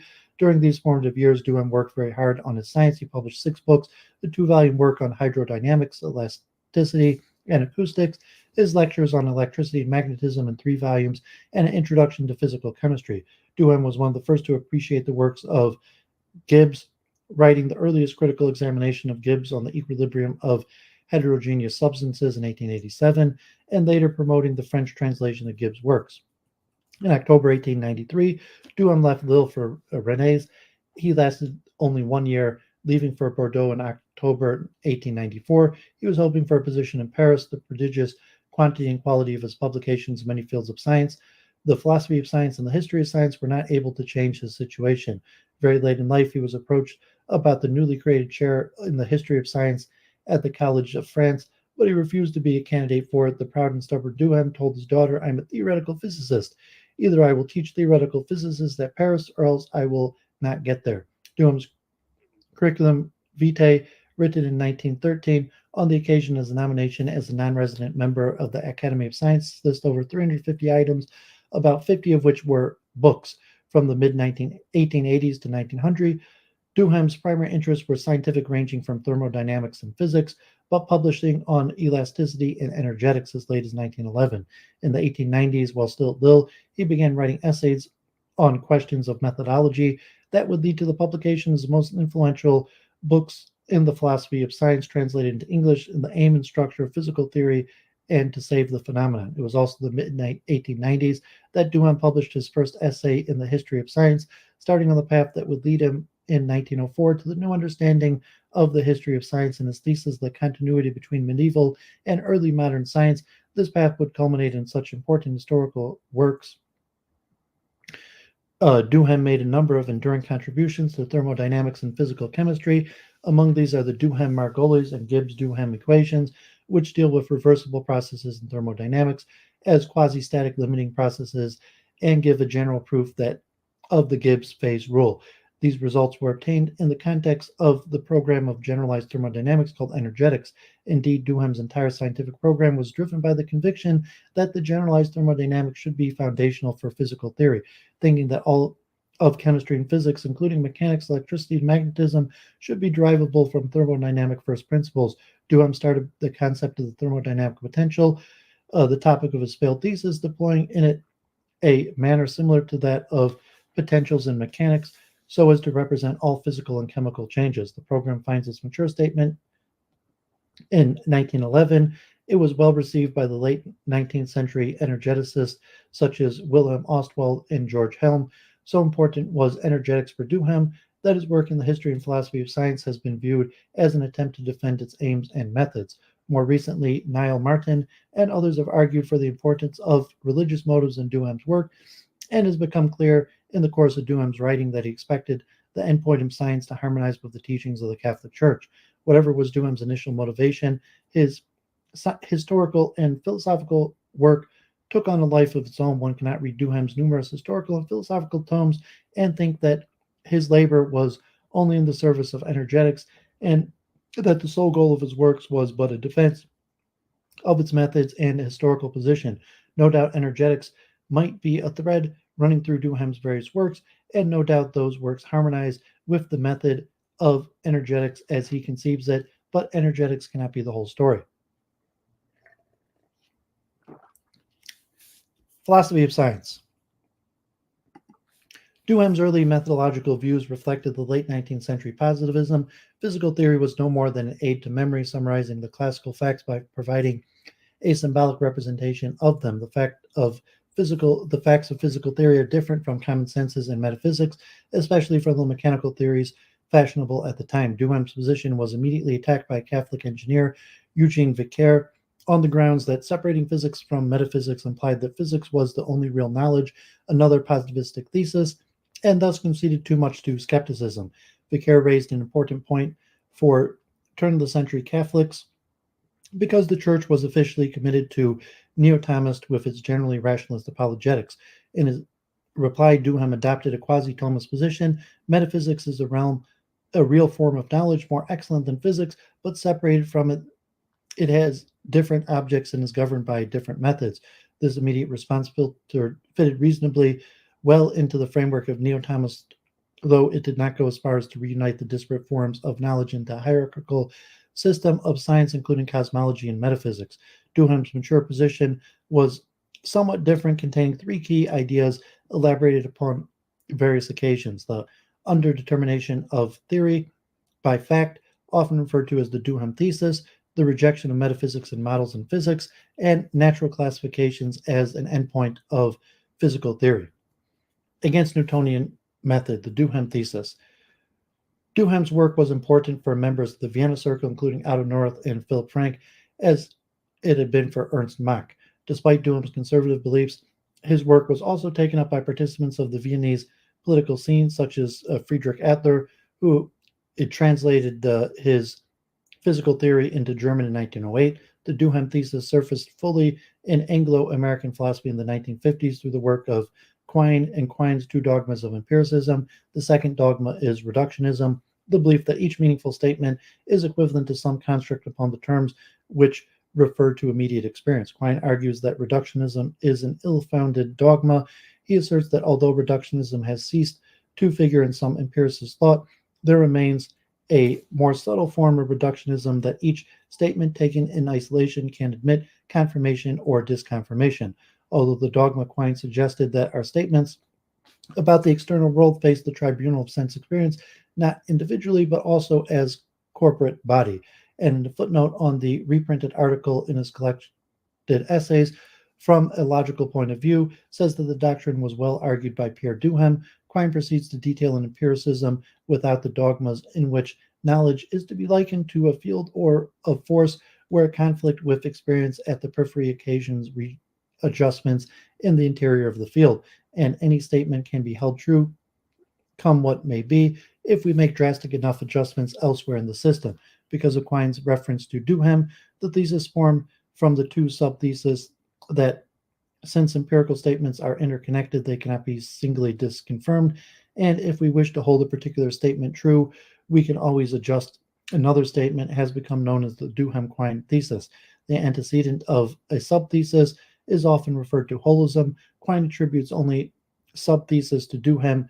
Duhem would have recognized sub-thesis as an offspring of his, but would not have fully agreed with it as formulated by Quine. Duhem does not claim that when there is some conflict with experience, we can always make enough adjustments elsewhere in the system. He makes a weaker claim and also limited in other ways, but which would be equivalent to when there is some conflict with experience, what is disconfirmed is necessarily ambiguous. Duhem's formulation of his non-falsibility thesis is that if the predicted phenomenon is not produced, not only is the question proposition put into doubt, but also the whole theoretical scaffolding used by the physicist. He does not take the second Quinean step of holding any statement true, come what may, but says the only thing the experiment teaches us is that among all the propositions used to predict the phenomenon and to verify that it has not been produced, there is at least one error, but where the error lies is just what the experiment does not tell us. He refers to two possible ways of proceeding when an experiment contradicts the consequences of a theory. A timid scientist might wish to safeguard certain fundamental hypotheses and attempt to complicate matters by invoking various cases of error and multiplying the corrections, while the bolder scientist can resolve to change some of the essential suppositions supporting the entire system. The scientist has no guarantee of success. If they both succeed in satisfying the requirements of the experiment, each is logically permitted to declare himself content with the work he has accomplished. Moreover, Duhem does not argue indirectly for the non-falsibility thesis. He seems to regard it as an obvious corollary of another thesis, which could be called the non-separability thesis, that the physicist could never submit an isolated hypothesis to experimental test to seek to separate each of the hypotheses of theoretical physics from the other assumptions upon which the science rests in order to subject it in isolation to the control of the observation is to pursue a chimera. The Duhemian thesis usually makes its appearance in the context of Duhem's critique of the inductive method, or what he calls the Newtonian method, which rejects any hypothesis about imperceptible bodies and hidden movements and admits only general laws known by induction from observation. Duhem accuses this method of being unmanageable. He asserts that science can only follow the Newtonian method when its means of knowing are those of common sense, when science no longer observes facts directly but substitutes for them measurements given by instruments or magnitudes that mathematical theory alone defines. Induction can no longer be practiced in the manner that the Newtonian method requires. He clearly indicates that some science can use the Newtonian method, derive their principles by induction from observation, and disconfirm them as tests warrant. What Duhem thinks is wrong with inductivism is that it cannot be used by all sciences. For Duhem, the non-falsibility thesis is a consequence of the non-separability thesis, and the non-separability thesis is an empirical thesis depending upon factors that do not govern all science. This is supported as well by Duhem's assertions that he is imposing narrow limits on his inquiry and is restricting his generalizations to physics. When he first announces the non-separability thesis, he announces it as a principle about what physicists do, whose consequences will be developed in the remainder of the book. It is not generally known that Duhem in his lifetime confronted an extension of his thesis in the fashion of Quine, and had previously rejected it in the 1913 essay entitled Examine Logic and the Theoretical Physics, republished as part 2 of the overview of all his work. Duhem sketched the set of theses constituting the Duhem thesis and stated, separated from the various schools of pragmatism on the subjects of the value of physical theory, we do not take our stand in any circumstance among the number of their followers. The analysis we have given of experiments in physics shows fact to be completely impenetrated by theoretical interpretation to the point where it becomes impossible to express fact in isolation from theory in such experiments. This analysis has found great favor on the side of many pragmatists. They have extended it to the most diverse fields, to history, to exegesis, to theology. Thus, already by 1913, the scope of Duhem's thesis had been stretched beyond Duhem's intention. The several authors we have just cited often draw from the analysis of the experimental method used in physics conclusions which go beyond the boundaries of physics. We shall not follow them that far, but shall stay always within the limits of physical science. While Duhem did not identify those authors, these pragmatists, as early as 1905 in a footnote, he asserts that some of his friends and acquaintances, and in particular Gaston Milhaud, Edward Leroy, and Joseph Wilboy, had adopted his analysis of experimental method as discussed in his earlier articles, and these same thinkers, together with Duhem's very good friends, Marsois Blondel, were referred to favorably as French pragmatists by William James in his 1907 lectures on pragmatism. If my lectures interest any readers in the general subject, he will doubtless wish to read further. I therefore give him a few references. Thus, the Duhem thesis in its extended form was favorably received in the Anglophone world during the first few decades of the 20th century. Well before Quine's reference to it, Duhem's reaction to the extension of his thesis were as follows. We do not deny that the extension is legitimate to some extent. However different the problems may be, it is always the same human intellect that exerts itself to resolve them. In the same way, there is always something common in the several procedure reason employs, but if it is good to notice the analogies between our diverse scientific methods, it is on condition that we do not forget the differences separating them. And when we compare the method of physics, so strangely specialized in the application of mathematical theory and by the use of measuring instruments, to other methods, there are surely more differences to describe than analogies to discover. Against Cartesian method, metaphysics, and models. In the overview of all the scholarly works and documents supporting his candidacy for membership to the Academy of Science, Duhem contrasted the methodology of energetics with the two leading methodologies at that time, what he called the method of the Cartesians and that of the Newtonians. As we have discussed in his critique of the Newtonians, we now turn to that of the Cartesians. The salient feature of the energetics was that principles it embodies and from which it derives conclusions do not all aspire to resolve the bodies we perceive or the motions we report into imperceptible bodies of or hidden motions. What energetics offered was a formal theory with the character of logical systems, which instead of reducing physical qualities in the manner of mechanistic theories, limited itself to marking by means of numerical scales and various intensities of such qualities.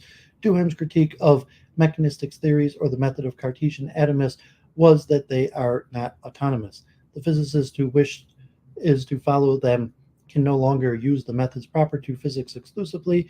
Here he enters the domain of cosmology. He no longer has the right to shut his ears to what metaphysics wishes to tell him about the real nature of matter. Hence, as a consequence, through dependence on metaphysical cosmology, his physics suffers from all the uncertainties and vicissitudes of this doctrine. Theories constructed by the method of the Cartesians and atomists are also condemned to infinite multiplication and to perceptual reformulation. They do not appear to be in any state to assure consensus and the continual progress to science. For Duhem, the contemporary scientist who exemplified the method of the Cartesians was James Clerk Maxwell. Duhem issued 3 interconnected complaints against Maxwell's work. 1. Maxwell's theory is overly bold and not systematic enough. 2. It is not dependent on models. And 3. Its concepts are not continuous with those of the past. The justification Duhem gives for the accusation of extreme boldness is that when a physicist discovers facts unknown until then, when his experiments have allowed him to formulate new laws that a theory had not foreseen, he must first try with the greatest care to represent these laws to the required degree of approximation as consequence of admitted hypothesis. Only after having acquired the certainty that the magnitudes treated until now by the theory cannot serve as symbols for the observed quantities, that received hypothesis cannot flow from the established laws, is he authorized to enrich physics with new magnitude to complicate it with new hypothesis. According to Duhem, the founders of electrodynamics, Coulomb, Poisson, and Ampere, followed these principles, but Maxwell did not.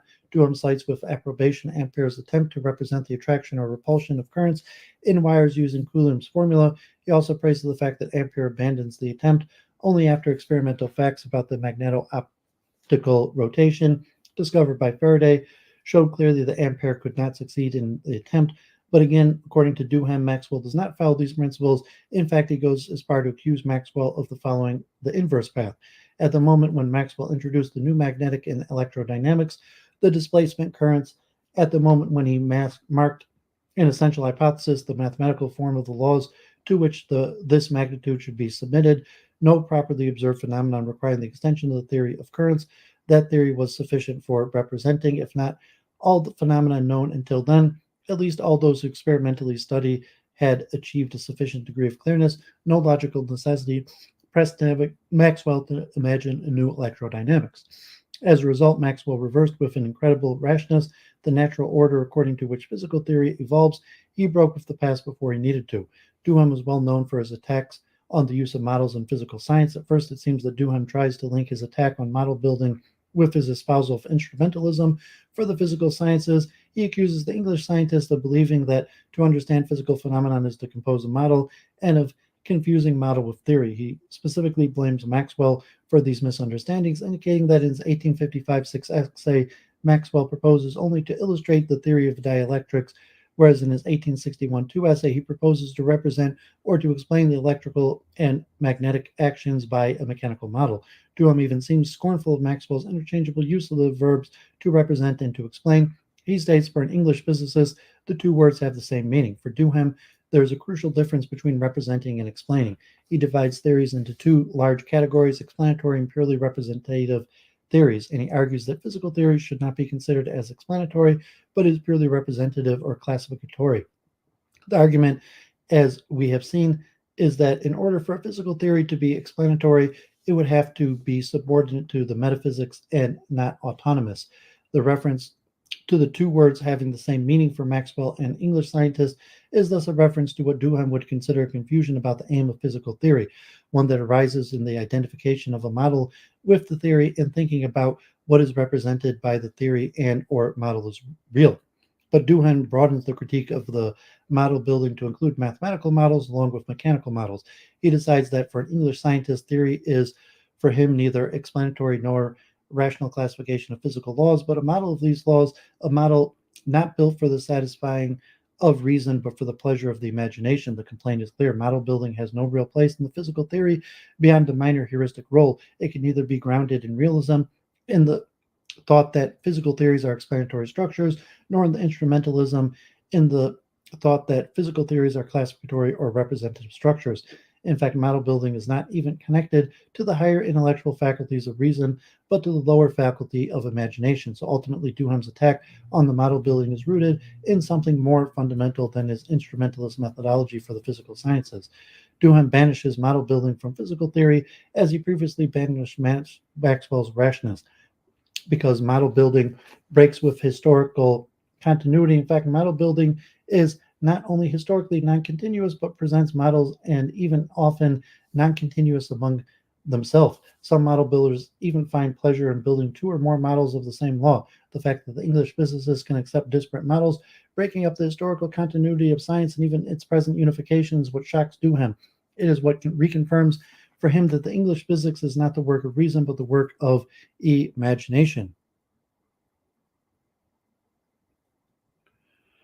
In principle of historical continuity, it invokes in the conclusion of Duhem's primary work on Maxwell. Duhem evaluates there an interpretation of Maxwell's work. He attributes to Heaviside, Hertz, and Cohn, among others. He quotes Hertz as stating that what is essential in Maxwell's theory is Maxwell's equation. He takes this to be Hertz's way of salvaging what is valuable in Maxwell from the mist of logical errors and incoherence, which are not only difficult to correct, but which have frustrated many illustrious mathematicians. But Duhem cannot accept Hertz's implied criterion of identity for physical theories. He asserts that he might accept such a criterion for algebra, but a physicist is not an algebraist. An equation does not simply bear or letters. Such letters symbolize physical magnitudes, which must be either measurable experimentally or formed from other measurable magnitudes. Therefore, if a physicist is given only an equation, he has not taught anything.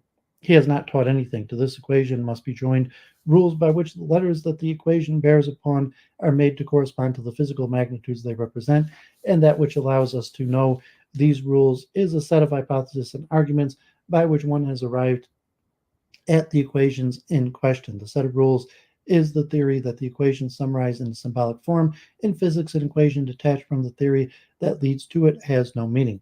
Duhem proceeds to detail two complete theories that can recover Maxwell's equation within a logical and coherent structure. These theories of Boltzmann and Helmholtz. The only criterion he gives for choosing these two theories, though without elaborating upon it or justifying, is that Helmholtz theory is to be preferred over Boltzmann theory because it is natural extension of the doctrines of Poisson, Ampere, Weber, and Newman.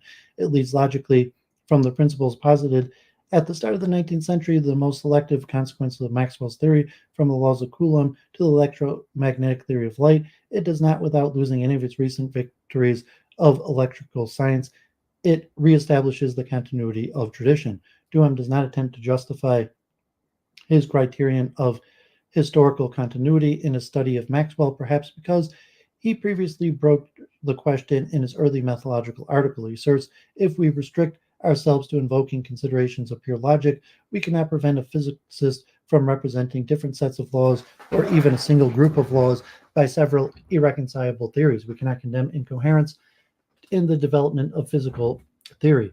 Thus, historically, continuity as a consideration falls outside of pure logic and outside of reasons of physics proper, but dealing with the relations between physics and metaphysics, what Duhem calls metaphysical cosmology. Surprisingly, if one considers him an instrumentalist for Duhem, we must judge a physical theory in comparison to an ideal and perfect theory that provides the total and adequate metaphysical explanation of the nature of material things, that is, the natural classification of laws. For that reason, a coherent physical theory is more perfect than an incoherent set of incompatible theories, elaborating upon the point and condemning and commenting on the connection between cosmology, that is, metaphysics, natural classification, or the ideal form of physical theory, and physical theory itself. Duhem asserts it is not enough for cosmologists to know very accurately the doctrines of contemporary theoretical physics. They must also know past doctrines. In fact, current theory need not be analogous with cosmology, but with the ideal theory towards which current theory tends by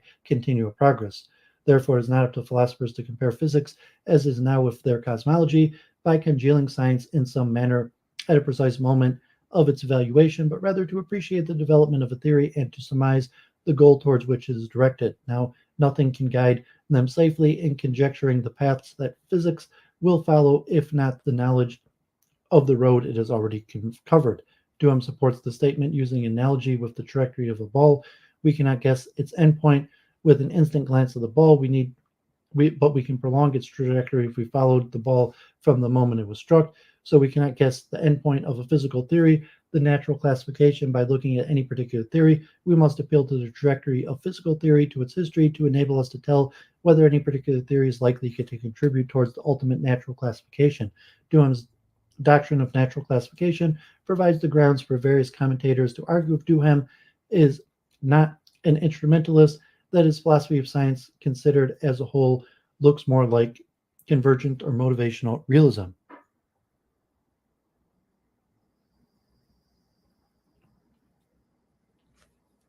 Later developments. As presented so far, Duhem is a philosopher who weaves together two large patchworks of theses: instrumentalism or fictionalism, anti-atomism or anti-Cartesianism, anti-modelism, an autonomy of physics from metaphysics, and anti-inductivism or critique of Newtonian method. The Duhem thesis, that is non-falsibility and non-separability. Both sets of thesis are intended as empirical theses about the workings of science, and both are important to understanding Duhem's thought. The first set of these theses effectively demarcates physical theory as an autonomous domain apart from other domains. That is, it rejects any external method. And the second set then operates on the internal workings of physical theory.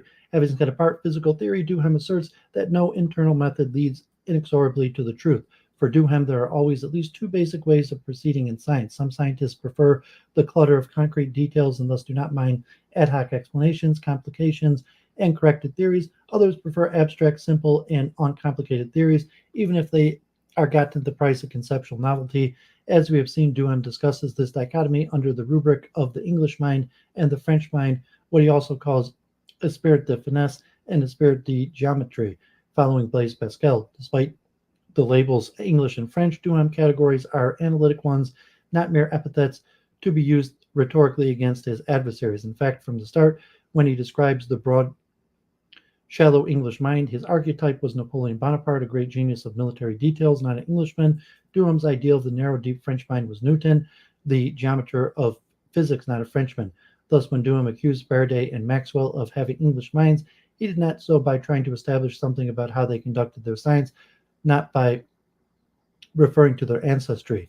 In his last work, Le Science Allemande, mostly work of wartime propaganda, Duhem added a third kind of mind to his original two, namely the German mind. If there are two basic types, the French mind and the English mind, then what could the German mind possibly be? Citing Pascal, Duhem tells us that the truth requires both reason and argument, raison and raisonnement.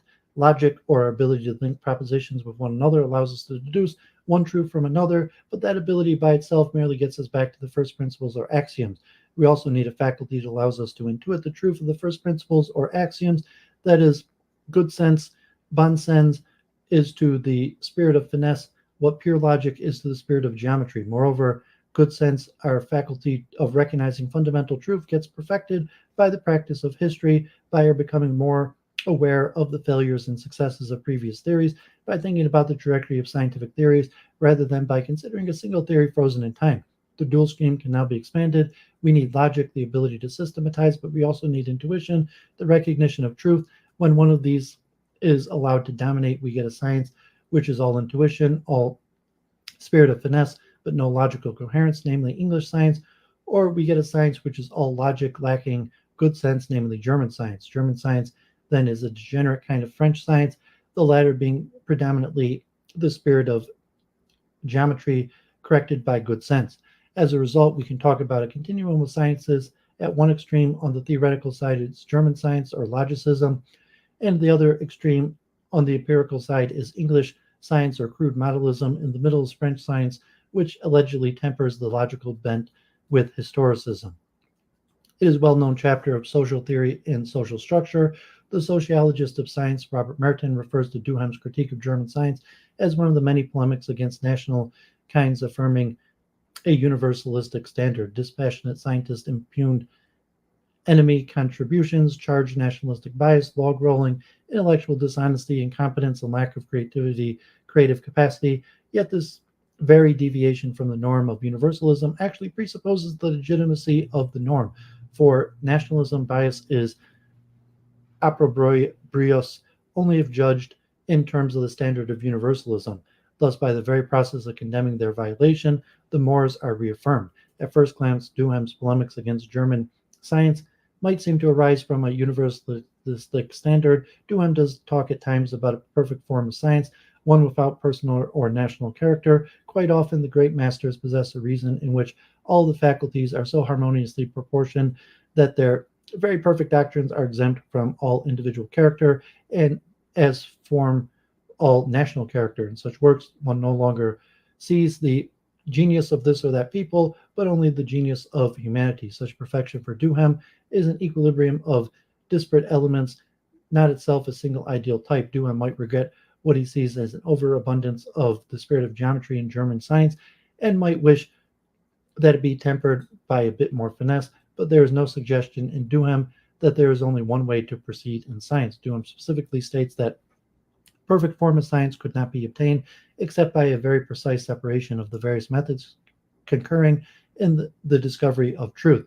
Each of the many faculties that human reason puts into play when it wishes to know more and better would have to play its role without anything being admitted, without any faculty being overlooked. This perfect equilibrium between the many organs of reason does not occur in any one man. In each of us, one faculty is stronger and another weaker. In the conquest of truth, the weaker will not contribute as much as it should, and the stronger will take on more than its share. At bottom, despite his talk of ideal type and equilibrium, Duhem's science is not universalistic. The strength of his analysis is that there will be no single direction within science that each individual must follow. For that, one would need to ground physics in a particular metaphysics, which Duhem explicitly rejects with his instrumentalism, or rather to be guided by what one projects metaphysics will look like over the long run. Unfortunately, Duhem took this last thought too rigidly and ultimately condemned all innovations as breaking with the past, either due to the excess of the spirit of geometry, as with non-Euclidean geometry and relativity, or an excess of the spirit of finesse, as with electron theory. But this philosophy of science itself contained the seeds of scientific pluralism, which are the foundations of Duhem's thesis, that is, the thought that there are many legitimate and disparate ways of proceeding in science. Duhem's famous critique of crucial experiments followed a similar pattern. Duhem argues that crucial experiments resemble false dilemmas. Hypotheses in physics do not come in pairs, so that crucial experiments cannot transform one of the two into a demonstrated truth. For example, the Newtonian emission theory predicts that light travels faster in water than in air. According to the wave theory, light travels slower in water than in air. Dominic Francois Argo proposed a crucial experiment comparing the retrospective velocities. Leon Foucault then devised an apparatus to measure the speed of light in various media and found a lower velocity in water than in air. Argo and Foucault concluded that the wave theory, thinking that the experiment refuted the emission theory. Discussing Foucault's experiment, Duhem asked whether we dare assert that no other hypothesis is imaginable and suggest that instead of light being either a simple particle or wave, it might be something else, perhaps a disturbance propagated within a dielectric medium as theorized by Maxwell. More than a century after Duhem argued for his non-falsibility thesis, the set of issues connected with us are still elaborated upon, criticized, and defended in large literature in the philosophy of science. Given holism, non-falsibility follows logically, and thus when an experiment goes wrong, there is no set way to determine which hypothesis among the many hypotheses is defective. Duhem proposes good sense as a resolution to the problem, but that solution seemed unsatisfactory to many. It looked more psychological than epistemological and sounded too vague. Thus, scholars attempted to articulate further what Duhem might have meant as good sense. Others proposed their own resolution to the problem, attempting to isolate defective hypotheses by extra logical means, whether by inference to the best explanation, Bayesian devices, error statistical methods, or through elaborate experimental practices. History of science.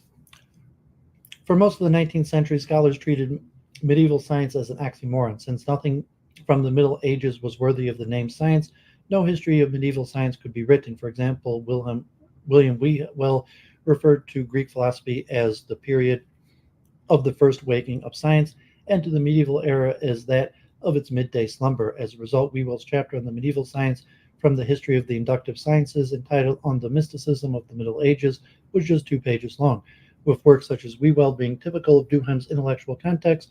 When Duhem wrote The Evolution of Mechanics in 1903, he dismissed the Middle Ages as scientifically sterile. Similarly, Duhem, History of Chemical Combination, published in book form in 1902, had jumped from Aristotle's concept of mixtio to modern concept. It was only in 1904, while writing The Origins of Statics, that Duhem came across an unusual reference to the then unknown medieval thinker Jordanus de Nemours. His pursuit of this reference and the research to which it led is widely acknowledged to have created the field of the history of medieval science, where Duhem previous histories had been silent. The Origins of Statics contained a number of chapters on medieval science. One treated Jordanus de Nemours, another treated his followers, a third argued their influence on Leonardo da Vinci.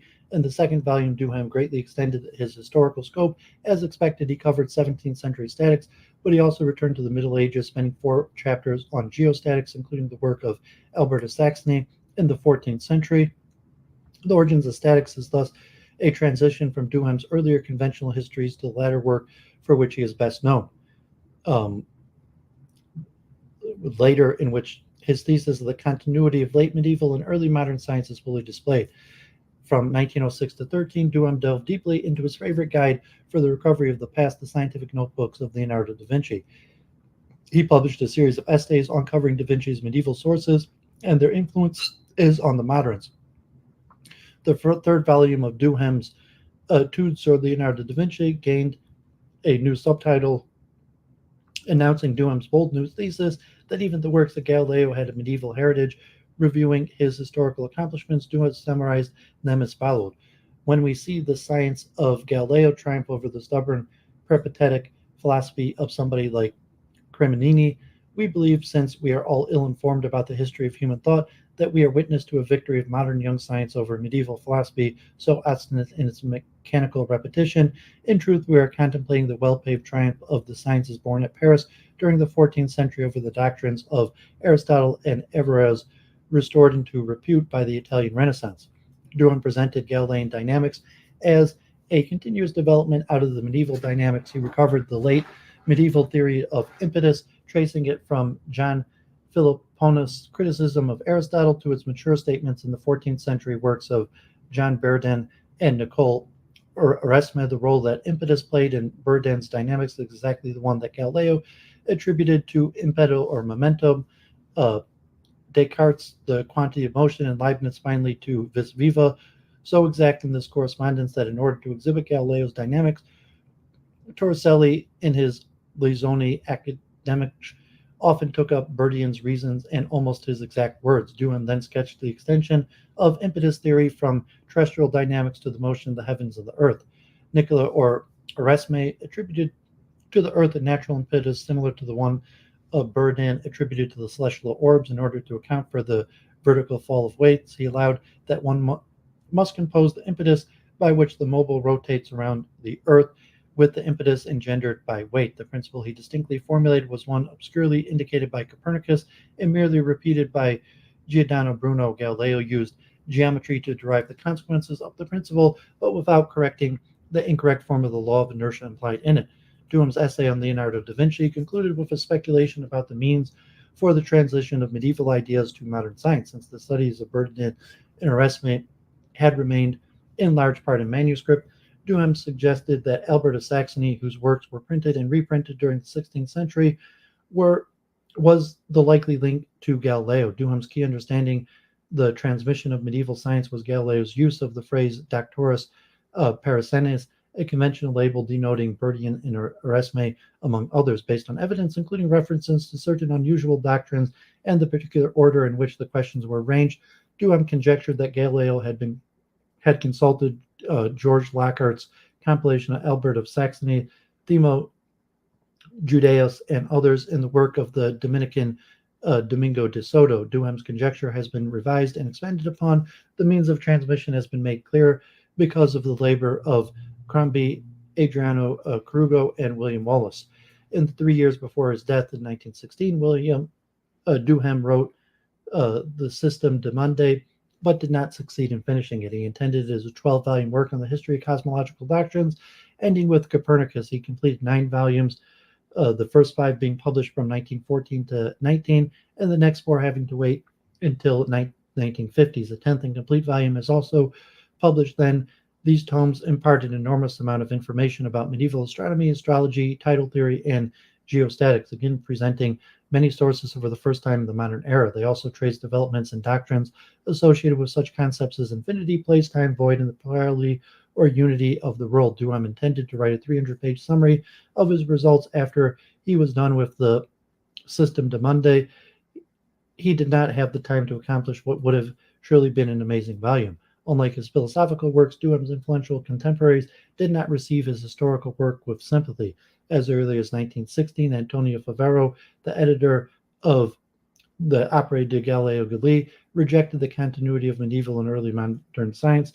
The next generation of historians of science, Alexander Koyré, for example, acknowledged Duhem's studies as the foundation for modern studies of medieval science, but subjected them to harsh criticism. Two of themes divided Koyré's historical work from that of Duhem. It presents histories of science in which metaphysics plays a primary role in explaining scientific change, and it espouses a historiographical that gives a central place to the concept of revolution.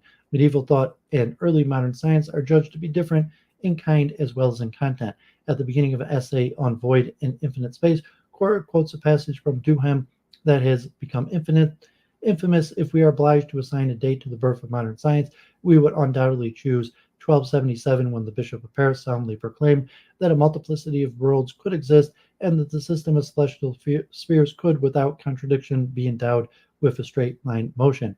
Koyré calls these two theses from the condemnations of 1277 absurdities, noting that they arise in theological context, and rejects Duhem's date for the birth of modern science. He remarks that Duhem gives another date elsewhere corresponding to Burdin's impetus theory being extended to the heavens, but dismisses it also, saying that it is false as the first date for Corey, the induction of Platonic metaphysics, the mathematization of nature, marks a break with Aristotelian Middle Ages. Corey's work influenced Thomas Kuhn and others who made scientific revolutions a central feature for their historical accounts. Still, the work of Kuhn and later historical-oriented philosophers and sociologists of science did attempt to reintegrate the philosophical historical studies that Duhem pursued together, but that were separated for a good part of the 20th century. Okay, last Australian. So,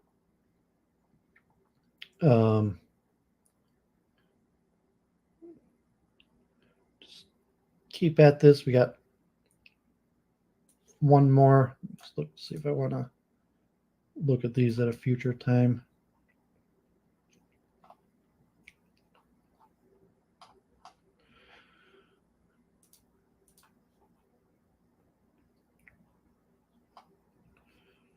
Okay, so let's get to Ernst Mach and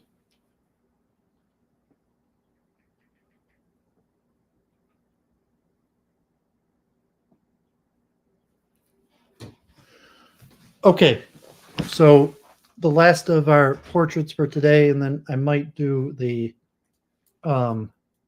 Arabic and Islamic metaphysics also. Prepare for the debate tomorrow, and I already have it prepared, and these have been going a little quicker than.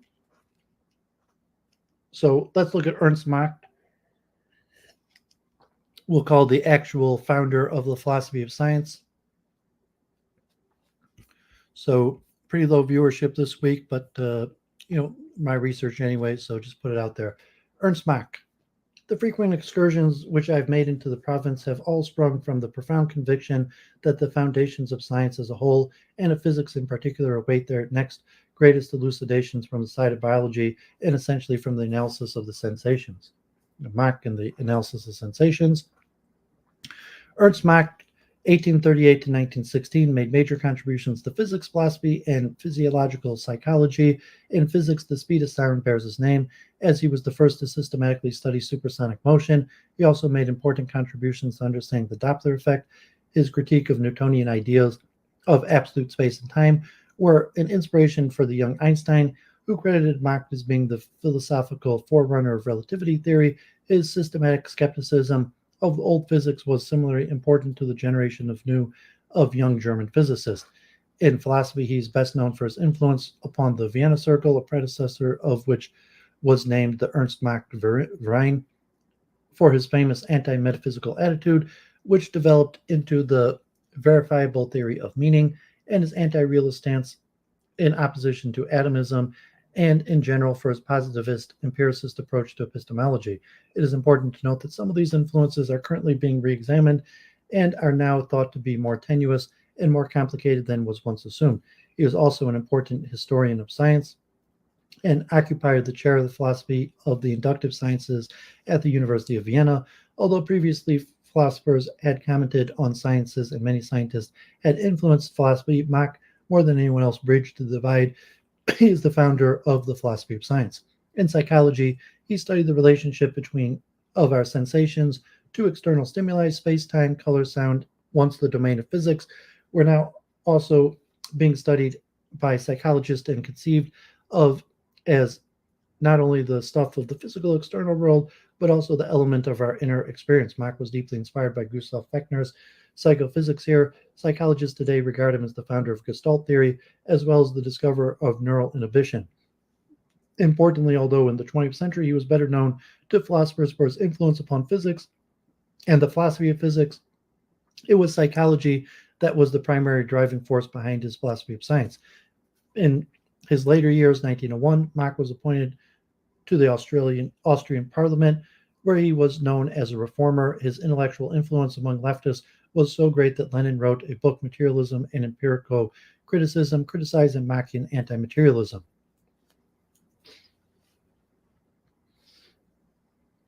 Summary. A broad foundation is laid for the theory in question, and light is shed upon it from new sides.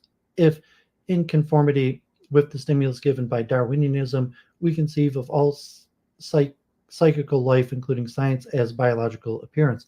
And if we apply to the theory the Darwinian conception of struggle for existence, of development, and of selection, from Analysis of Sensation. Mach was a naturalist and a monist as well as an anti-materialist in the sense of being an anti-mechanist. The connection between naturalism and materialism is an important one for Mach. Naturalism, in its simplest sense, is the doctrine that there is nothing beyond nature, not even the organic or mental, and evolution is thus generally the crucial component of it. The materialism of the mechanical philosophy is the further view that this nature consists of matter and motion, and in particular that psychic phenomenon can be reduced to matter and motion. Although materialism can make as much use of evolution as naturalism, Mach's 19th century evolutionary views influenced his anti-materialism, whereas mechanistic materialism views nature as an organized system of billiard balls. Mach's evolutionary perspective is viewed nature as a dynamic process. Mach is part of the empiricist tradition, but he is also believed to be something like an a priori troops, but it is biologized a priori. What is a priori to an individual organism was a posteriori to its ancestors. Not only does the a priori preform experience, but the a priori itself formed from experience. It was simultaneously the contradiction and confirmation of Kantian epistemology. It is inasmuch as Kant used the a priori to explain how knowledge is possible, Mach uses knowledge of the new sciences to explain how a priori is possible. One more patch of philosophy, it was thought, yielded to science. Mach's empiricism is complicated. It is its roots in the belief that knowledge is a product of evolution, that our senses, minds, and cultures have an evolutionary history. It was simple experience to which early organisms responded, and it was out of simple experiences that the first images of the world were constructed. These constructions became a priori, allowing new and more complicated understandings and so forth. This process is, in a sense, repeated in development. Individual development begins through a process of the interaction of simple sensations with those innate capacities formed in our ancestors. Out of this, more complex understandings arise. The process continues. Science furthers this biological process by bringing our primitive conceptions into contact with new environments, thus causing mental adaptation. The one and same process unites all features of activity in nature, the adaptation of early life to primordial environments and the adaptation of modern science to new data are unified under the principle of experience, forcing adaptation in memory. Though loosely an empiricist in this sense, he rejected Locke's tabula rasa and aligned himself against the more empiricist Helmholtz and towards the nativist Ewald Hering in their famous nature-nurture debates. He is not in the least a traditional empiricist. Mach is generally considered a positivist. However, this tells us little, as positivism is really a collection of traditions connected often by misunderstandings as much as actual intellectual agreements. Furthermore, the world today has come to mean something so far removed from its 19th century origins as to be practically harmful in understanding how it was used in the 19th century. Outside of the social sciences, where it is alive and well, the word positivism seems to be used mostly by postmodernists, deconstructionists, and the Frankfurt School as a word to represent that branch of the Enlightenment tradition that failed. It has become the other, which we all know is wrong without having to know what it is. Comte was a positivist, Mach too was a positivist, but Mach probably has more in common with Husserl than Comte, and certainly more in common with James. Mach is not a phenomenalist under normal uses of the term, but this certainly requires investigation. First, to whatever extent he was a phenomenalist, he was a scientific phenomenalist. His ideas were not derived from philosophical skepticism, but through application of the results of psychology and evolutionary theory. He provides clues as to how we should understand his infinite elements. They are related to the thought of Fechner and Ewald Hering. Secondly, he advocates that physics should describe relations of experience as much as possible. In his time, this was termed phenomenological physics. This was clearly meant as a methodological suggestion arising out of the way he thought physics could best respond to the challenges presented to it by the life sciences. Thirdly, he writes that his ideas were the same as Avenarius, who had approached questions of the relationships between the physical and the psychical from a psycholistic perspective. Although Mach undoubtedly adopts a sensationalist basis, this foundation is not crucial for Mach. He recognizes the possibility of other foundations. Many readers have found a stumbling block in what they took erroneously indeed to be the general character of my conception of the universe. And to begin with, I must say that anyone who, in spite of the repeated protests from myself and from other quarters, identifies my views with that of Berkeley is undoubtedly very far removed from a proper appreciation of my position. This misconception is no doubt partly due to the fact that my view was developed from an earlier idealistic phase, which has left on my language traces which are probably not even yet entirely obliterated. For of all the approaches to my standpoint, the one by way of idealism seems to me the easiest and most natural. I feel to be a piece of particularly good fortune that Avenarius has developed the same conception of the relation between the physical and the psychical on an entirely realistic, or if the phrase be preferred, a materialistic foundation. Experimental psychology had just been founded. Mach's elements are quite simply the variables of a major branch of psychology, the new field of psychophysics. Mach was a part of the first generation of physiological psychologists that thought that they had broken through the primeval walls dividing the physical from the mental. They thought they had solved this ancient problem through a scientific monistic unification. The physical was characterized by its ability to be quantified. It was part of science. Now the realm of Geist was falling under the same methods used so successfully in physics. Following the pioneering work of Fechner, they had measured sensation and found that the relationship of external stimuli to inner response followed mathematical law. Fueled further by the developments in evolutionary theory, their optimism soared perhaps a bit too high, and so often happens in the periods of scientific optimism. These new discoveries called for a philosophy in which they would be at home. Mach not only took up this challenge, but as a physicist also applied the results of this tradition to the categories of physics. Modern psychologists regard Mach as the forerunner to the idea of neural nets in perception. He discovered that the eye has a mind of its own. We perceive not direct stimuli, but relations of stimuli.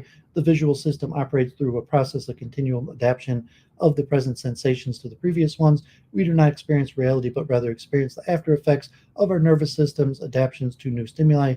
Furthermore, from an evolutionary perspective, it was necessary that the relational nature of perception be so. What were once thought of as errors of the brain, Mach showed to be adaptations. His argument is brilliant, and he is cited even today in psychological textbooks for these contributions. Furthermore, his work in physiology influenced his epistemology. If we perceive not things directly, but contrast of things, then the world is a biological construction formed through the process of our nervous system adapting to new sensations. Representationalist theories of perception, which posit a direct correspondence between appearances and reality, become untenable. Mach is also considered by Gestalt theorists to be one of their forerunners.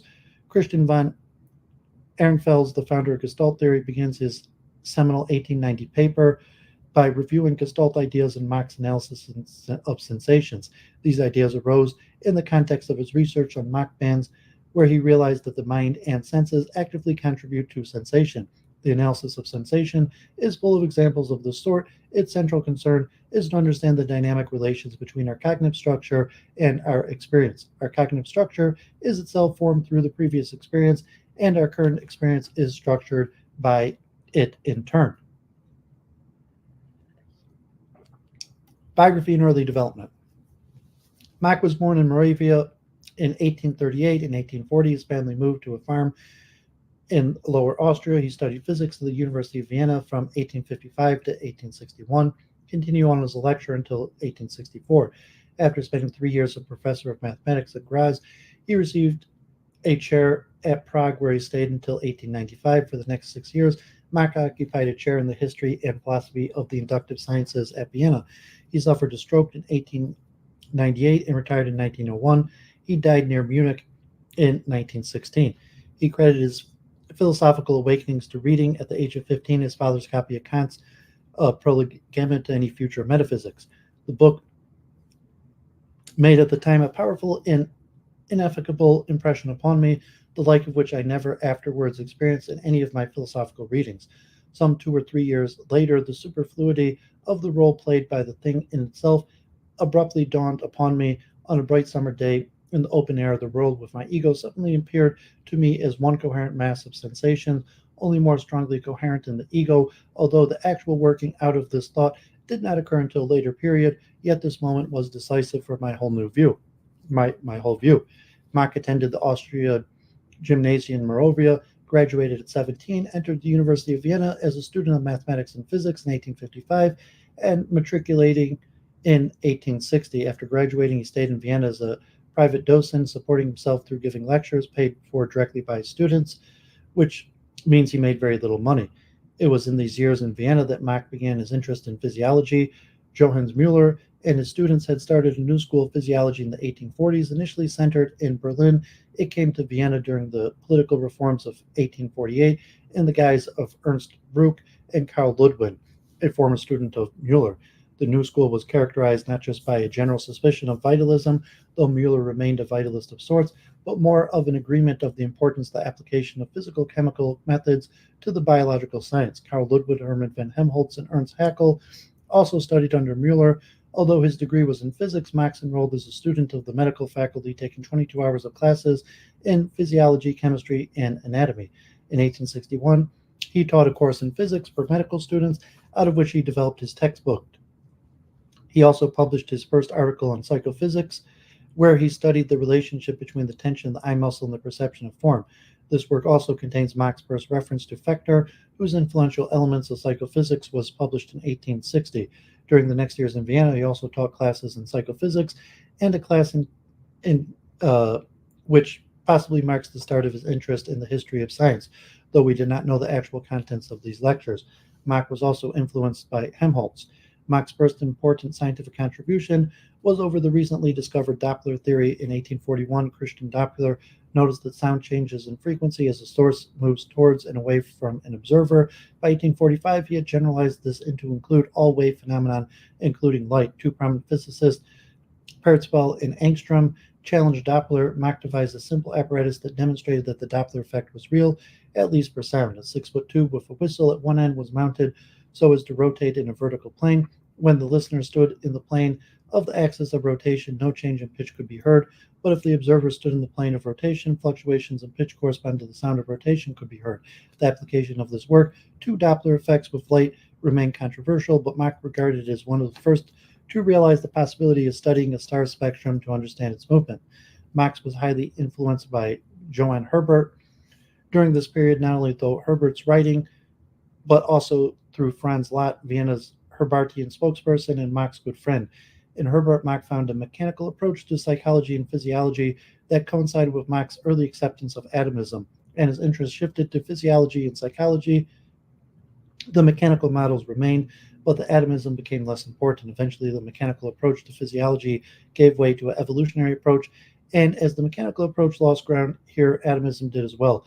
This trend increased the deeper Mach went into psychophysics and eventually turned into an anti-mechanistic philosophy in Mach's mature thought. Mach made little mention of Herbert in his later writings. For instance, only 2 brief references are made to Herbert in analysis of sensations, both in context of reflections on his intellectual development. In 1864, Mach received an appointment of mathematics in Graz. For the first time, he had the money and freedom to carry out his own experiments. In 1866, he exchanged his math chair for one in physics. While at Graz, he had a personal contact with Fechner and carried out his important work on Mach bands. It was in this work that Mach first made use of evolutionary theory. Mach started work on what later became analysis of sensations, but apparently was discouraged by Fechner's criticism. He returned to this work 20 years later after further developing his own ideas. It was also in Graz that Mach first encountered Ewald Hering's thought both in physiology and evolution. In Mach's first article on Mach bands in 1865, he refers to Hering, and in 1866, Hering gave his famous address on unconscious memory to the Vienna Academy. In 1867, Mach went to Prague as a professor of physics. He stayed in Prague for 28 years until 1895, whereupon he returned to Vienna. It was in Prague that his mature thought developed. Mach's name is, of course, associated with the speed of sound, where Mach 1 means the speed of sound in any given medium. Since the speed of sound varies with the density of the medium it is traveling through, Mach numbers are not absolute quantities, but relational ones. In the late 1860s, development in gun and artillery technology produced projectiles that travel faster than sound vibrations. This was realized over a period of time as 2 effects were investigated: a second loud boom, distinct from the usual one of an explosion, as well as the different type of wound. It was the latter that began Mach's interest. In 1868, warring European powers assigned the St. Petersburg Declaration that banned the new type of bullet that exploded on impact, thus causing crater-type wounds. Soon thereafter, however, similar types of crater wounds appeared again. Various theories over their cause were put forward, leading Mach to investigate it. By 1885, Mach had worked out the details of the supersonic motion, along the way developing high-speed photographic techniques. Most importantly for engineers, Mach number is the ratio of the speed of the object to the speed of sound in the given medium. His work is essential to modern aerodynamics, and through it is the word Mach has bizarrely entered into popular culture as an icon for razors, sound systems, fighter pilots, and high-speed fuels.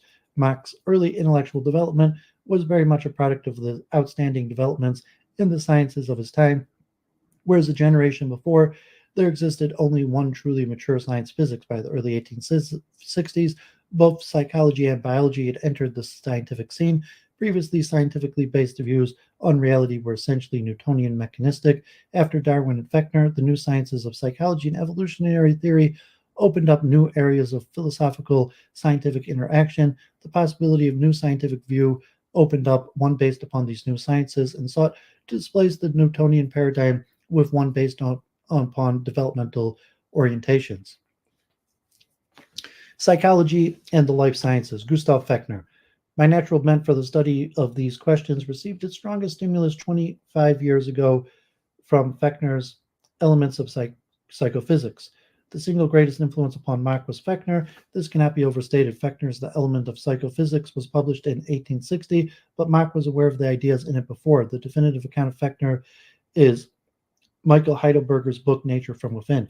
Fechner founded experimental psychology by developing a method of measuring the psychical. Our senses have thresholds of perception that is given any amount of stimulation of a sense. There's an amount more of that stimulation which is required for us to notice it. Furthermore, the amount increases logarithmically as the baseline sensation increases. This holds true with complications and variations for all of our sensations. The import was that there is a mathematical relationship between the external world and the inner, between the physical and the psychological. It was then possible to talk about these dual aspects of reality in a neutral manner. We'll see neutral monism cover later. Fechner uses the word elements for this purpose, and Mach's elements are directly related to them. With some loss, embed Fechner methodology within 19th century evolutionary theory and apply it to the categories of physics, and we get a Machian epistemology. Mach bands. In 1865, Mach published on the effects of the spatial distribution of the light stimulus on the retina, the first of a series of remarkable articles on what are now known today as Mach bands. The thin dark bands along the outer edges of the gradients and the thin light bands along the inner edges of the gradients are optical illusions. The causes of this effect is due to a contrast perception. We overprocess at boundaries and underprocess where there is constancy. In fact, sensory responses can even stop with unchanging stimulation. Mach is credited for discovering lateral inhibition in our sense organs, the idea that our sense pre-process information before sending it to the brain. Before this period, optical illusions were understood as just that, errors in judgment, quirks of the brain. The sense organs were seen as simple media with a direct link to the brain. Their only role was to transmit a sensation to the brain, where it was then interpreted. Mach argued that the process of processing does not all occur in the brain. The quirks of judgments are not due to processing errors in the brain, but innate features of the senses themselves. The immediate significance of this was that it provided a strong argument against direct representationist theories of perception. There simply is no isomorphism between reality and appearance, but Mach took this even further, embedding with it within evolutionary Fechnerian framework. Mach argued that perception works through perceiving the relations between stimuli, and this process is at the root of all life. The same process that drives evolution, drives perception, and even, as we shall see shortly, drives science. Since every retinal point perceives itself, so to speak, as above or below the average of its neighbors, these results in a characteristic type of perception where whatever is near the mean of the surrounding becomes effaced, whatever is above or below is disproportionately brought into prominence. One could say that the retina schematizes and caricatures This teleological significance of this process is clear in itself. It is an analog of the abstraction and the formation of concepts. That which is constant receives less attention. That which varies must be brought into equilibrium. If this is the process of bringing contrast in, it is the process of bringing contrast into equilibrium, which is the basis for all organic processes, evolutionary, developmental, and perceptual. The organism is a dynamic system that has innate tendencies to self-regulation and equilibrium. Well, when equilibrium is disturbed, which can happen on a variety of levels, the organism works to form a new equilibrium. The senses are not things that got passively written on, but rather things that interact with the environment. Life is not mechanistic, but teleological. And this is not an accident, for we can imagine life otherwise. Mach asks us to consider the following. Let us first ask how we would find our way in the visual world if we would perceive not relations of, but only differences in illumination. One and the same thing in the same surrounding would become immediately unrecognizable with the slightest alteration of light intensity, such as when a cloud covers the sun. Should we still want to find our way, we would then have to habituate ourselves to maintain equal levels of light intensity, for instance, by closing or opening our eyes. In fact, if this God of the psychophysical law were non-existent, the organism itself would have to devise it, and if the Darwinian theory is correct, it has devised it. The seeing of light intensity relations within certain limits is necessarily for the existence of organisms. We do not perceive the world in itself, Mach claims. If we did, we would perceive chaos. Thus, we have evolved senses that perceive contrast of perception. Relations of perception, sensations by themselves, can have no organic meaning.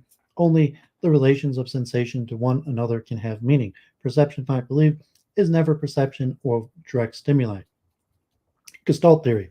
The central Machian insight that perception is always relational and constructed lies at the origins of Gestalt theory. The seminal article of Gestalt theory, Christian von Ehrenfeld's 1890 Gestalt theory, begins with a review of these ideas found in Mach's 1886 analysis of sensations. Sensations are not simply raw experiences, but the interaction of experiences with preformed cognitive structure. For instance, when we hear a known melody, we recognize that no matter what the key is played in, it can be hummed, buzzed, or strummed on a guitar. Furthermore, even if one or more notes are incorrect, we still recognize that Mach asked what constitutes a melody. It seems incorrect to say that the actual sound vibrations constitute the melody, as we have just seen that numerous different sounds can make the same melody.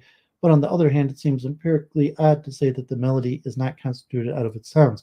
The actual melody then exists in our ability to recognize it. It is formed by experience of one or more examples of the melody, but it is an idealization of that experience. Significantly, the idealization captures not the actual sounds, but the relationships of the sounds to one another.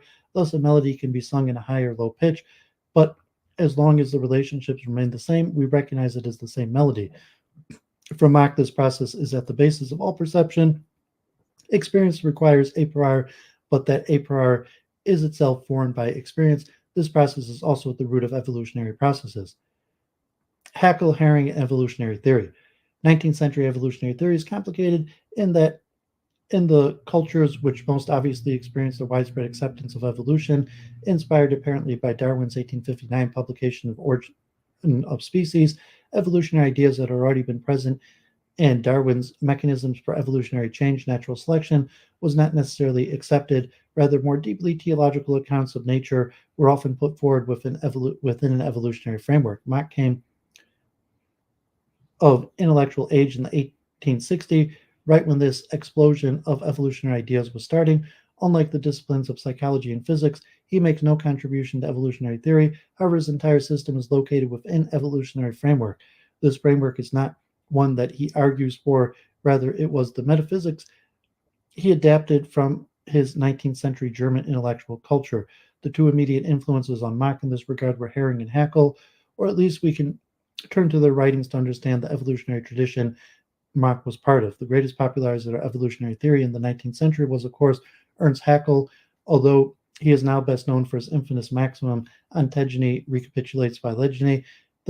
His larger project was to put forward evolutionary metaphysics, in particular to offer a monistic, unified account of our reality. His project overlapped significantly with that of Mach and Hering, sought to embed the development of psychology within the theory of evolutionary development. Evolution was the evolution of not just the species, but also of the psyche. In the late 19th century, continental Europe, a different notion of direction existed than the one Darwin directly attacked, whereas the theory of natural selection maintains that evolution is a directionless process having no guiding factor or endpoint, relying rather on selection within a particular environment on random variations thrown up by the chaos of nature. Hering, Haeckel, and Mach were part of a German tradition which held that there is an inner telos in nature. Hering and Mach were atheist and disbelieved in a soul, but still accepted the idea that nature has internal direction. As will be shown later, this idea of internal direction extends from Mach all the way up to his idea of the purpose of science. Hering was Mach's close friend, political ally, academic partner, and second only to Fechner in terms of total influence. Hering was also a fellow Fechnerian. He studied under Fechner, and he shared both Mach's biopsychological orientation and nativist theories of spatial intuition. Hering is also known for his work on binocular vision and for his debates with Helmholtz over color vision, and also for his address to the Empirical Academy of Science of Vienna on memory as a universal function of organized matter. Monism. All three were also leaders in the monist movement. It is no accident that one of the oldest philosophy journals is The Monist, started in 1888. A look through its early volumes reveals a mixture of scientific applications to the various categories of human existence. Mach was a frequent contributor and indeed a good friend of the editor, Paul Carus, who also arranged the English translation and publication of the many of Mach's works. In 1906, a Monist Bund, a monistic society, was formed with the intention of including everyone who believed that there was only one reality. Haeckel and Ostwald were active members and tried without success to bring Mach with offers of the presidency in 1912. Mach wrote back, "There are many different monisms, and there are people in it. Monism is provisionally a goal after which we all strive, but is scarcely anything fixed or sufficient. It seems to me ludicrous to found a kind of religious sect while refusing to consider philosophical questions as to its nature, but this is not so terribly important insofar as the movement is limited to a small circle of intellectuals, but if it expands more widely, then it probably let loose a kind of counter-reformation for which I definitely have no sympathy."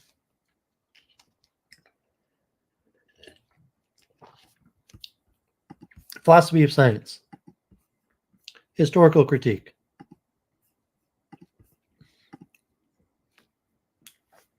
Mach wrote a number of widely read science history texts. In a sense, they are archaeologies of science, digging at the past to critically elucidate the present. Machian history can also be seen in the context of German 19th century thought.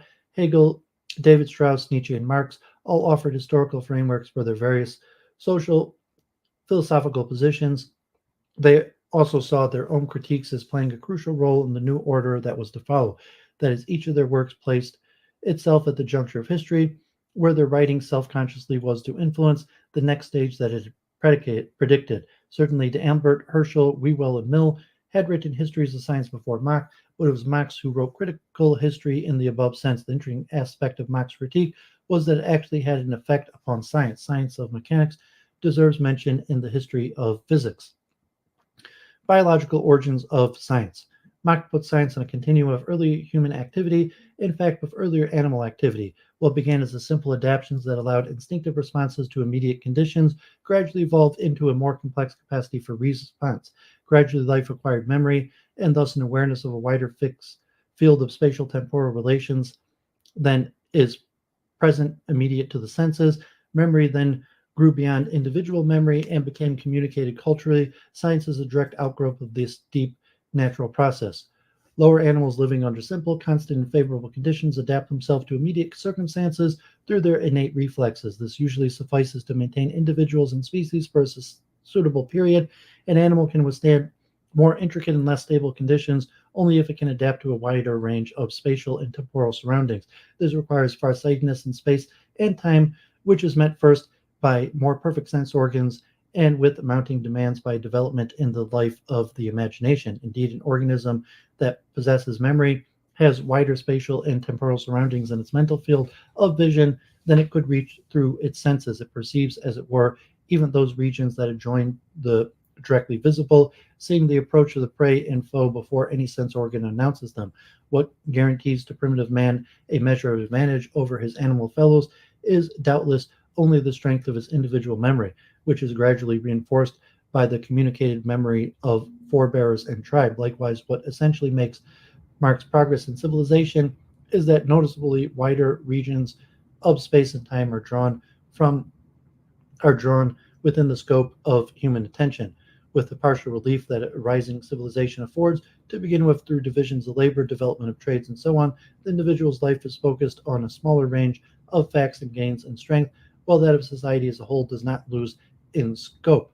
Gradually, the activity of thinking, thus invigorated, may itself become a calling. Scientific thought arises out of popular thought, and so completes the continuous series of biological development that begins with the first simple manifestations of life. Indeed, the formation of scientific hypotheses is merely a further degree of development of instinctive and primitive thought, and all the transitions between them can be demonstrated.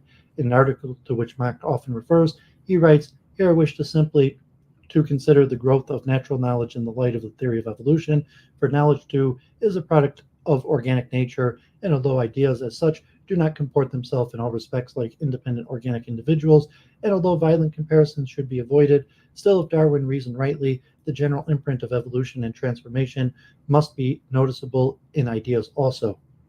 And later we are prepared thus to regard ourselves and every one of our ideas as a product and a subject of universal evolution, and in this way we shall advance sturdily and unimpeded along the path which the future will throw upon us." Biological purposes of science.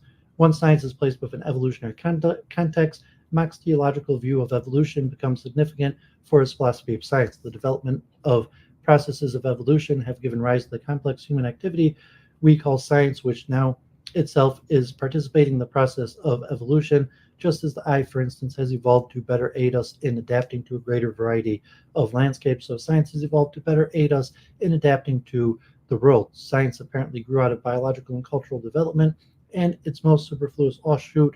However, today we can hardly doubt that it has developed into the factor that is biologically and culturally the most beneficial. Science has taken over the task of replacing tentative and unconscious adaptation by a faster variety that is fully conscious and methodical. Science is both an outcome of this process, it has biological roots, and also now it is a part of this process. It is a biological function continuous with other evolutionary processes. Leaves, hearts, brains, eyes, and science are on a continuum as much as they arose out of adaptive processes and now serve the biological function of survival and further adaptation. Man is governed by the struggle for self-preservation. His whole activity is in its service and only achieves with richer resources what the reflexes accomplish in the lower organism under simpler conditions of life. Every recollection, every idea, every piece of knowledge has a value originally only insofar as it directly furthers man in the direction indicated. It should be noted that Mach does not argue or provide evidence for this evolutionary view of science. He seems rather to adopt it from ideas that were being circulated in the latter half of the 19th century. Nonetheless, references to a deep evolutionary perspective permeate his writings. For instance, the biological task of science is to provide the fully developed human with a perfect means of orienting himself as possible. No other scientific ideal can be realized, and any other must be meaningless. And also the adaptation of thoughts to facts accordingly is the aim of all scientific research. In this, science only deliberately and consciously pursues wit in daily life goes on unnoticed and of its own accord. This evolutionary perspective even plays a critical role in the understanding of physics. For instance, in his famous exchange with Planck, Mach repeatedly refers to his biological economical theory of knowledge as an important part of the view of the physical world. Economy and unity of science. One and the same view underlies both my epistemological physical writings and my present attempt to deal with the physiology of the senses. The view, namely, that all metaphysical elements are to be eliminated as superfluous and as destructive of the economy of science. The idea of an economy of nature dates back at least to Linnaeus, is present throughout the 19th century evolutionary ideas, and finds another home in Mach. Nature is an organized and frugal system. Excess exists only in a vestigial sense. Everything has its place. For Darwin, the economy of nature had a ready explanation in natural selection, and the non-economical aspect of nature, such as vestigial organs, took on great significance. The logic of biology took hold, where one economy was an observed feature of nature, it now became a necessary feature. Even the apparent non-economical aspects were ultimately economical, where once economy required explanation, now became the explanation. A phenomenon of nature turned into a force of nature, as is typical for Mach, widely accepted biological principles become uncritically held cornerstones of his epistemology. Of course, the metaphor of economy is also used in economics, according to Mach's own recollections of his intellectual development in a 1910 essay, The Guiding Principles of My Scientific Theory. The first understood science as uh, Okonomisch in 1864 through discussions with his friend Hermann, a political economist. In the same passage, Mach proceeds to note that he was well prepared for this idea through his biological background, and in fact the two combined to form what became his biological economical theory of knowledge. The purpose of science is to give the most economical description of nature as possible, because science is to provide conceptions which can help us better orient ourselves to our world. And if science is uneconomical, then it is useless in this regard. Put another way, Mach's reason for insisting that economy must be a guiding principle in accepting or rejecting a theory is that uneconomical theories cannot fulfill their biological function, which, as we have seen previously, he insists is in a descriptive sense the function of science. The biological purpose of science is the improvement of a better adaptation of memory in service of the organism's development. The aim of scientific economy is to provide us with a picture of the world as complete as possible, connected, unitary, calm, and not materially disturbed by new occurrences. In short, a world picture of the greatest possible stability. The nearer science approaches this aim, the more capable will it be of controlling the disturbances of a practical life and thus serving the purpose out of which its first germs were developed. Disturbances in environments cause maladaptions. Progressive adaptations only has meaning in reference to that which is stable. Science must be economical so that a stable basis for our orientation can be built up, and this leads to a crucial point as science encompasses more and more of the world, and as these theories work themselves into our unconscious memory, more and more of the world becomes part of our pre-existing cognitive structure. That is, the role of science is to improve our orientation of the world. Let us look in depth at the discussion of these issues occurring in the Science and Mechanics in a chapter entitled The Economy of Science. This section occurs toward the end of the book and begins as object of science to replace or save experiences by the reproduction and anticipation of facts in thought.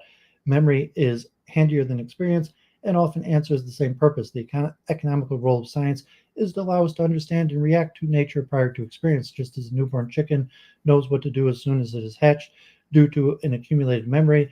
It doesn't need to learn on its own, as the learning has already been done by its ancestors. And so we now learn from science how to anticipate the world. Our memory encompasses more and more of the world, thus allowing better and better orientation. The drive for economy is itself a biological instinct, which science must thus also fulfill. In a larger sense, economy is tied to the innate tendency towards survival or search for a better orientation discussed earlier. Evolution is guided by these principles. Life as a product of evolution has a tendency towards these principles, and we as humans have the tendencies hardwired into us, even to the point that our very conception of self-existence arises out of it. In analysis of sensations, the ego is described as arising from an ideal mental economical unity. An important application of this idea of economy occurs when two theories formerly separate came into contact. For Mach, this is the central concern. He is driven to unify psychology and physics. At issue here is the economical requirement of needing a single orienting perspective, but anyone who has in mind the gathering up of sciences into a single whole has to look for a conception to which he can hold in every department of science.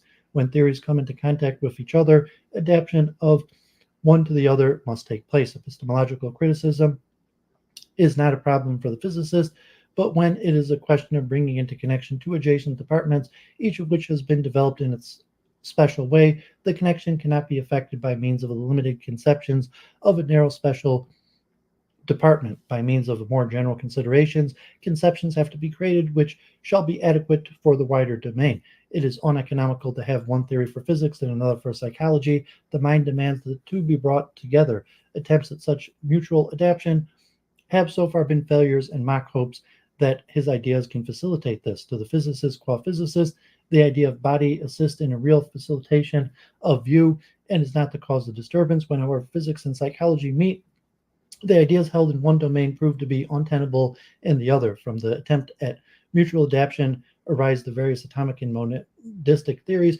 which, however, never attain their end. In regard to sensations in the sense above defined as the elements of the world, the problems referred to appear to be disposed of in all essentials, and the first and most important adaptation to be consequently effected. This fundamental view, without any pretension to being a philosophy for all eternity, can be present and adhered to in all fields of experience. The inherent non-metaphysical unity of the physical and psychical is not concocted, rather the disunity is what is artificial. Mach's ideas on the unity of science then arise out of his bioeconomical model of science.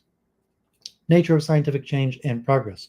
Finally, Mach can be seen as the precursor of what today is one of the major epistemological metaphors of scientific change. Mach offers a selectionist account of group-level change consisting of selection upon natural produced variation passed on through processes of hereditary.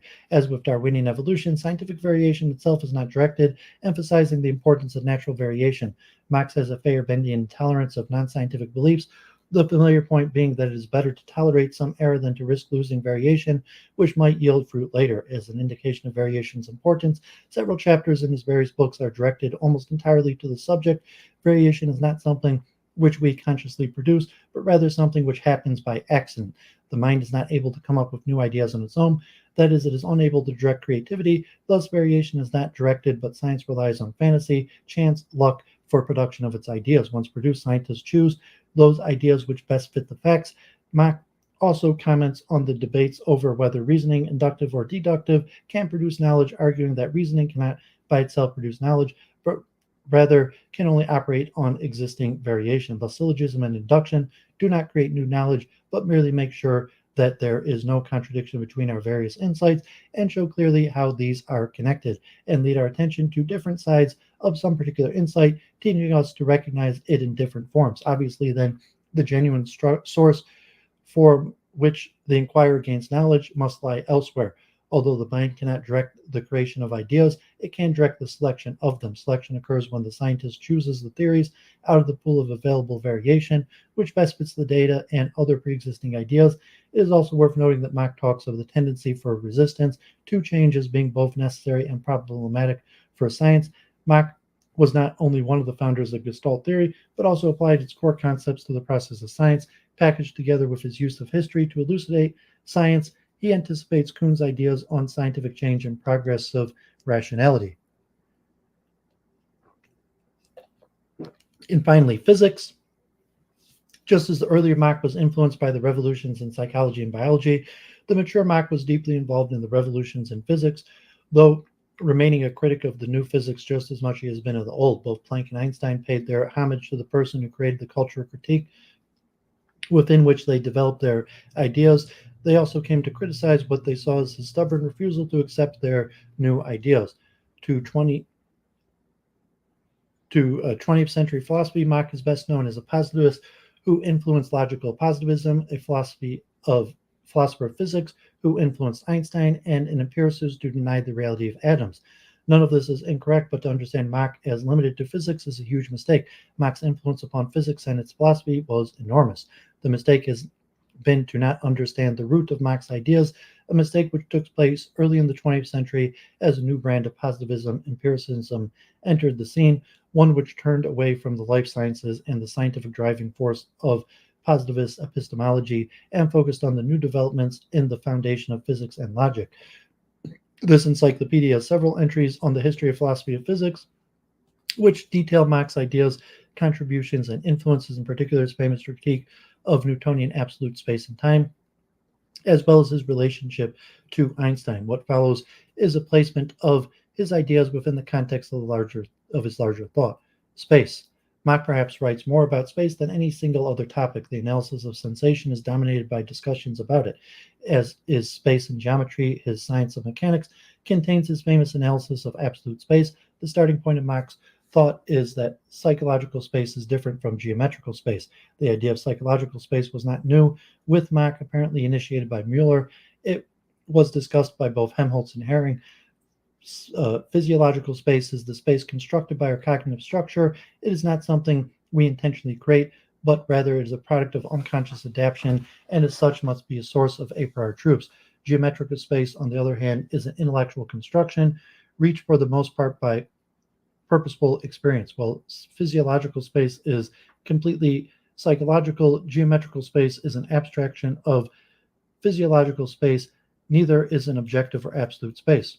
Whereas geometric space is unbounded, infinite, and homogeneous, at least in its Euclidean form, physiological space is highly bounded, finite, and non-uniform. Geometric space is detached from our emotional psyche, but physiological space is intertwined with basic emotions. A tiger nearby in physiological space brings about different emotions than a tiger far away in physiological space. Similarly, upness and downness, rightness and leftness are not just abstract directions, but have physiological and thus psychological meaning. When objects in physiological space are moved, their apparent size changes. Similarly, when we move, the size of objects in physiological spaces also change.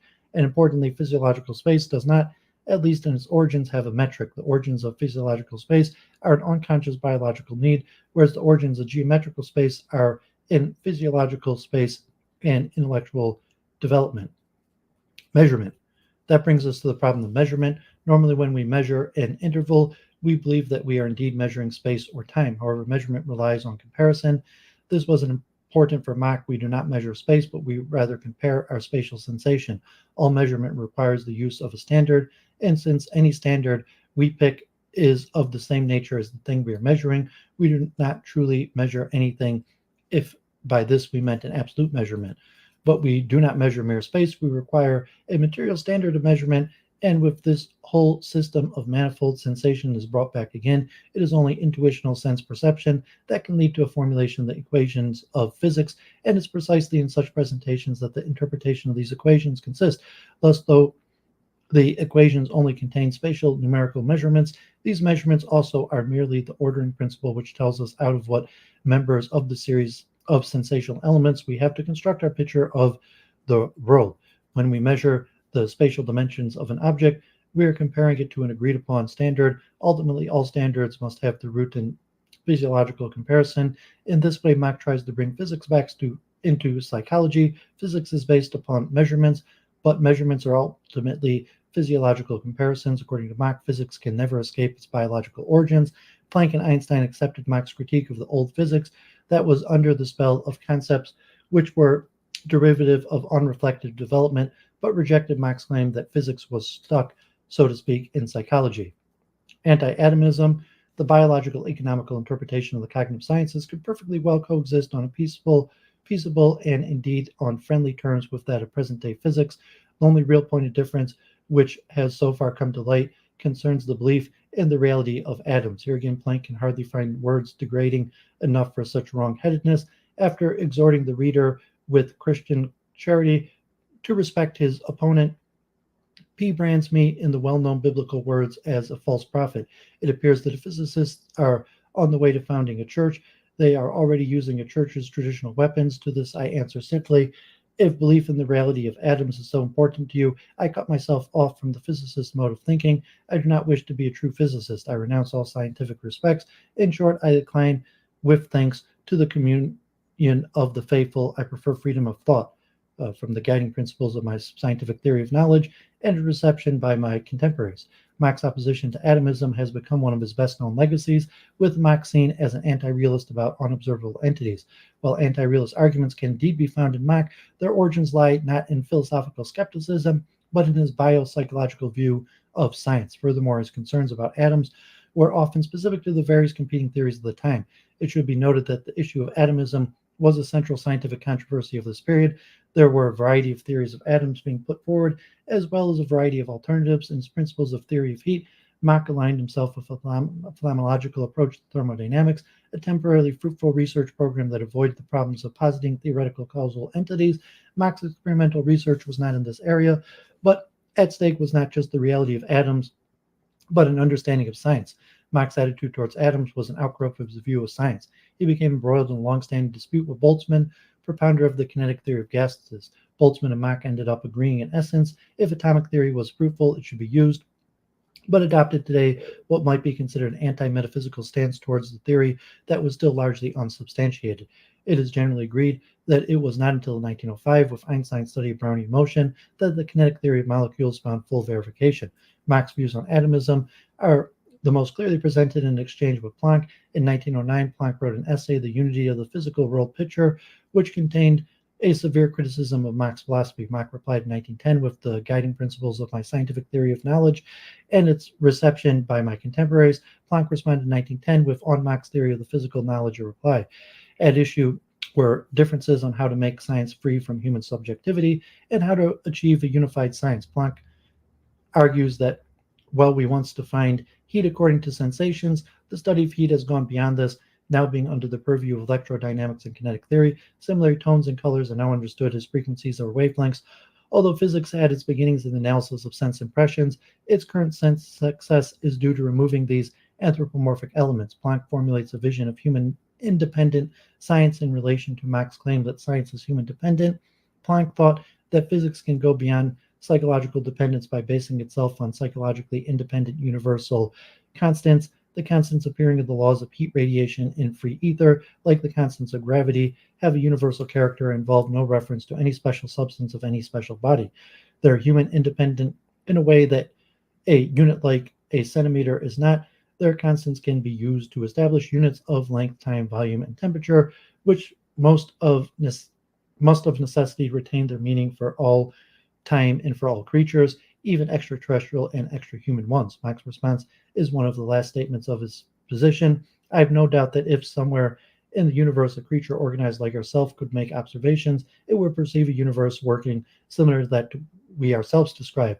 As for the reality of atoms, I have no doubt that if atomic theory corresponds to the reality given by the senses, the conclusion drawn from it will also bear some relation to the facts, though what relation remains unclear. The distance from the glass of the first dark ring in reflected light corresponds to one half of the period of Newton's fits, but to one quarter of Young and Fresnel's wavelength.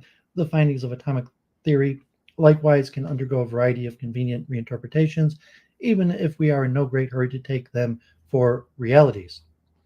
Okay, so there you have it, all five of the main thinkers for today. So a lot of important concepts that will be returning to all these more in depth. So I think I'm going to try to do one more. I'm going to try to do um, the Arabic. I'm going to try to do the Islamic and Arabic philosophy, and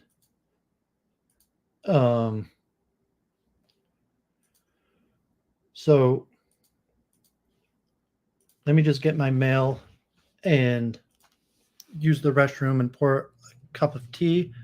Not that many people watching, just a handful of people watching, but my research continue, it must go on. So whether people are interested or not, my big debate tomorrow night to try post show, but the research must go on. So I'm going to do a little bit more.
Okay, so I had originally intended to do this next week with my, or the next program with the Indian metaphysics. Although, consider I'm, debating against Islam tomorrow, and this one is mostly biographies. So as opposed to the Indian or Chinese one has a lot more concepts, this one has a lot more biographies, and put myself in the right mindset to debate against Islam. And so let's just do it now. So long program. Let me catch my breath and probably be about another hour. Okay. Arabic and Islamic metaphysics. Among the philosophical disciplines transmitted to the Arabic and Islamic world from the Greek, metaphysics was of paramount importance, as it is pivotal role in the overall history of the transmission of Greek thought into Arabic makes it evident. The beginning of Arabic philosophy coincides with the production of the first extensive translation of Aristotle's metaphysics within the circle of translators associated with the founder of Arabic philosophy, Al-Kindi. The so-called earlier or classical phase of Falsafa ends with the largest commentary on the metaphysics available in the Western philosophy by Ibn Rushd. Averroes. The following golden age of Arabic thought continues to be primarily concerned with metaphysics, turning from the effort of interpreting the intricacies of Aristotle's canonical text towards the process of assimilating the model of metaphysical science as first outlined by Al-Farabi and then implemented by Ibn Sina. The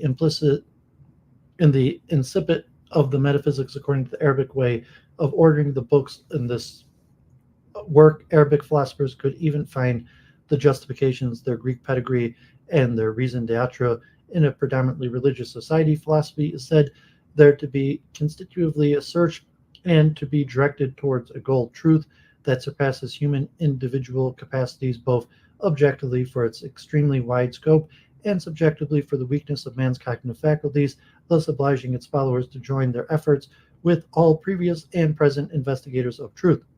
This explains the large portion of this proemium and the similitude accompanying it. The human intellect with respect to the most knowledgeable things is like bat's eyes with respect to daylight, not only in philosophy but also in theology and literature, to such an extent that its different versions can be taken as specimens of the various understandings of the nature and possibilities of falsafa and of the degree of dependence on Greek thought in the history of the Arabic Islamic philosophy. The impression of the centrality is confirmed by a large number and great variety of works pertaining to metaphysics written in Arabic, translations of the basic Greek text, different kinds of commentaries on the translated material, original works with various degrees of comprehensiveness and doctrinal depth, all of which provide clear evidence of the intellectual vivacity of the productive energy in the philosophical area. Such an intensive reflection on metaphysics leads to what represents the specific Arabic contribution to the history of the discipline, namely the progressive devising of a new standard of metaphysics in which the discipline assumes a form of comprehensive and articulated synthesis of the Greek heritage, undergoes a process of epistemological refinement in terms of definition of scope, coherence of structure, rigorousness of arguments, and ascends to the role of the cornerstone of philosophy. This process brings forth a real second beginning of metaphysics in the history of philosophy, whose model eventually prevailed in philosophical circles, despite occasional criticisms motivated by the anachronistic desire to defend the Greek legacy in its uncontaminated form. Neo-philosophical forms of knowledge, above all revealed theology, also had to confront the challenge posed by metaphysics. The vigorous and long-lasting impact of this metaphysical paradigm in the non-Arabic and non-Muslim cultural areas, like the Latin, Christian, Hebrew, Jewish, attest to its great doctrinal and epistemological attractiveness.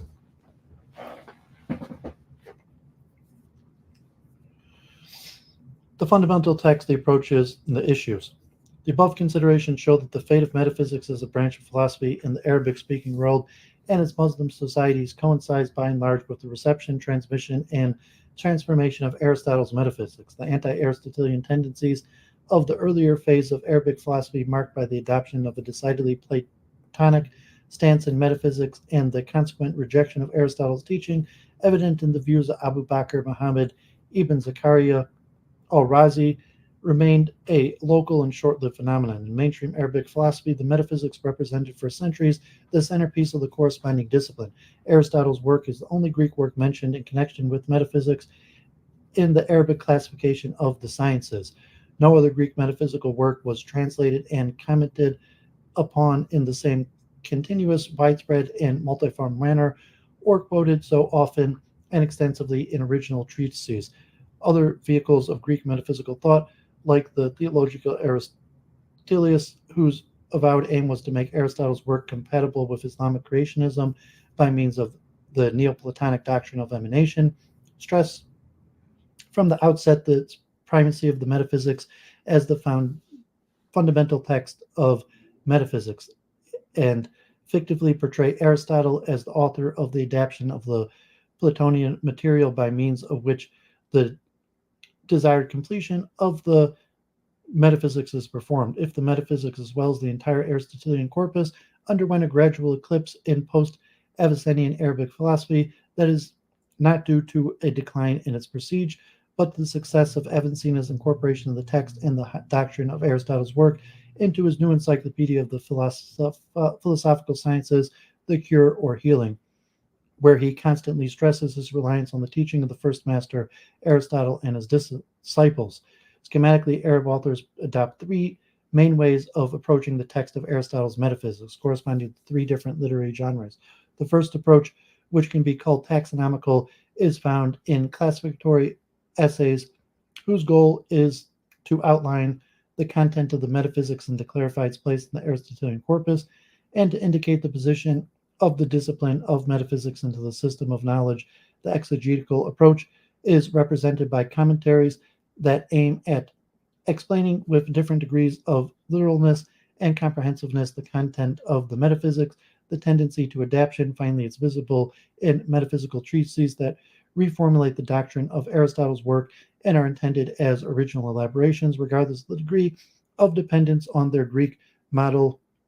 All main authors who considered metaphysics approached Aristotle's metaphysics to different extents and degrees from these various perspectives. From the doctrinal point of view, Arabic interpreters of the metaphysics debated three basic theoretical issues. First of all, they reflected on the scientific configurations of the discipline presented by Aristotle in his work, with a special focus on fundamental aspects such as its subject matter, namely the issue of whether metaphysics is a philosophical theology or an ontology or both, structure, method, and position in the system of knowledge. This consideration of the epistemic status of metaphysics took into account in a large Aristotelian corpus, which included within theoretical philosophy a mathematics based on Euclid and Ptolemy, since Aristotle himself wrote no treatises on mathematics, and complemented the metaphysics with pseudo-Aristotelian Neoplatonic metaphysical works, the Platonian Theologia Aristotelius, and the Proctean Liber de Causis. The second concern is the investigation of specific doctrines related to the distinct issues within the metaphysics.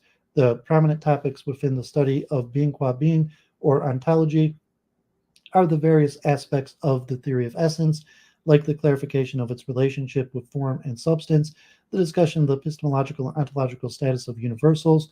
Of central importance in cosmology is the debate about the eternity versus the origination of the world and the mode of the universe's production by the first principle, whether by emanation from its own essence or creation ex nihilo. In philosophical theology, finally, the features that Aristotle ascribes to the divine unmoved mover, with particular regard to its unity, necessity, and intellectual nature, provide the starting points for far-reaching developments. The third concern is the discussion of the relationship of the philosophical theology contained in Aristotle's metaphysics with Islam, namely the assessment of the degree of compatibility between the rational conception of the divinity transmitted by Greek philosophy on the one hand and the image of God conveyed by Islamic prophetic revelation on the other. The assumption of the oneness of truth, common among Arabic philosophers, allows the metaphysical part of the philosophy to provide a rational and coherent account of the same divine realm disclosed by revelation, thereby putting in it competition with Islamic theology. The results of these three doctrinal concerns are interconnected since a certain view of metaphysics as a science and a certain stand of specific doctrinal points can enhance or reduce the affinity of metaphysics with Islamic religion and the possibility of its integration into Muslim culture. A conception of metaphysics that limits the scope of the science to philosophical theology and minimizes the relevance of the general doctrine of being is particularly apt to underscore its compatibility with Islam. By contrast, the view of metaphysics in which the ontological dimension, in addition to the theological, plays a prominent role and in which the first principles properties are discordant rather than congruent with the Islamic divine attributes, goes in the opposite direction. The different textual approaches and theoretical solutions to the aforementioned problems are assumed here as guidelines for the articulation of the history of the Arabic reception of the metaphysics. On this basis, 7 main chronological periods can be roughly distinguished. The first 5 phases culminate in the 6th, in Ibn Sina, who emerges at the present stages of research as the turning point in the history of Arabic metaphysics. The Arabic translations of the metaphysics. The translation activity regarding the metaphysics continued uninterruptedly for the 3 centuries, the 9th to the 11th, with the production of several Arabic versions of Aristotle's text, some of which might have depended on Syriac intermediaries and the involvement of a number of different translators belonging to the main schools of Arabic philosophy. These translations display different degrees of inclusiveness, from integral versions of Aristotle's work to translations of its single books, and literalness, from strict word-for-word procedures to styles more akin to paraphrase. Cumulatively, the Arab translations of the metaphysics evidence the intention of making the entire text of Aristotle's work accessible to Arabic readers, extending the translation activity from the main bulk of the work towards the more peripheral books. Equally clear is the effort to provide an Arabic version increasingly faithful to Greek original and more respondent to philosophical clarity. Also remarkable is the inclusion in the translation activity of the main available Greek commentaries of the metaphysics, namely those of Alexander of Aphrodisias and Themistius, were translated together with the corresponding books of Aristotle's work, since other Greek works intimately related to Aristotle's metaphysics were also translated into Arabic, like Theophrastus on First Principles, the metaphysical section of Nicholas of Damascus on the philosophy of Aristotle, Alexander of Aphrodisias on the principles of the universe, the De Ateneo Mundi contra Aristotelium, and other cosmological writings of Philoponus. The entire Greek exegetical tradition of the metaphysics from Aristotle's first disciples, Theophrastus, to his late interpreter reformers of Philoponus, was available to Arabic-speaking scholars. On account of its long duration, the high rank of the scholars it engaged, and the breadth of its scope, this area of the overall translation movement from Greek into Arabic cannot be reduced to a mere preliminary phase of the Arabic reception of the metaphysics, but rather provides a specimen of the main trends that characterized the first centuries of its history. Al-Kindi and his school. Al-Kindi engaged in a taxonomical approach to Aristotle's corpus on the basis of a number of unidentified Greek sources of Neoplatonic heritage. A treatise on the quantity of Aristotle's book and what is required to attain philosophy. In this treatise, he expressed an ambivalent view of the place of the metaphysics in the corpus by presenting Aristotle's work as the culmination of a fourfold division of philosophy into mathematics, logic, physics, and metaphysics, but also as a preliminary to the knowledge of ethics. The description of the content of the metaphysics is limited to the part of the work dealing with the philosophical theology, the study of immaterial things, and contains explicit references to Islamic tenets such as God's oneness, the divine names, and providence. Due to the loss of what it might have been specific commentary on the metaphysics attested under the title of Inclusive Philosophy of Falsafa Dahiliya, the exegetical tendencies of Al-Kindi can only be guessed. His extant works on metaphysics indicate the adoption of the paraphrase and explanatory technique to the theological themes. Al-Kindi's main metaphysical treatise, Books on the First Philosophy, displays monotheistic concerns, the insistence on the theme of God's unity, with recourse to a model of the God-world relationship reminiscence of the Neoplatonistic metaphysics and of the adoption of the doctrine of the creation of the universe and time derived from Philoponus.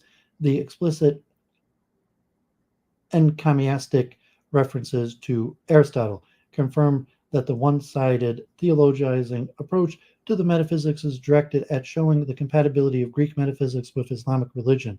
Thus, Al-Kindi openly portrays philosophy in general and metaphysics in particular as the discipline deputed to give full articulation and rational explanation to the miraculous constants of the prophetic message. The view of metaphysics is essentially a science of the divine being rather than being in general, and the intent of underscoring its affinity, once assimilated within philosophical theology with Islam, was also characteristic of Al-Kindi's direct disciplines and the school of authors inspired by his teachings or dependent on his sources. This is evident both in classifications of the science and in independent treatises related to metaphysics. Tabet-in-Akura. According to the historical sources, Tabet-in-Akura might have revised the translation into Arabic of Themistius' paraphrase of Metaphysics Lambda. More importantly, this author wrote the first known extant Arabic commentary Metaphysics, still glossed by Ibn Taymiyyah 4 centuries later, according to the method of concise exposition, isolating the most relevant points of the commented text. The commentary shares with Al-Kindi's works a special regard for the place of philosophical theology within metaphysics, since it focuses on Book Lambda of Aristotle's Metaphysics. Also, Kindian is the effort to accommodate Islamic monotheism by insisting on the oneness and willful action of God, and by adopting the Porphyrian theme of harmony between Aristotle and Plato's teaching. At variance with Al-Kindi, by contrast, is Tabet's endorsement of the doctrine of the eternity of the world rather than creation and time, against Philoponus and the minimal reliance on Neoplatonic writings. The background of the commentary is decidedly Aristotelian, with some possible influence of the peripatetic commentators, most notably Themistius, who, however, is never mentioned. Nonetheless, Tabet revises some crucial tenets of Aristotle's philosophical theology by understanding, for example, the first mover as the first cause, not only the motion of the universe, but also of its existence. Al-Farabi. Besides more traditional overviews of the work of Aristotle and the place of the metaphysics among them, what ought to be premised to learning of Aristotle's philosophy and its parts, Al-Farabi also provided taxonomical accounts in which the metaphysics is related to the system of the philosophical and Islamic sciences rather than to the Aristotelian corpus of writing. In a most important influential essay of this type, The Enumerations of the Sciences, he portrays metaphysics as the discipline having a precise method, demonstration, and an articulated structure in which a full-fledged ontology, the study of being qua being, in its different aspects proceeds.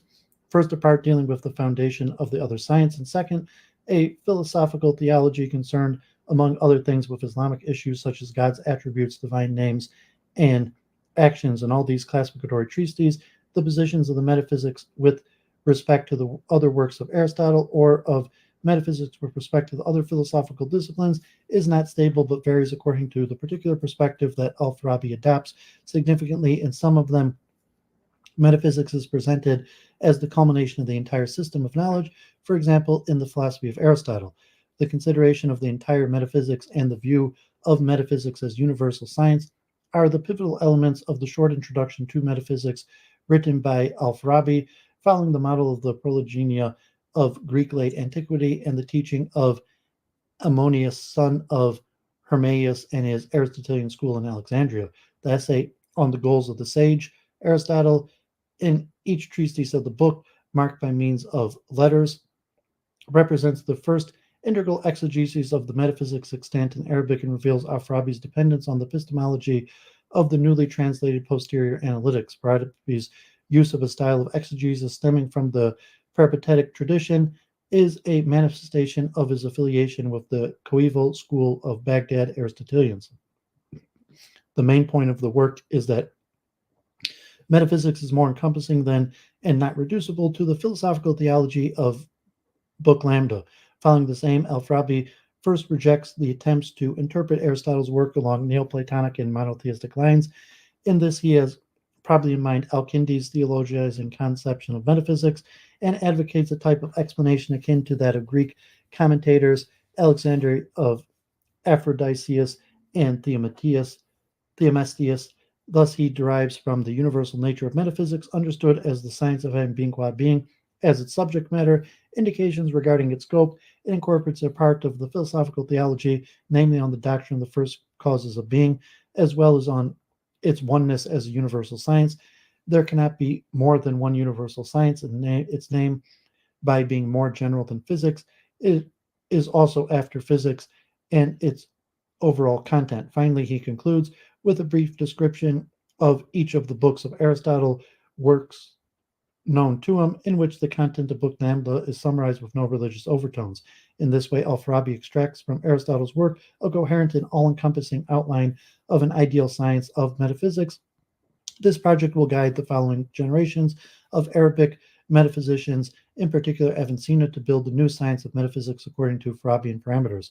In Al-Farabi's main works on political philosophy, philosophical theology is the only part of the metaphysics that functions as a preliminary, together with human noetics, man's destiny in the afterlife, and prophecy, to the account of the organization of the ideal state, principles of the opinions of the inhabitants of the virtuous city.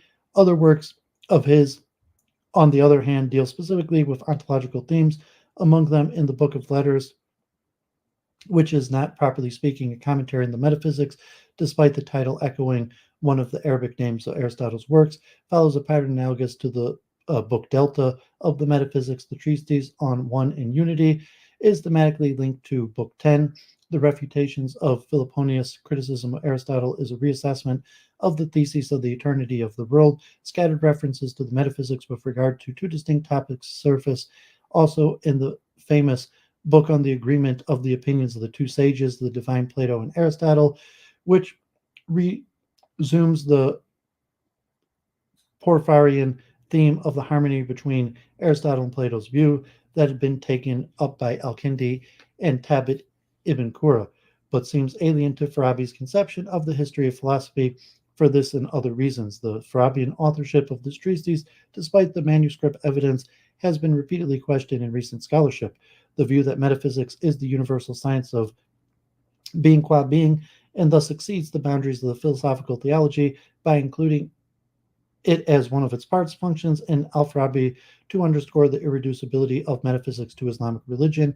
At the level of content, metaphysics ranges over a thematic spectrum wider than the Muslim creed or epistemic grounds.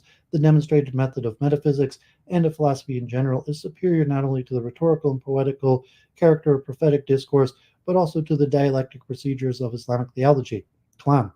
This helps to explain why Al-Farabi does not indulge in the philosophical explanations of the Quran, and why in the political works does he treat topics pertinent to religion from a strictly philosophical point of view, with no concession to religious terminology or theological motives. The Baghdadi Aristotelians. The metaphysics held an undisputable importance for the school of Christian Aristotelians that flourished in Baghdad during the 10th and 11th century, who took over from the Aristotelian scholars of Alexandria the project of providing a systematic commentary on Aristotle's work. Many members of the school, starting with its founder Abu Bisr Mata ibn Yunus, through to its later leader Abu Zakaria Yahya ibn Adi, and to one of its last representatives, Isa ibn Zur, contributed decisively to the translation of the metaphysics into Arabic. Moreover, some of these authors also credited with the translation into Arabic of parts of the main Greek commentaries on the metaphysics, Alexander of Aphrodisias and Themestius on Book Lambda by Abu Bisr Mata, or they were reported to be familiar with the Arabic translation of further Greek commentaries on Aristotle's work, as well with treatises on metaphysics by some of Aristotle's immediate disciples. Finally, numerous literal commentaries on the metaphysics following in the footsteps of Alexander of Aphrodisias' exegetical style were produced within the school. Abu Lafarag Ibn al-Tayyib, commentary on the metaphysics, preserved in fragments in Hebrew translation, is famous for its length and its extremely detailed character and exegetical style decidedly resented by Ibn Sina. The literal style of exegesis allowed Yahya ibn Adi to introduce religious concerns into his metaphysics commentary. the broadly speaking Platonic theories of some of his treatises devoted to ontological issues, like the postulation of divine forms within the discussion of the mode of existence of universals, can be seen as Platonizing solutions to Aristotelian problems rather than signs of affiliation to Neo-Aristotelian philosophical traditions. Ibn Sina. Outlines of metaphysics of various lengths can be found in Ibn Sina's treatise on the classification of the science, as well as the surveys of the different branches of philosophy interspersed in many of his other works. These epistemological sketches are substantiated in his Summa, a literary genre in which he can be considered the inventor, and all these encyclopedias of philosophy addressed to different audiences and displaying various formats, methodologies, and styles. Metaphysics constitutes, together with logic and natural philosophy, a permanent and pivotal part of philosophy. In those written in Arabic after the propedeutic treatment of logic, the sequence of theoretical disciplines is given along traditional lines as natural philosophy, mathematics, and metaphysics, or simply as natural philosophy and metaphysics, with mathematics frequently omitted. By contrast, in the Persian Summa, and possibly also in the incompletely extant Eastern philosophy, the order is reversed, and as Ibn Sina himself avows, much more original. Metaphysics constitutes the beginning rather than the end of theoretical philosophy. These two opposite arrangements are in fact compatible and underscore complementary aspects of the primacy of metaphysics within theoretical philosophy.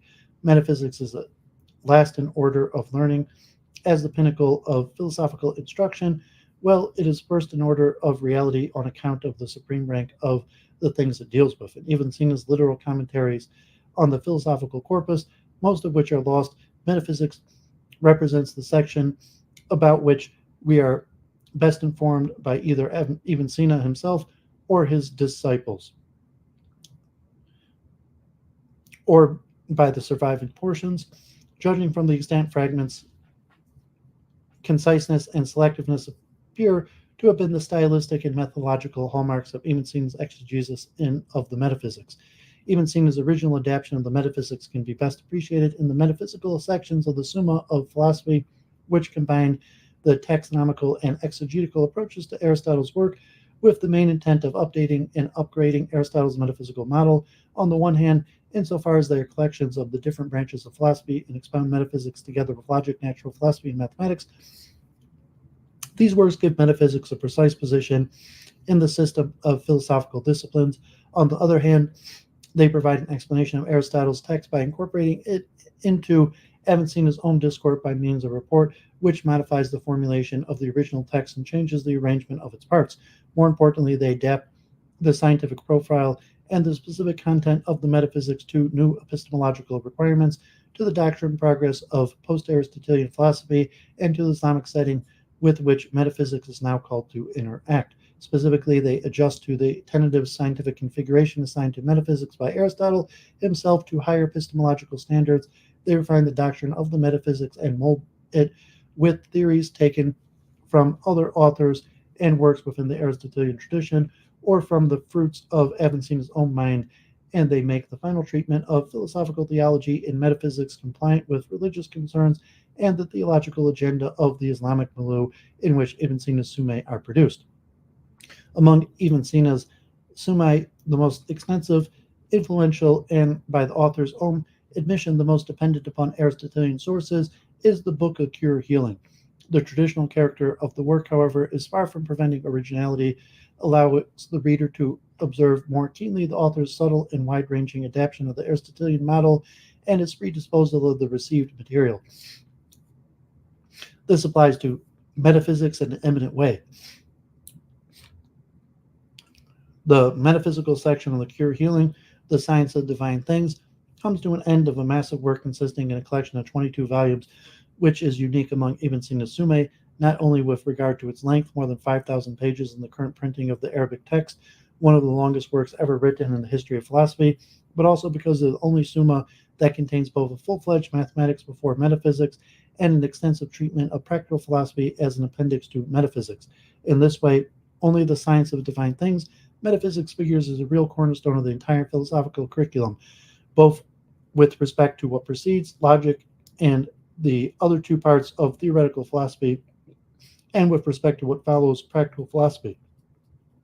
As to the text of the Metaphysics, Ibn Sina uses several Arabic translations of Aristotle's work and adopts various techniques for quoting it. His way of referring to metaphysics is usually very selective in content and free in style, though in a few cases his quotations become continuous and resemble real paraphrase. The latter case happens um, with the Metaphysics 2, Alpha 2, which Ibn Sina cites in its entirety, with explicative expansions in the eighth treatise, introducing it into the paraphrase frequent references to the metaphysics, first teaching, and its author, first teacher, as well as an explicit mention of the book Alpha Elaton itself, and defending the doctrine at stake by offering solutions to a series of possible objections. Within the ninth treatise, the same special treatment is given. The liberty with which Ibn Sina reports the text of the metaphysics is paramount to his effort of adapting it to a new context. With respect to Aristotle's work, the science of divine things exhibits three radical aspects of modification. Ibn Sina changes, first of all, the form, the scientific profile of Aristotle's work. Accordingly, he also modifies its content, namely the disposition and doctrinal purport of the individual treatises of the work. These two modifications are concomitant with a third, more general change regarding the position and role of the science of metaphysics in the system of the sciences. The change regarding the form affects all the fundamental aspects of the science singled out by Aristotle in posterior analytics. The theme of metaphysics, its structure, and its method. The content of the metaphysics, on the one other hand, is reworked by means of different arrangements of its parts, the integration of Aristotle's thought with subsequent metaphysical speculation, both Greek and Arabic, the introduction of some original key doctrines, and a treatment of the divine realm very attentive to the concerns of Islamic religion and theology. The change regarding the systematic function of metaphysics finally involves a precise view on its relations with the other sciences, both foundational and crowning discipline, thus overcoming Aristotle's veto of the posterior analytics on the subalternation under a single science of all other disciplines. Cumulatively, in these three ways, one observes on Ibn Sina's part a thorough and radical revision of the authoritative text on metaphysics, which can be rightly regarded as a sort of second edition of the metaphysics, or second beginning of the Western metaphysical speculation.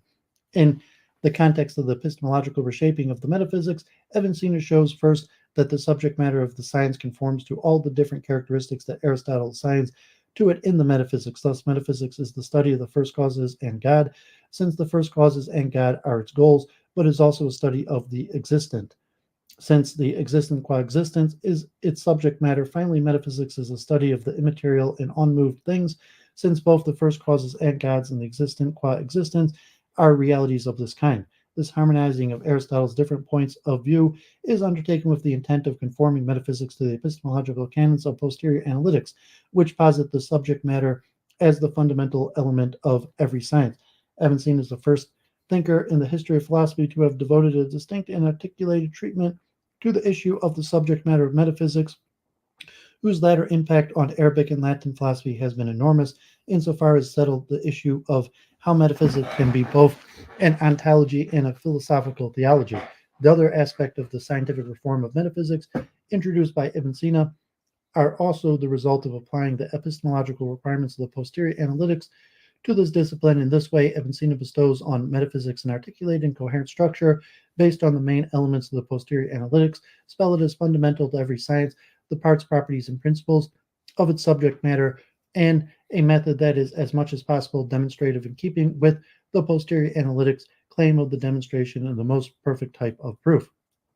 As to the recasting of the content of the metaphysics in the science of divine things, Ibn Sina quotes all the 14 books into which the metaphysics is traditionally divided, but according to an order that is strikingly different from that of Aristotle's work. In the science of divine things, however, Ibn Sina not only modifies the content of the metaphysics, he also integrates themes taken from other sources, either from other Aristotelian writings or from texts belonging to the Greek and Arabic peripatetic tradition in which Aristotle's metaphysics was commented, elaborated, and expanded, or from his own cultural context. In the last respect, the philosophical theology of the science of divine things includes a series of things familiar to the Muslim audience of the works: the existence of gods, his attributes, providence, theodicity, man's destiny, and the afterlife, prophecy, which are treated on a strictly philosophical basis, but with occasional recourse Two examples, terminology and scriptural quotations of clear Islamic provenance used to confirm the rational conclusions reached.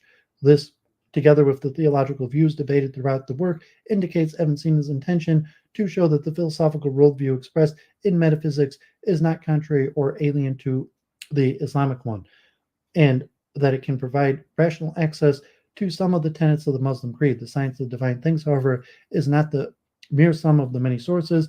Within this framework of metaphysics, Ibn Sina introduces original doctrines, some of which are narrow in scope and occur in localized parts of the work, while others are recurrent and serve to connect and unify its various themes. Most notorious among the latter category, besides the already mentioned account of the subject matter of metaphysics, the distinction between the essence and existence in created beings, which is the theoretical leitmotif of the work, and the metaphysical proof of God's existence, grounded in Ibn Sina's view of the subject matter of metaphysics and of causation, and placed at the beginning of the section of philosophical theology. The distinction between essence and existence is the most famous among Ibn Sina's own doctrines and underlies many themes of Ibn Sina's metaphysics. It justifies, for instance, the difference between the primary concepts things, that which has an essence, and existent. At the beginning of the work, it grounds the theory of universals. Universality is an attribute that belongs to essence not as such, but when this latter exists in the human mind, abstracted from the extra mental things in which it is instantiated, and it leads to the fundamental characterization of God as the only being that has no essence apart from the existence, or whose essence is totally identical to its existence. Equally important, the science of divine things is the proof of God's existence, which is announced at the beginning of the work and completed towards its end. It involves a precise view of the relationship between metaphysics and natural philosophy, being properly metaphysical and independent from the conclusions reached in physics. It turns out to be original with regard to other metaphysical writings of Ibn Sina, because it is based not only on precise doctrine of the metaphysics, the finiteness of causal chains in metaphysics, but also on the text itself of this chapter of Aristotle's work, as we have seen. As to the role of metaphysics among the sciences, the discipline for Ibn Sina holds a position of eminence with respect to all other branches of philosophy. The series of disciplines constitutes the Sifa account to a concrete classification of the sciences, and it metaphysics functions as the queen of the sciences that ascertains the principles taken for granted by all the other sciences and interconnects and orders hierarchically the systems. Metaphysics is foundational insofar as the universal science of the existence qua existence ontology. The scientific principles assessed by the metaphysics are, on the one hand, the logical laws common to all the sciences, the axioms, and the universal concepts that every science uses without examining them. The primary concepts like existent, thing, necessary, one. On the other hand, metaphysics clarifies the principles that are proper to each other, to each of the particular sciences, their specific assumptions or hypotheses. Thus, metaphysics proves the very existence and the mode of existence of the subject matter of the other sciences, for example, the existence of universals and categories in logic, of matter and form in natural philosophy, and of discrete and continuous quantity in mathematics. In Ibn Sina, all the previous trends in the Arabic tradition of the metaphysics converge and find their synthesis. This is particularly manifest in the philosophical theology that invariably concludes his account of metaphysics in the Summa, and that finds the most lucid expression in the science of divine things. In this section, Ibn Sina reiterates the connection between metaphysics that is typical of Al-Kindi's selective way of approaching the metaphysics, while also incorporating procedures of explanation ad literam and by way of question that are reminiscent of the Baghdadian Aristotelian exegetical method, and discussing a sequence of things that mirrors the structure of the theological philosophy of Al-Farabi's political treatise. The Aristotelian core of this section is then expanded by means of accretions taken from Alexander of Aphrodisias and Themistius' work on metaphysics. The Aristotelian commentaries mentioned by Al-Farabi and translated into Arabic by the Baghdadian Aristotelians, and from the pseudo-Aristotelian Neoplatonic works that were commonly appended to the metaphysics and Arabic philosophy, the Platon Theologica Aristotelius and the Proclean Liber de Causes produced within Al-Kindi's circle. As a result, Ibn Sina's metaphysics harmonizes Al-Kindi's emphasis on the theological components of the metaphysics with Al-Farabi's vindication of the foundational role of ontology. By the same token, Ibn Sina reconciles Al-Farabi's view of the metaphysics as a science modeled on the epistemology of the posterior analytics with the Baghdadian Aristotelians. project of an integral explanation of Aristotle's text. In this way, the congruence of metaphysics with Islamic theology is not realized in a Kindian way by limiting the scope of the discipline into part of the metaphysics, but depends in a more Fabian vein upon the entire work of Aristotle once its inner structure has been properly underscored. Likewise, the task of conforming metaphysics to the methodological standards of the posterior analytics is accomplished at the same time as the goal of elucidating the textual obscurities and the interpretive problems of the metaphysics. The other metaphysical Summa by Ibn Sina singles out the emphasis particular aspects of the overarching architecture of metaphysics displayed in the science of divine things. Thus, the Book of Pointers and Reminders underscores the importance of philosophical theology within metaphysics by expanding it with respect to a much thinner ontology. The Persian, the Book of Science, places metaphysics as first theoretical discipline before natural philosophy and mathematics, after the preliminary logic, in order to signal its priority in the system of the sciences. The lost metaphysics of the Easterners, or the Eastern philosophy, might have assigned a clear-cut epistemological role to the divide between ontology and philosophical theology within metaphysics by splitting metaphysics into two distinct sciences corresponding to these two parts. The metaphysics of the Book of Salvation, finally, though structurally similar to the science of divine things, differs from it in specific points and formulations insofar as it incorporates doctrines from Ibn Sina's previous metaphysical works. Besides the overall treatment of metaphysics in the Summa, Ibn Sina investigates particular metaphysical areas in specific treatises, such as the Book of Providence and Destination, which focuses within metaphysics on philosophical theology, or the Epistle of Immolation about the Destination, which concentrates on a specific topic of philosophical theology, or in allegorical writings, such as the Epistle of the Bird. Various issues pertaining to metaphysics are extensively debated in the works that contain his reflections on key philosophical themes, such as notes, or that derive from the teaching activity and the dialectical practices performed within his circles. The discussion related to metaphysics are the specific essays ascribed to Ibn Sina and devoted to the philosophical and allegorical interpretations of some Quranic verses whose authenticity, however, remains to be assessed. Post-Ibn Sinian period. The pivotal position of Ibn Sina in the history of Islamic philosophy emerges in all clarity if we consider the three approaches to Aristotle's metaphysics considered here: classification, commentary, adaptation, as well as the main school of thought of the formative period, the Kindian on the one hand, the Farabian Baghdadian on the other, ended or began to wither with the rise of Ibn Sina's metaphysics. Although the text of Aristotle's metaphysics continued to circulate in Arabic after the 11th century, the metaphysical works of Ibn Sina gradually superseded the metaphysics as the text to be copied, commented upon, and evaluated either favorably or critically, until Ibn Sinaism replaced Aristotelianism by incorporating it.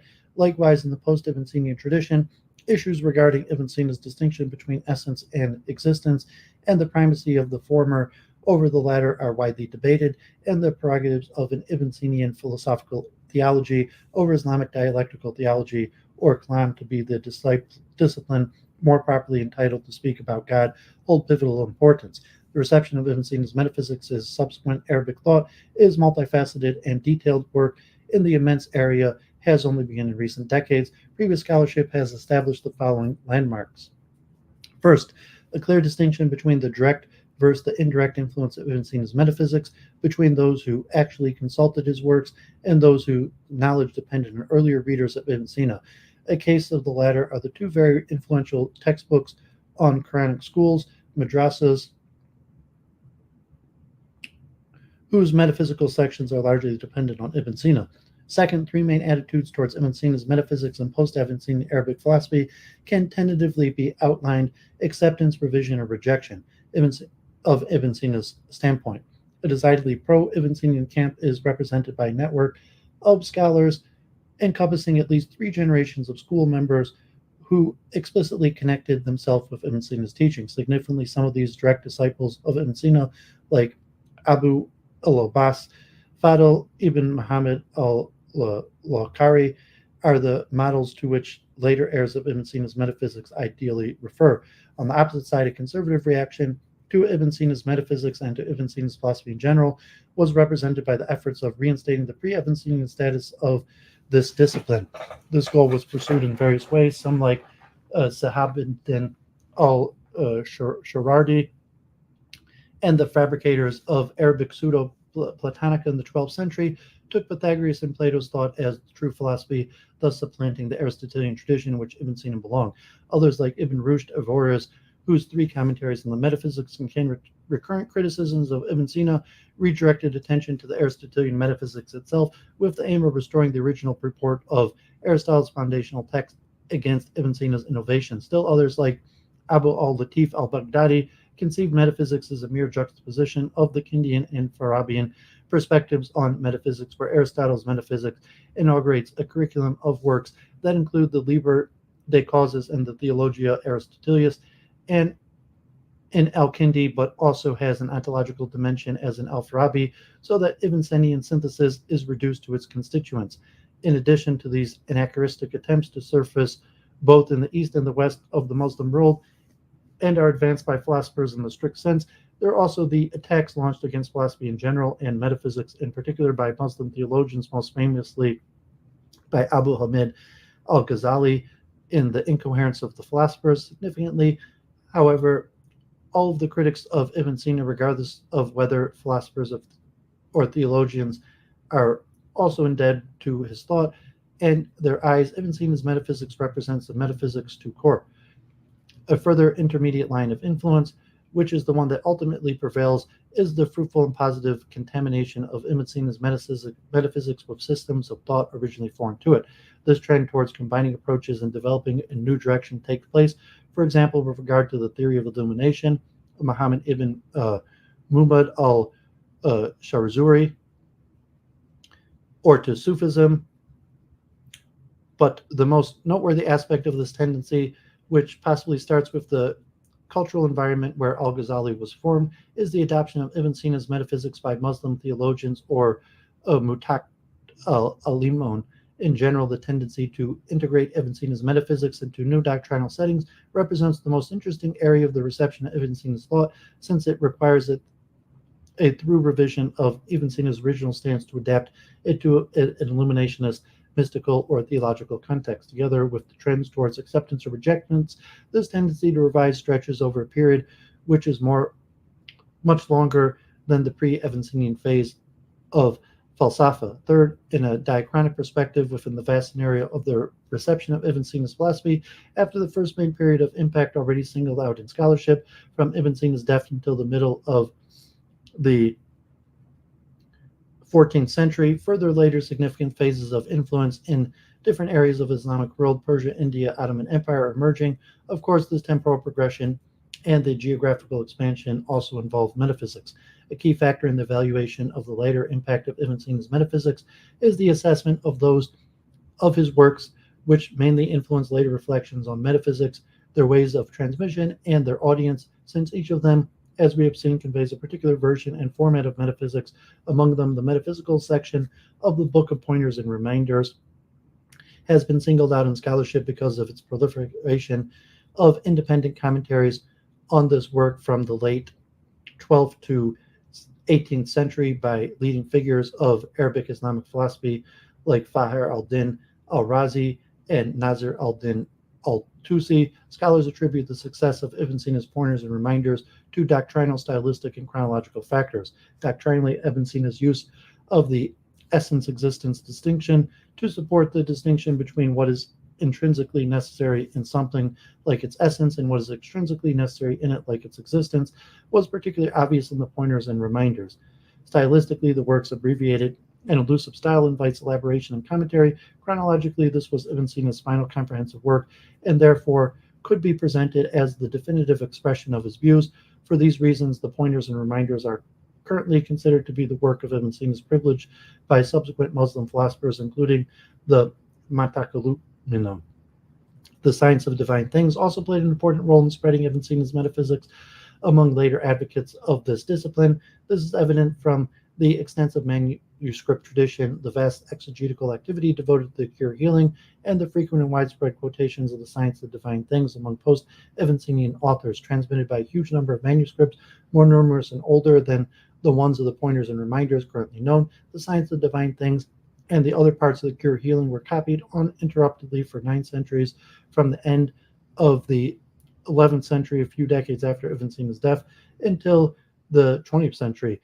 Its exegetical tradition is first attested in the form of marginalia, which never circulated independently from manuscripts before the 16th century. The earliest extant commentaries on the text are, in fact, collections of marginal glosses of this kind, which gained independent circulation in self-standing book format at the time of a newborn interest in the cure healing and of an apparent loss of the interest of the pointers and reminders, whose commentatorial activity starts decreasing then.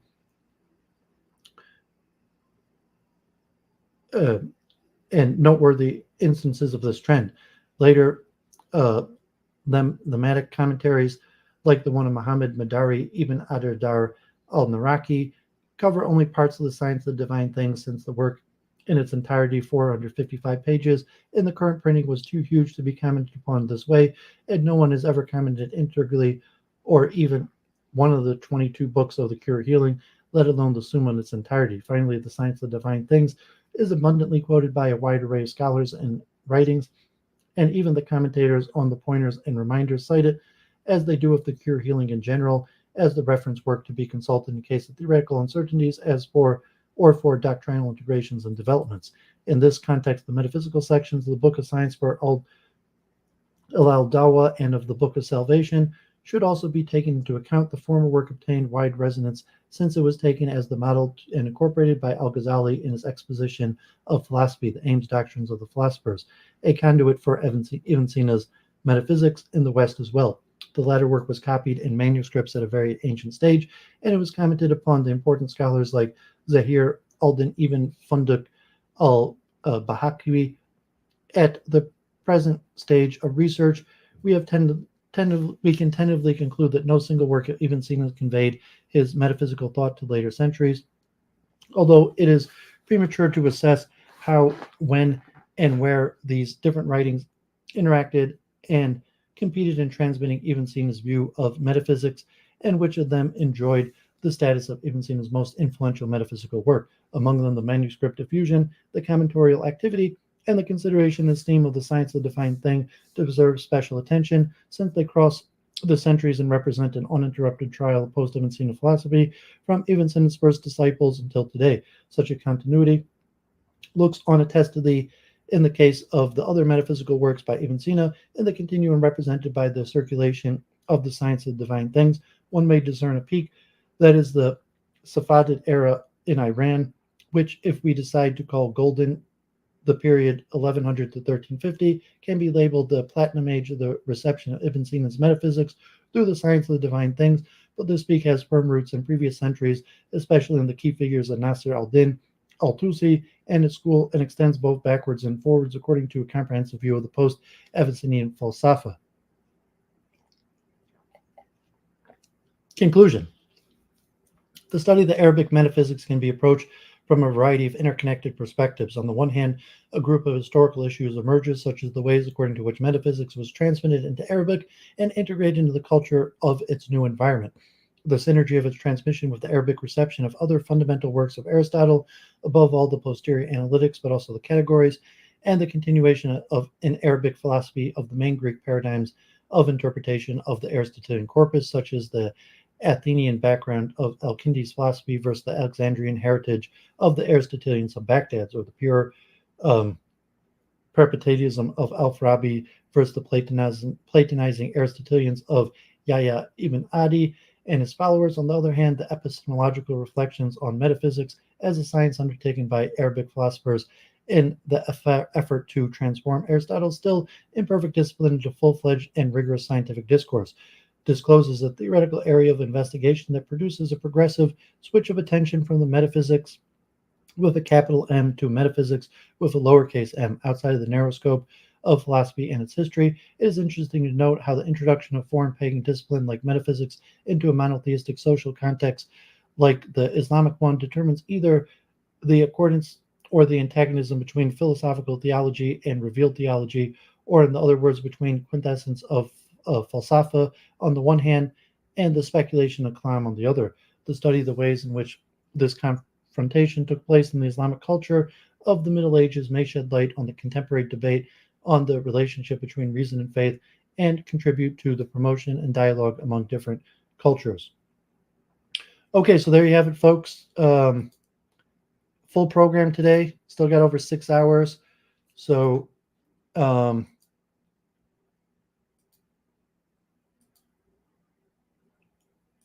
just going to wrap it up because I cover a lot of material, and I got my big debate tomorrow. I'm going to try to do a post show, and only a handful of viewers, so not too many people tuned in.